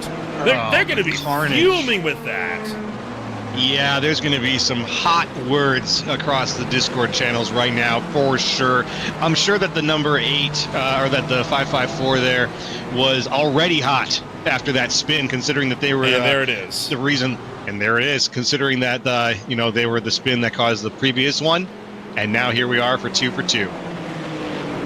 Golly. Red Lab. That's tough. Yeah. That's going to be tough.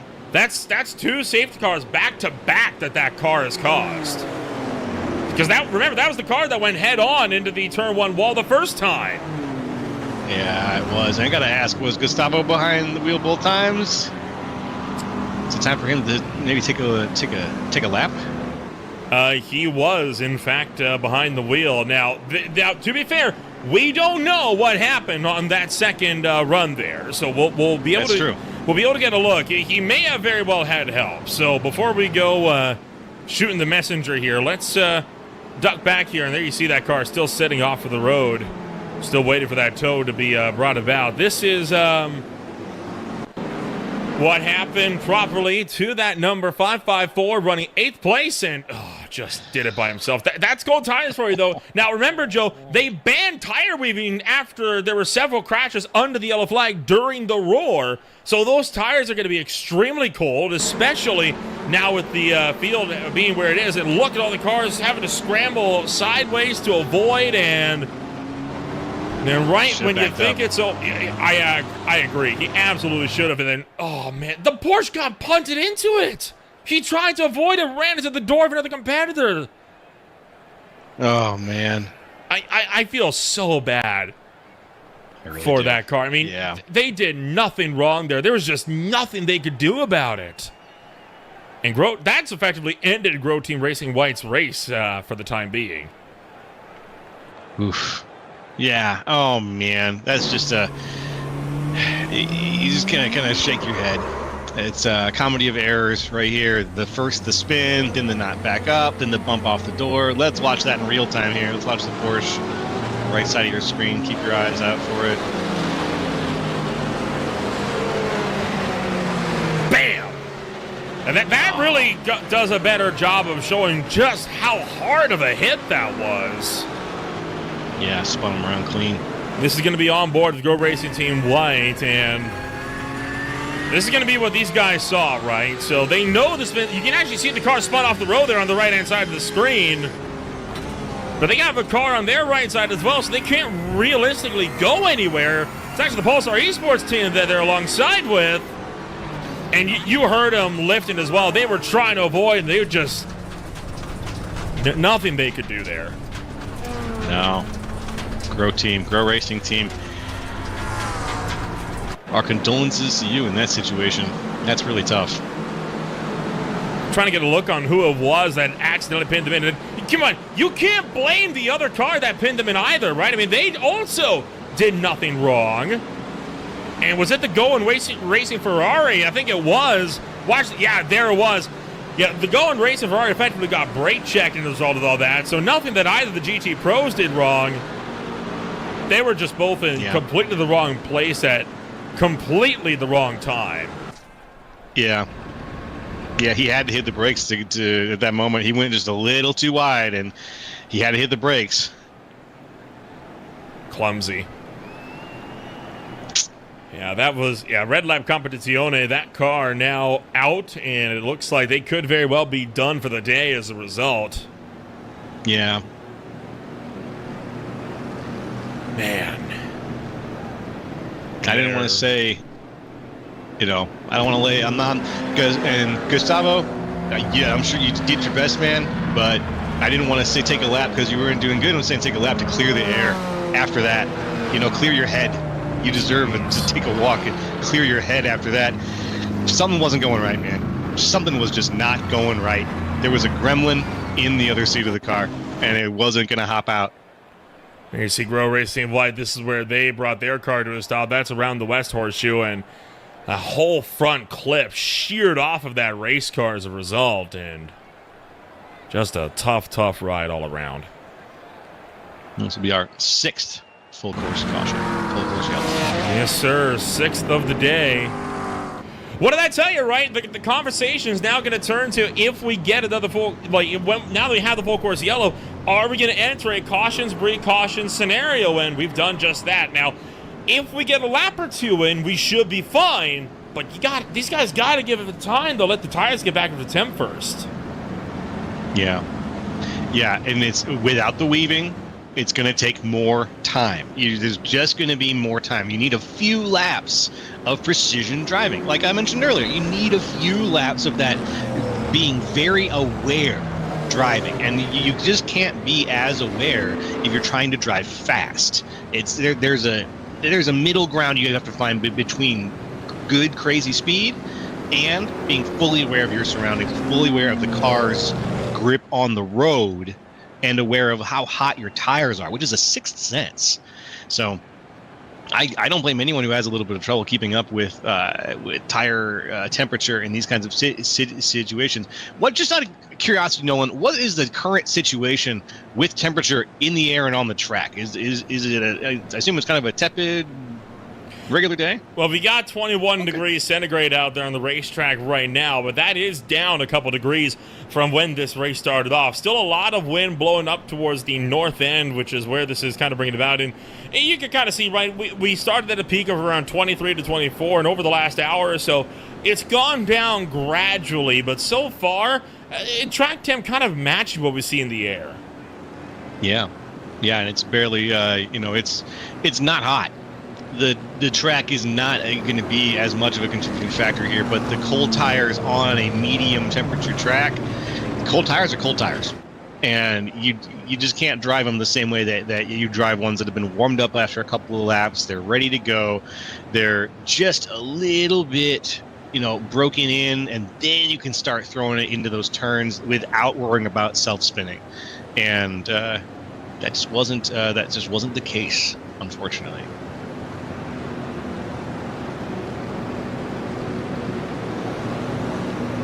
So we're probably still in the first sorting phase here, because I don't think anybody yet has gone down. Yes, pit correct. road. Pit road has not opened yet, but granted, because this is this happened on the restart lap, we should be getting a quickie yellow flag, which means we're skipping steps 4 through 6 of the safety car period, which of course means that the initial wave around period is going to be bypassed to try and get this race underway a little bit quicker than most. So there are methods of getting us through.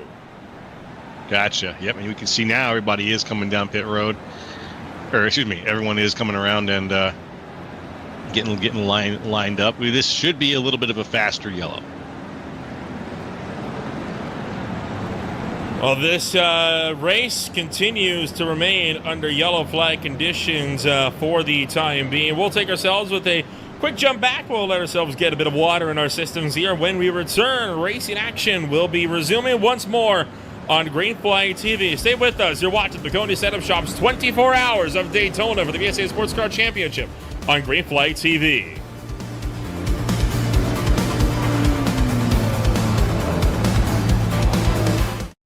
Racing isn't easy, but experiencing it is. iRacing puts you in the driver's seat with the industry's leading sim racing game. Drive on laser scan replicas of the greatest racing circuits from around the world. Go head-to-head against other drivers chosen by skill-based matchmaking to ensure competitive racing at every level. Compete across all your favorite series. In officially licensed cars, engineered to deliver the most accurate driving experience possible.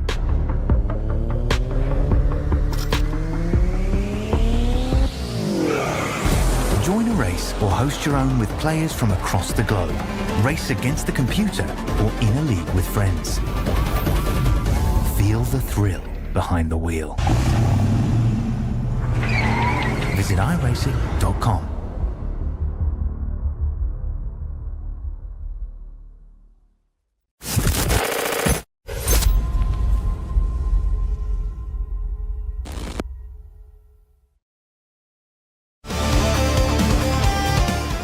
Welcome back to Green Flag TV, where we are still pacing under the next safety car period here of the afternoon. And, well, right on cue, we come back and the green flag is back in the air as we give ourselves another shot here with 20 hours left on the boards, Joe. 20 hours left on the boards. Hour 4 down, hour 5 starting up. Hour number 5 in the final hour, Joe, that both you and I are in the booth here for at least the time being here on this one as the field makes their way into turn number 1. The GTP is able to get through with little impact here this time through. No major moves being made for positions here. LMP2's same story. No drivers going for any major slides, so that means a lot of the fights will be up to the GT field.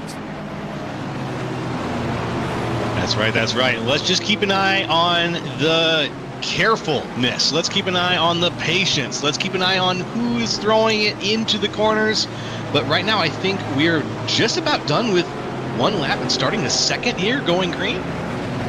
And we got one car around to the fact it's the Tulama Racing Tree machine. They have spun off at the International Horseshoe. They're able to get the car back on the road, so no harm, no foul. We'll keep this race under green flag conditions.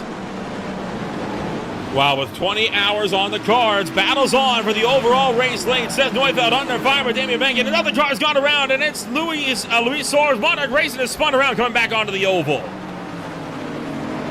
Luis Suarez trying to find a nice clean spot to get back on. Going to be able to do it, though, and once again staying green. Good to see, good to see. That, unfortunately, will give them a black flag, though, for hitting the incident. And remember, they got that rolling every 10X. You got to come in for a drive-through. That pushed them over the threshold. So Luis Suarez is going to have to come down pit road and serve that drive-through within 3 green flag laps. Selena Ward, Kawasaki Racing, the former leaders and dominant cars of this race, trying to make their way up to the field by Albrecht Motorsports, trying to power their way on through. While Seth Neufeld having to go on defense. Kawasaki Racing round the outside, not able to secure, though, in 1. Selena Ward trying hard to get that pass there on Stanicki. And now side-by-side in LMP2 as well, Dominic Eisenberg cutting through here on Roberto Arter. Able to drive his way on through Roberto J.M. Arter. First stint in the car for the number 87 for Rick Team Racing. Right now running 6th place in the LMP2 field. All the while Seth Neufeld continues to lead the way up front on what has been quite an interesting run here as this pack continues to battle its way on through. Selena Ward also fighting it out with Albrecht Motorsports for 4th. Albrecht holding on to that lead here, coming down through the stretch. But Selena hits the braking just a little bit earlier. That earlier braking doesn't lead to a good exit there on the bus stop. And on board with the tail of Seth Neufeld as he's got Damian Banky running him down as they make their way out of NASCAR 4 down the front straightaway. Setting up a run here into turn 1, looking high. No move though. Damian Banky tucks his car back in line as well. Further in the field, side by side in GT Pro, this is for 8th as Eric Van Spijker defending against Saul Sanchez Flores for the World of Sim Racing Team Blanca Motore on defense. Watching now, these guys are very close in the GT Pros here. Van Spijker still working on defense there. Flores right behind. Flores makes a move to the outside now. The 151 thinks he has it. Slides a little bit up to the outside. Still has it there. Good speed, good speed. But I'm not sure he's going to be able to close the door here. Let's see what happens as the road course takes its hold. Coming around turn 2 and now into 3. World of Sim Racing Team continue to hold the inside and outside turns of inside, and just like that, Flores gets into the 4th place spot here. Aiden Campbell for SimCity Racing powers his way through the field, and trouble. Seth Neufeld has spun, and he's crashed hard. Seth Neufeld big into the wall and out of the lead in GTP. Oh my goodness, that is the shakeup of the race right there. We were following things back in GT Pro, but the GTPs, this has changed things. Damian Benke now out in the lead. Danny Fonte in second. They're going to take advantage of this. We're going to have to wait and see what happens. Now, Seth Neufeld might be done. He thinks he's at a tow-away zone, but that is not a tow-away zone because it wouldn't be safe for course marshals to go out there, because look at right where those tire treads are, right? You can't push a car off there. So this could very well be our 7th safety car period of the race. No yellow flags just yet. This field remains under green flag conditions for the time being as drivers cycle on through. You can see them working their way through the Le Mans chicane while there's a stricken GTP on the inside stuck by the wall. The next, and in fact he is going to be given the permission to tow from race control, so he takes the tow to pit road. I think maybe in an effort to keep this race under green flag conditions, but also, because he was doing his best to try and find a tow-away zone, and it was a significant opening in the wall, so they may have been a little bit gracious on that one there. Let's take a look. This is what happened to Seth Neufeld and what has seen that car down and now out of the race. Here we are in the Wayback Machine. Ooh! Took too much curb and a hard hit into the tires. Yeah, you can't eat too much of that curb at once with these cars. They are, especially at speed. And he was trying to stay ahead of Benke as much as he possibly could. He wanted to stay ahead of him. And so trying to do that, you're going to cut a couple corners. But if you fly over those bumps, they get bigger and bigger the faster you go. Battle for second in GTM is hot as well. SR and TFR Alliance, Wastegate Racing, and SWF Motorsports fighting it out for second, third, and fourth as they continue to dogfight, making their way back onto the oval as what little daylight remains continues to fade. And you've got John Goodwin running down one of the Vulture Motorsports GT Pros, now looking for an overtake here down into the Le Mans chicane, trying to get a buffer zone between himself and Wastegate for the second place spot in GTM. That's a lot of close racing going on right now there in the GT class, as we look to see some passes potentially being made. Meanwhile, the fight for the lead in GT Pro also hotly contested. Matco Fisher Motorsports fighting it out with VSR Competición Nero. Now, that car behind, headed up by Roberto De La Fuente, a car that has seen quite a bit of struggles. But remember, the top two here have not come down pit road under that latest safety car period, so they still have yet to come down. Right now, it is Virtual Power Sim Racing that stands as the net race leaders here in this one. These drivers are going to be forced into pit road here within the next 10 to 15 laps or so.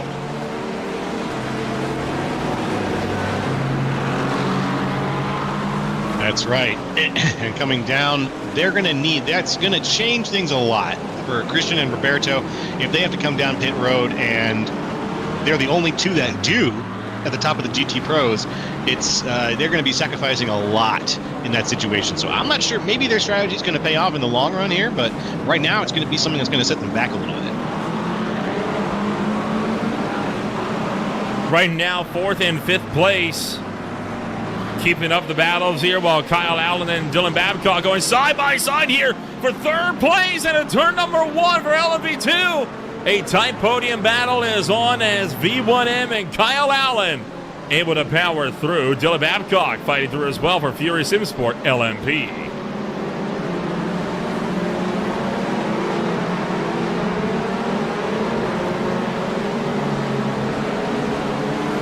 That battle at the top. Benke, Danny Fonte. These guys are, just trying not to do exactly what happened earlier. Don't want them to go flying off the track as well. That would be really unfortunate if that were to happen.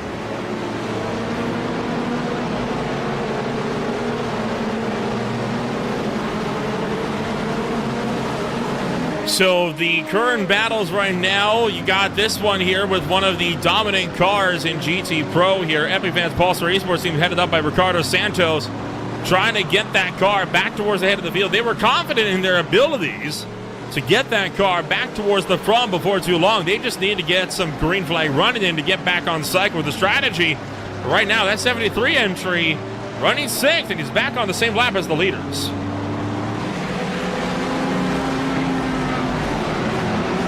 Just trying to stay up there.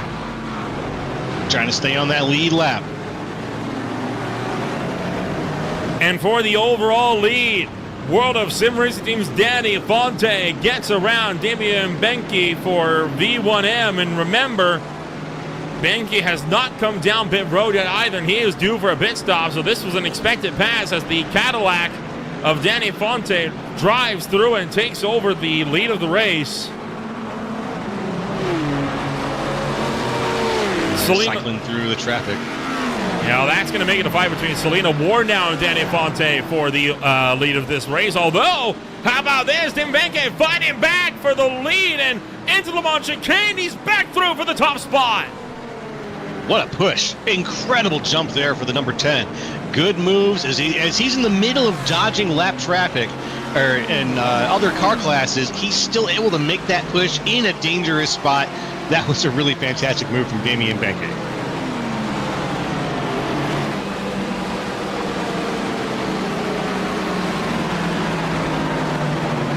Now it looks like Ward is being chased down. Oh, trouble! Look out! One of the Lamborghinis has just crashed hard on the first straightaway, spinning off at the exit of turn 1.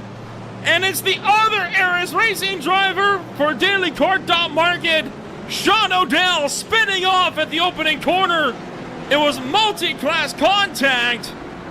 A big off at 1. That car's still rolling. He's trying to get it back to avoid forcing another full course yellow. Oh, do your best. I know it was a sad situation, but if we can avoid that full course yellow, we can keep some momentum going. Up here at the front, we've got some more very, very tight racing. And this is, of course, a fight as GTPs are trying to battle their way around through lap traffic, and we'll wait to see if we get ourselves any major issues with that full course yellow. Still looming. Sean O'Dell still sitting at the exit of turn 1. Huge fight for 3rd is on here in LMV2 as Kyle Allen trying to fend off Dylan Babcock for Fury Sims, where you got Dominic Eisenberg still to the mix as well. Racing back at the 5th place spot, trying to make a run as well. 3-way battle for 3rd here in LMP2. That 3-way battle for 3rd is a close race right now.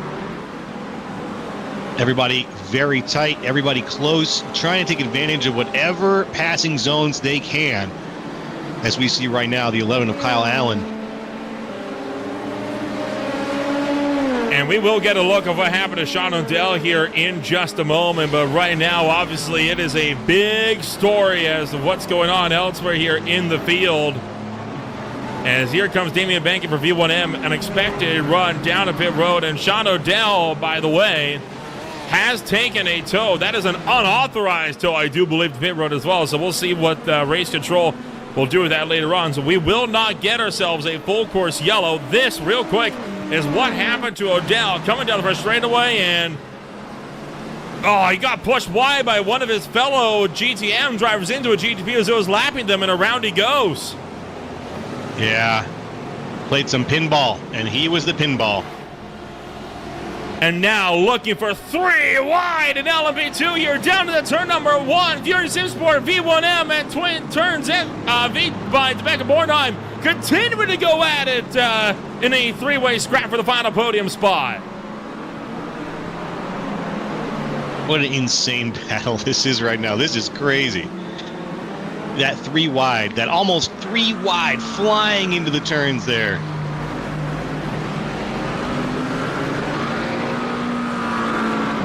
That's very impressive stuff. The number 11, Kyle Allen in the drive there, Dylan Babcock. And in the 23, Dominic Eisenberg.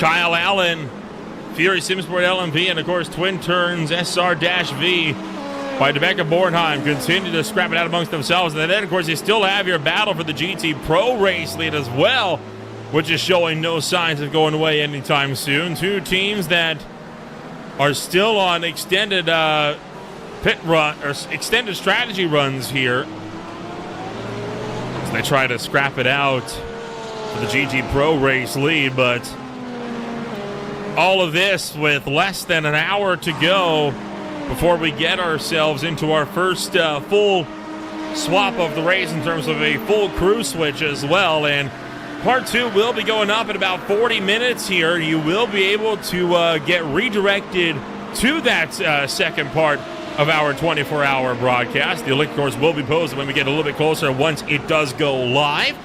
And if you hang around here, this stream will auto-redirect to that second part as well. And, of course, it will be Dustin Allis jumping into the production trailer to bring you some more of the exciting action while on the mic. You, of course, are going to have a brand new team jumping in. It's going to be Brad Daniels and Alex Gagnon who will be hopping in to the booth. That'll be in about 40 minutes here, give or take, as the battles continue on in GT Pro as well as here in LMV2 with this 3-way fight going nowhere. You're right, it is kind of going nowhere. Unfortunately, this 3-way fight has been going, and it's constantly going, but it's not really going on anywhere specific.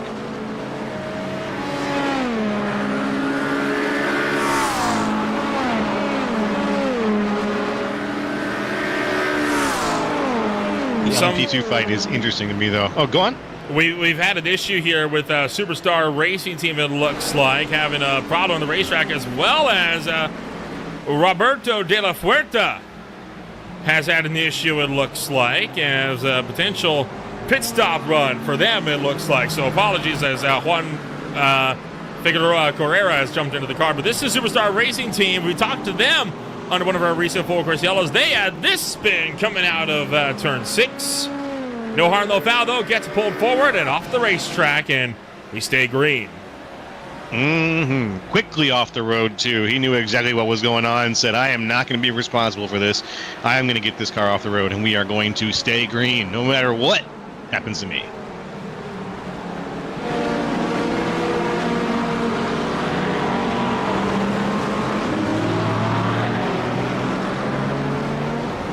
And we're still looking at the 23 here.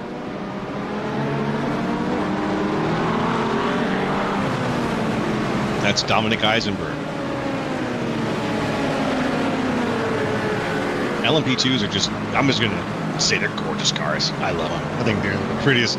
They're one of the coolest looking road racing cars, sports cars I think I've seen.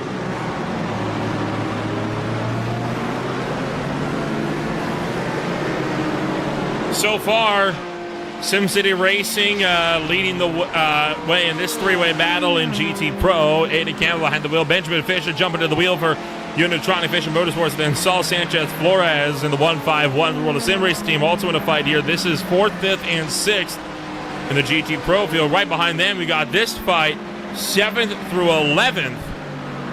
That is also getting a bit more aggressive. And Ricardo Santos under fire. Jose Barbosa Up to the outside for Rick Team Racing. Not going to go for the move, though, around the top side of the racetrack, just kind of poking the nose out. And then right behind them, SR and TFR Alliance's John Goodwin trying to fight off against Riha Segonchi for Wastegate Racing. Still under fire as well for the second place spot. This is all the way back in GTM. So a lot of drivers are showing a lot of aggression here. And I think that safety car has kind of ignited a lot of the fires in drivers here as they want to get rolling after quite a long green flag run where we just fell into a rhythm.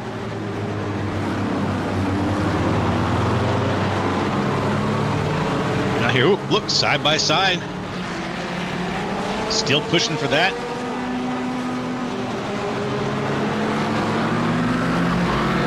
Pass gets cleanly made.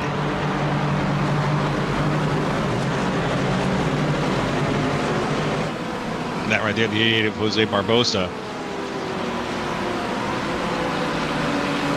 The RTR Rick Team Racing.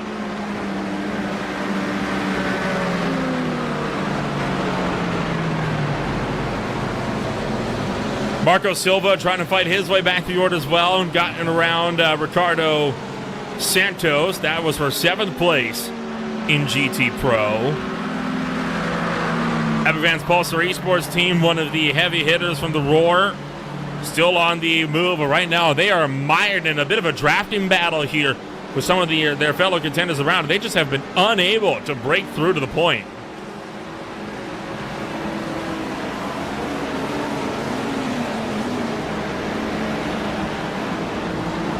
And if they can break through, it's going to change the game for them. I want to see where things are going right now.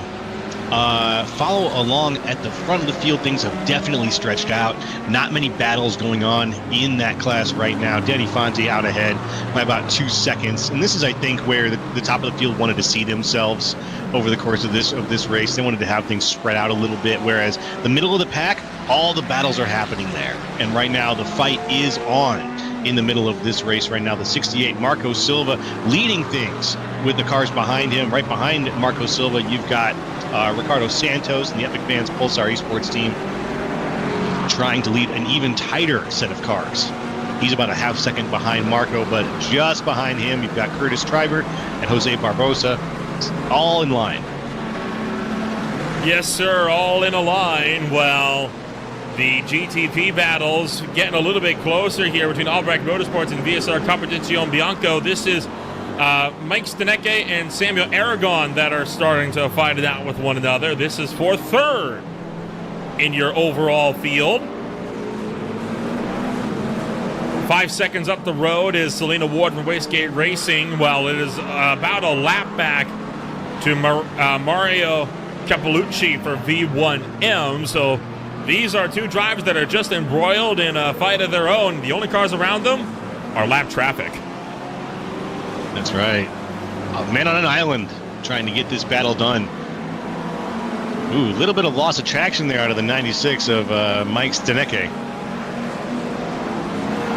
Just a little bit of loss of traction, and I'm not sure if that's going to be indicative of further issues later on in this run, but definitely a little bit wiggly through that turn, more than you probably wanted to see. Let's watch for him as he hits the brakes here and see how his car might be getting affected by this run. It looks pretty tight right now.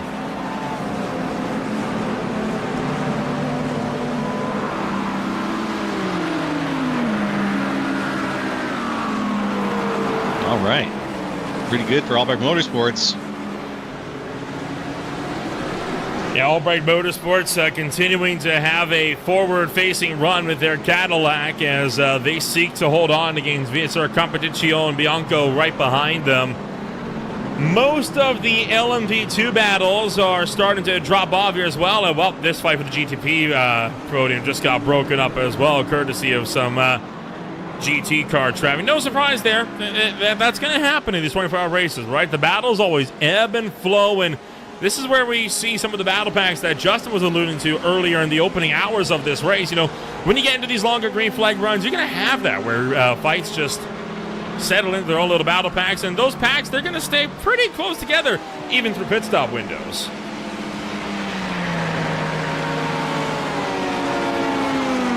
You think even through the pit stop windows, they're going to stay tight after the restarts? Or after the green flag pit stops here?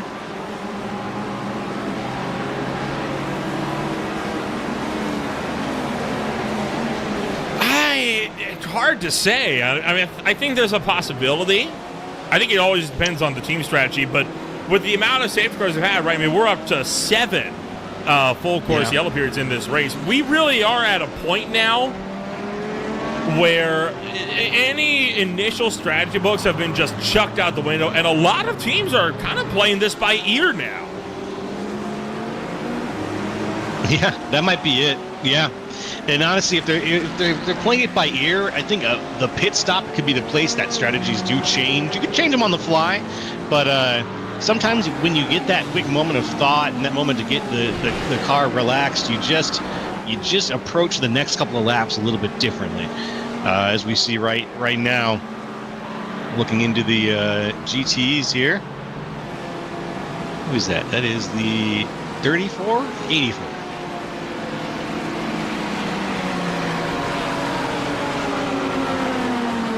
Ricardo Santos still trying to keep Curtis Treiber at bay. 8th place up for grabs here in the GT Pro category. And further down, Blanco Motore Am, a 3-way fight at the moment. He's got a Mercedes right behind him. That is Wolf Motorsports Sim Racing of Paolo Amoto. Scott McGarvey for SR Motorsports Orange in the fray as well. This is 6th through 8th in the GTM category. That's getting a bit dicey. Christian Malcher jumping out of the car from Matco Fish and Motorsports. They give up the lead in GT Pro. Manuel Myers just topped in.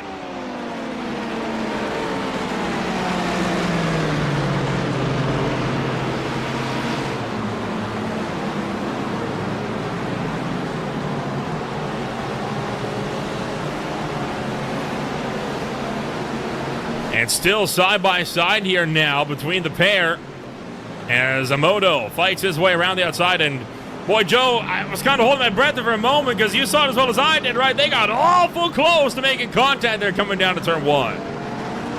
Yeah, they did.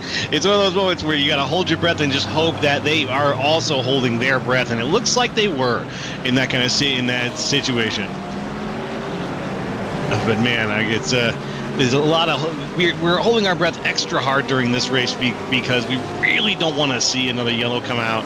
And right now we've been in pretty good shape, keeping these guys clean. We had 2 during my broadcast stint here so far, so anything's possible. But let's see seeing the drivers react to those yellows and seeing them really try to drive in a way that's kept us green has been encouraging. And right now we've got just a few more challenges coming their way. Obviously playing with you got the lights out now. As we talked about, though, things are still pretty bright here at Daytona, but you've got tires that are starting to get a little bit more tired as the night rolls on, and the pit stops are going to be starting pretty soon. But I'm just anxious to see how long we can go green. That's what I want to find out. I believe the longest point we ran green when we had random yellows during the 2024 version of this race was around 8 hours, give or take. Longest run we've had so far today has been about 1 hour and 40 minutes or so. As there's the look here. This is for 3rd in GTP. And boy, you thought Samuel Aragon, he wanted to have a look down the outside of Mike Stanecke, but got cut off at the pass by a GT Pro, setting himself up for the turn. So once again, fighting his way back from about 1.5 seconds back to within 2/10, only to be shut down again by another GT car.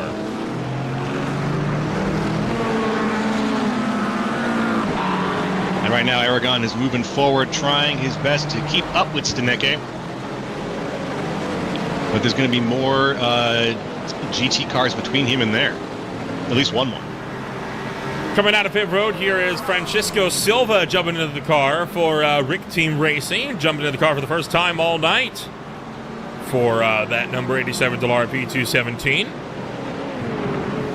So yet more driver swaps as we see for a lot of drivers now. The 3rd driver jumping into the car. And typically, we see this a lot during the late night portion of some races. Right now, keep in mind, right, it's around like 8 o'clock p.m. over in Europe right now, 10 p.m. if you're in Central Europe. A lot of these teams, what they'll always have, right, they'll have their daytime team, but then they have their overnight team. And a lot of the times, the overnight, the graveyard teams, as it was put by one of the drivers we were interviewing earlier on, they're usually on the other side of the globe, right? It's daylight for them, while the main team is getting their usual rest during the night hours. And it's those overnight drivers that often can be the make or break, even though they're usually the ones just settling into the rhythm, because, well, yes, it's oftentimes the main team that starts and finishes the race. It's all up to that graveyard team to ensure that car is still there for the main team to take back over when they get sent into the final hours of the race. Absolutely. Absolutely. It is and that is, like you said, you got to get into the groove, but that groove is practically a straight line for 8 hours. And having that groove, seeing the cars spread out a little bit more during the night races, seeing the green flags run for hours and hours, it leads to this building of tension that builds and builds into the morning. And then finally we get down to the last couple hours. Things are going to be so exciting by tomorrow morning. And who knows where the lead's going to be? Who knows how many cars are going to be left on the road? We saw Seth Neufeld led the race for a long time. So at least while I was here, now not in the top, not in the running. And that is Lucas Henke going around for rescue skill by WMS. That was a few seconds ago down to the West Horseshoe. Just a simple spin. Gets it back rolling. No harm, no foul, no other contact with other drivers. Kyle Allen, Dylan Babcock here in LMP2. Getting close, and Babcock, going to the inside. That's a ball move, and looking for 3 wide with GTP traffic round the outside. And boy, Kyle Allen clearly didn't see it coming, and Babcock pounces for second place. Insane. That 3 wide was just insane as we came down into 1 and 2. Just really impressive moves and very, very, very good car control out of Dylan Babcock. We saw that earlier in the race with an LMP2 car that tried to go for a run coming out of the Le Mans chicane on the apron. It didn't quite work out, though, and almost caused a massive accident. That was almost a massive accident right there. Good job, though, on these drivers for being able to fight through it and facilitate a clean pass. Kyle Allen clearly got ambushed by that one. He had no idea that pass was about to happen. Or at least not from the inside, because you saw him start to track up to set himself up for turn 1. Mm-hmm. He had no idea. He had no idea. He got pounced on.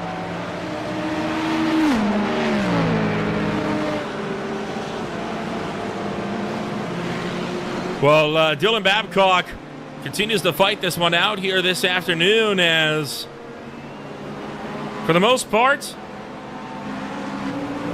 drivers are going to keep on the battles here as time goes along. Here you got Joao Brioso from Monarch Racing Team jumping into the race car for the 99 LMP2 machine.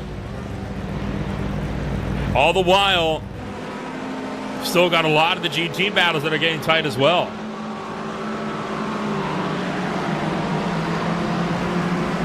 Yes, sir.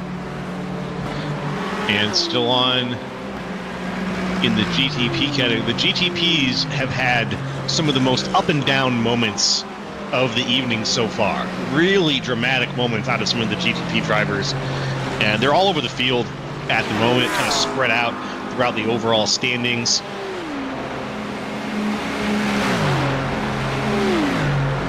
Gustavo Eduardo Silva still there and holding on to last place in the GTPs, but he's down in 33rd overall. It looks like just around the top of the GT Pros, it's Lucas Lager from No Limit Sim Racing Academy. And whoa, look out. That was Adam Joseph Mailhot going off the road a little bit earlier on in this stint. And here comes a big group of prototypes coming out of pit road. That's a good set right there. Thiago in the front, Aaron Broderick, Rico Kohlmeyer, and Renee Thalasinos.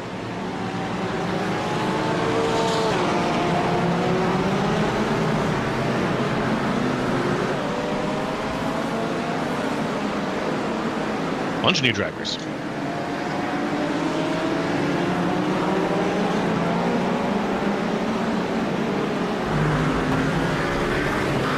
Eric Van Spijker deeper in the field, trying to fight it out here with Jose Barbosa for the ninth place position. All the while, drivers continue to come down to pit road as the latest pit stop window is taking us an intense drive here down to the pit road. And there goes Selena Ward jumping out of the car, and Jason Burney jumping into the car for the first time this race. Kyle Burney, of course, one of the other drivers in the car, the driver, the fact that started the race. So Jason Burney now into the race car.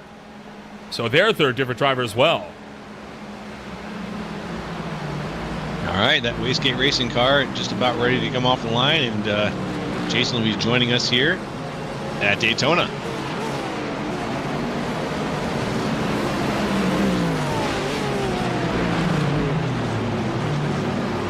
Still getting ready a little bit. We'll be just a moment. There we go.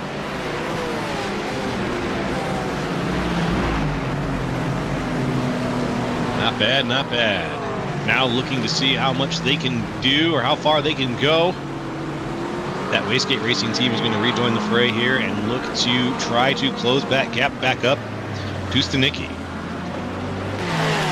It's going to take a pretty big moment though for Stanicki to pull that off. We'll see what happens. Down pit road though goes Danny Fonte, the current race leader and the current leader of the GTP class. And Danny Fonte into the pit road once again. Now we'll see if Danny Fonte is going to be jumping out of the car, and we're getting a new driver into the machine for the World of Sim Racing team. Pulls to a stop. Up on the jacks. He is going to jump out, so we're going to get a driver change for the race leaders here, and it's going to be I believe that is supposed to be Alex, but it is right now Adex Martinez Sanchez hopping into the car for World of Sim Racing team. All right.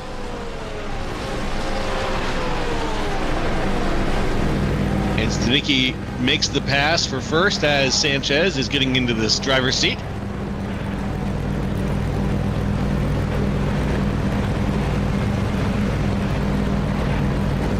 So Sanchez will get his machine back out onto the racetrack with the Cadillac crew. Talk about some of the GTMs. Haven't been able to talk about them too much so far in this green flag run. We got a good chance to now. How about this one here? Vincent Eckhart and Scott McGarvey fighting it out. This is Blanco Motore and SR Motorsports Orange side by side here into turn number one. And it's Aston Martin versus Mercedes as they power out of turn two, side by side through the SS and still side by side into the International Horseshoe. McGarvey trying to stay up but couldn't quite after going over those bumps there. Eckhart in the Blanco Motore AM car is going to hold on to it, but it looks like McGarvey is still making plays, still trying to see if he can get his car in an advantageous position. I think he's still going to try to make the pass here for this place for 21st here, or it's not 21st, for their positions swapped in the GAT and GTM category. For 7th, thank you very much.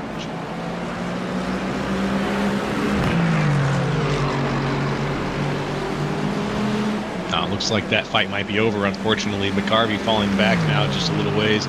But who knows? It could get sparked up again very, very soon.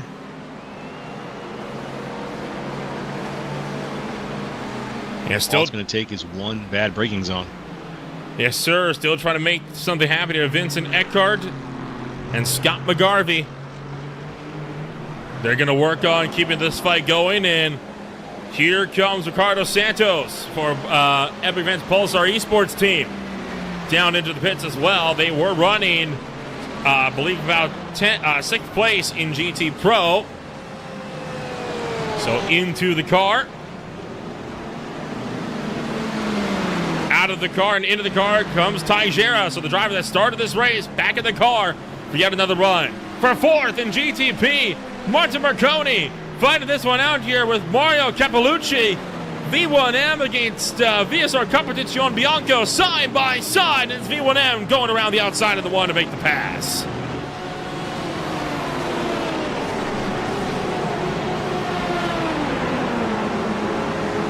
Watch these cars up here. This is where it's at, folks, right now. The 87 of Francisco Silva. Leading things. Ooh, braking a little bit early. Schneider able to avoid driving into the back of the 87 now. Now the sun has fully set. You can see the midway in the middle of Daytona here is lit up. And this night race is really now fully a night race. You can't see anything, no stars shining, just a little bit of cloud cover. Nice cool conditions. And the fans are still in the seats. Gotta love seeing that.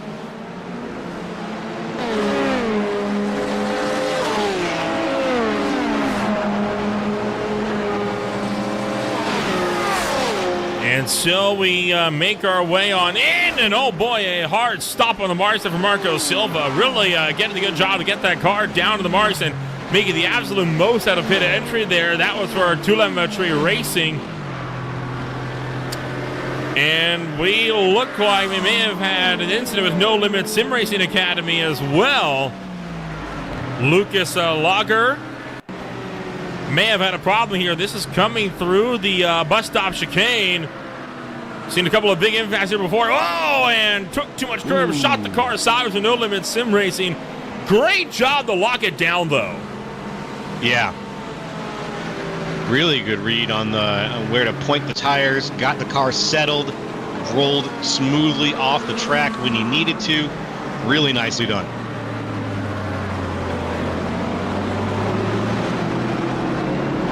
Here's the 11 again. This time, Rico Kohlmeyer. And these drivers, driver's seat. Yeah, this fight for second at LMP2, it's still with the usual contenders, right? I mean, we've seen this fight ebb and flow, but it's never fully broken up. And I mean, these guys are going at it. Now, this was commonplace for the LMP2s to be like the big entertainment class, even in the 2024 rendition of this race. So I'm not surprised that we're seeing it here again.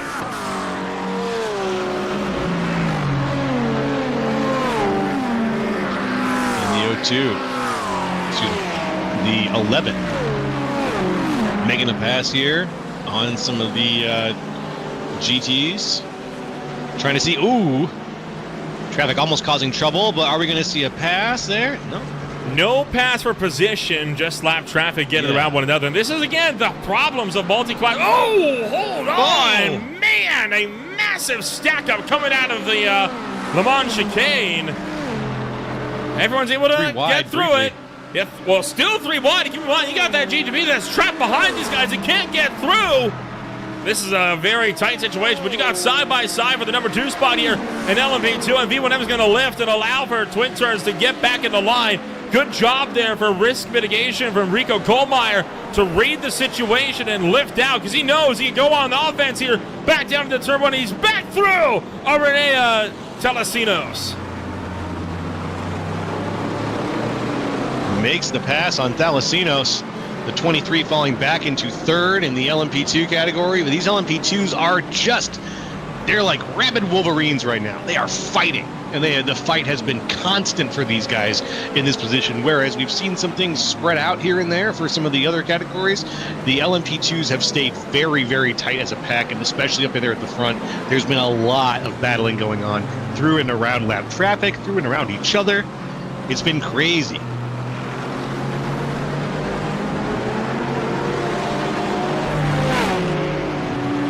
See on your screen right now, lower right-hand corner, the battle for second in the LMP2s is a close one. Very, very close fight between Kohlmeyer, Telesinos, and Witt.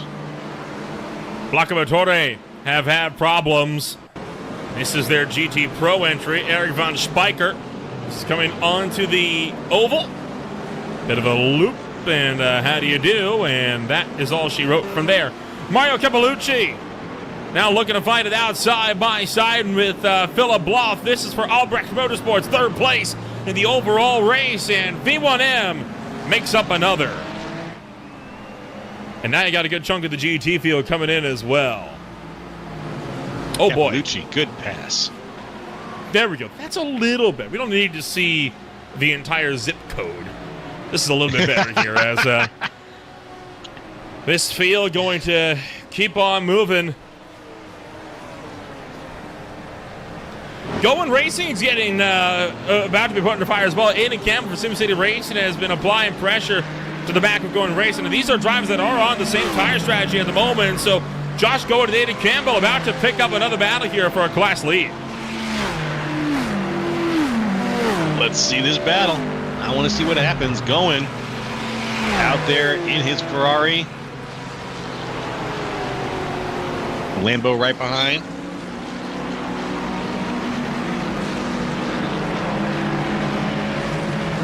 Into the Le Mans and out. Good exit there for Josh Gowen. And Fisher Motorsports having yet another issue with their intercom machine this time by. So all of a sudden, the mistakes are starting to rack up for quite a few teams throughout the grid. This is in GTM. And out of the International Horseshoe. Whoops. Spins up the wheels, gets into the grass. And once again, we keep it rolling forward.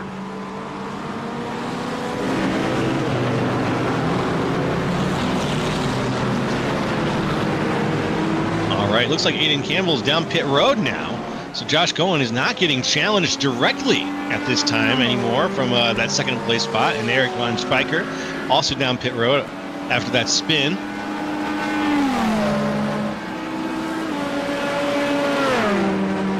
Gowen Racing, of course, they've been around since '93, but looks like they established a sim racing group back in 2021. So this will be their 5th year sim racing.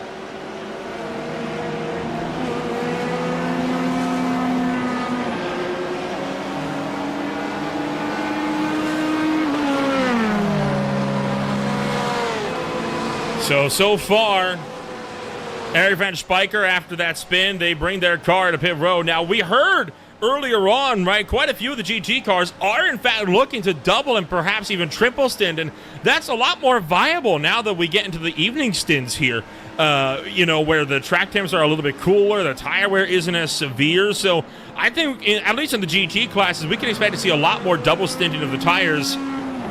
Still not going to see that in the prototypes, but in the GTs, it seems to be a viable strategy to at least go for a double stint. A triple stint is there, but it's risky.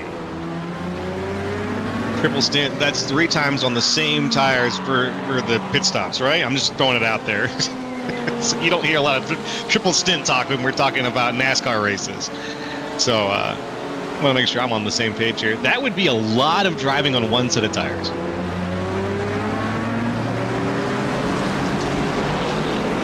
My brain can really fathom it.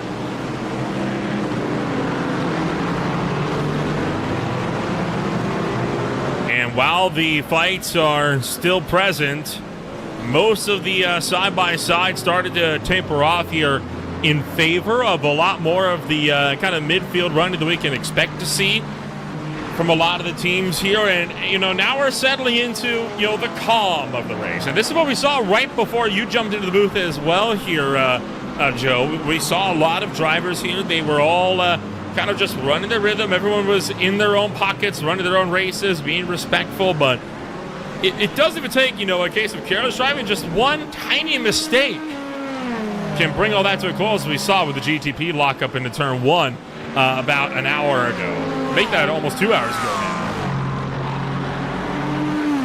Yes, sir. That's right. It is just one mistake, one little pebble on the tracks can derail a plan. It can derail a whole strategy for the rest of the night. And we've seen little pebbles hit a number of guys over the course of the evening. We saw the same guy hit pebbles twice, and we're still bouncing back from that pretty resiliently, I gotta say. And so let's just hope that this long stretch that we talked about, we're getting into the groove, we're getting into the night. Let's hope it stays quiet. Let's hope that for the guys coming in that there is smooth racing, not too much to worry about, because there is this sort of energy in the air of pushing it right now. And even though things are getting into that groove, we're seeing passes get made too. And we sure are. Quite a few drivers actually picking up some penalties here. This is going to be, of course, 4 incident points as well with that rolling 10x limit. Rene Talasinos for the number 23 LMP2 is coming down to pit road. They had a drive that they have to serve. Same story for Johannes Witt for rescue skill by WMS. Also with a black flag that they're going to be coming in to serve this time by as well. 2 on the same lap. That is a lot. Yeah, and yeah, these moments are happening left and right, where passes are still occurring within classes. And the lap traffic is becoming a major issue for these guys with 55 cars out in the field. It's always a major issue. And seeing them deal with it and contend with it now that we've got everybody fully spread throughout all of Daytona here, it has been an exciting time. Just a really exciting time for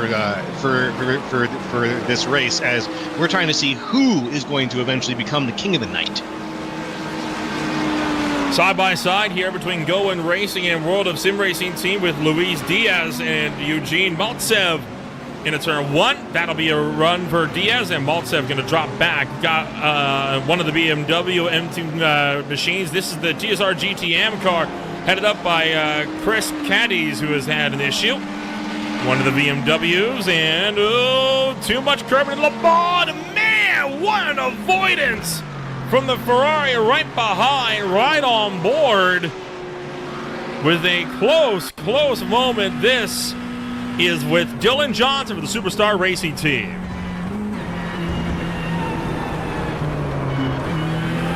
Dylan Johnson.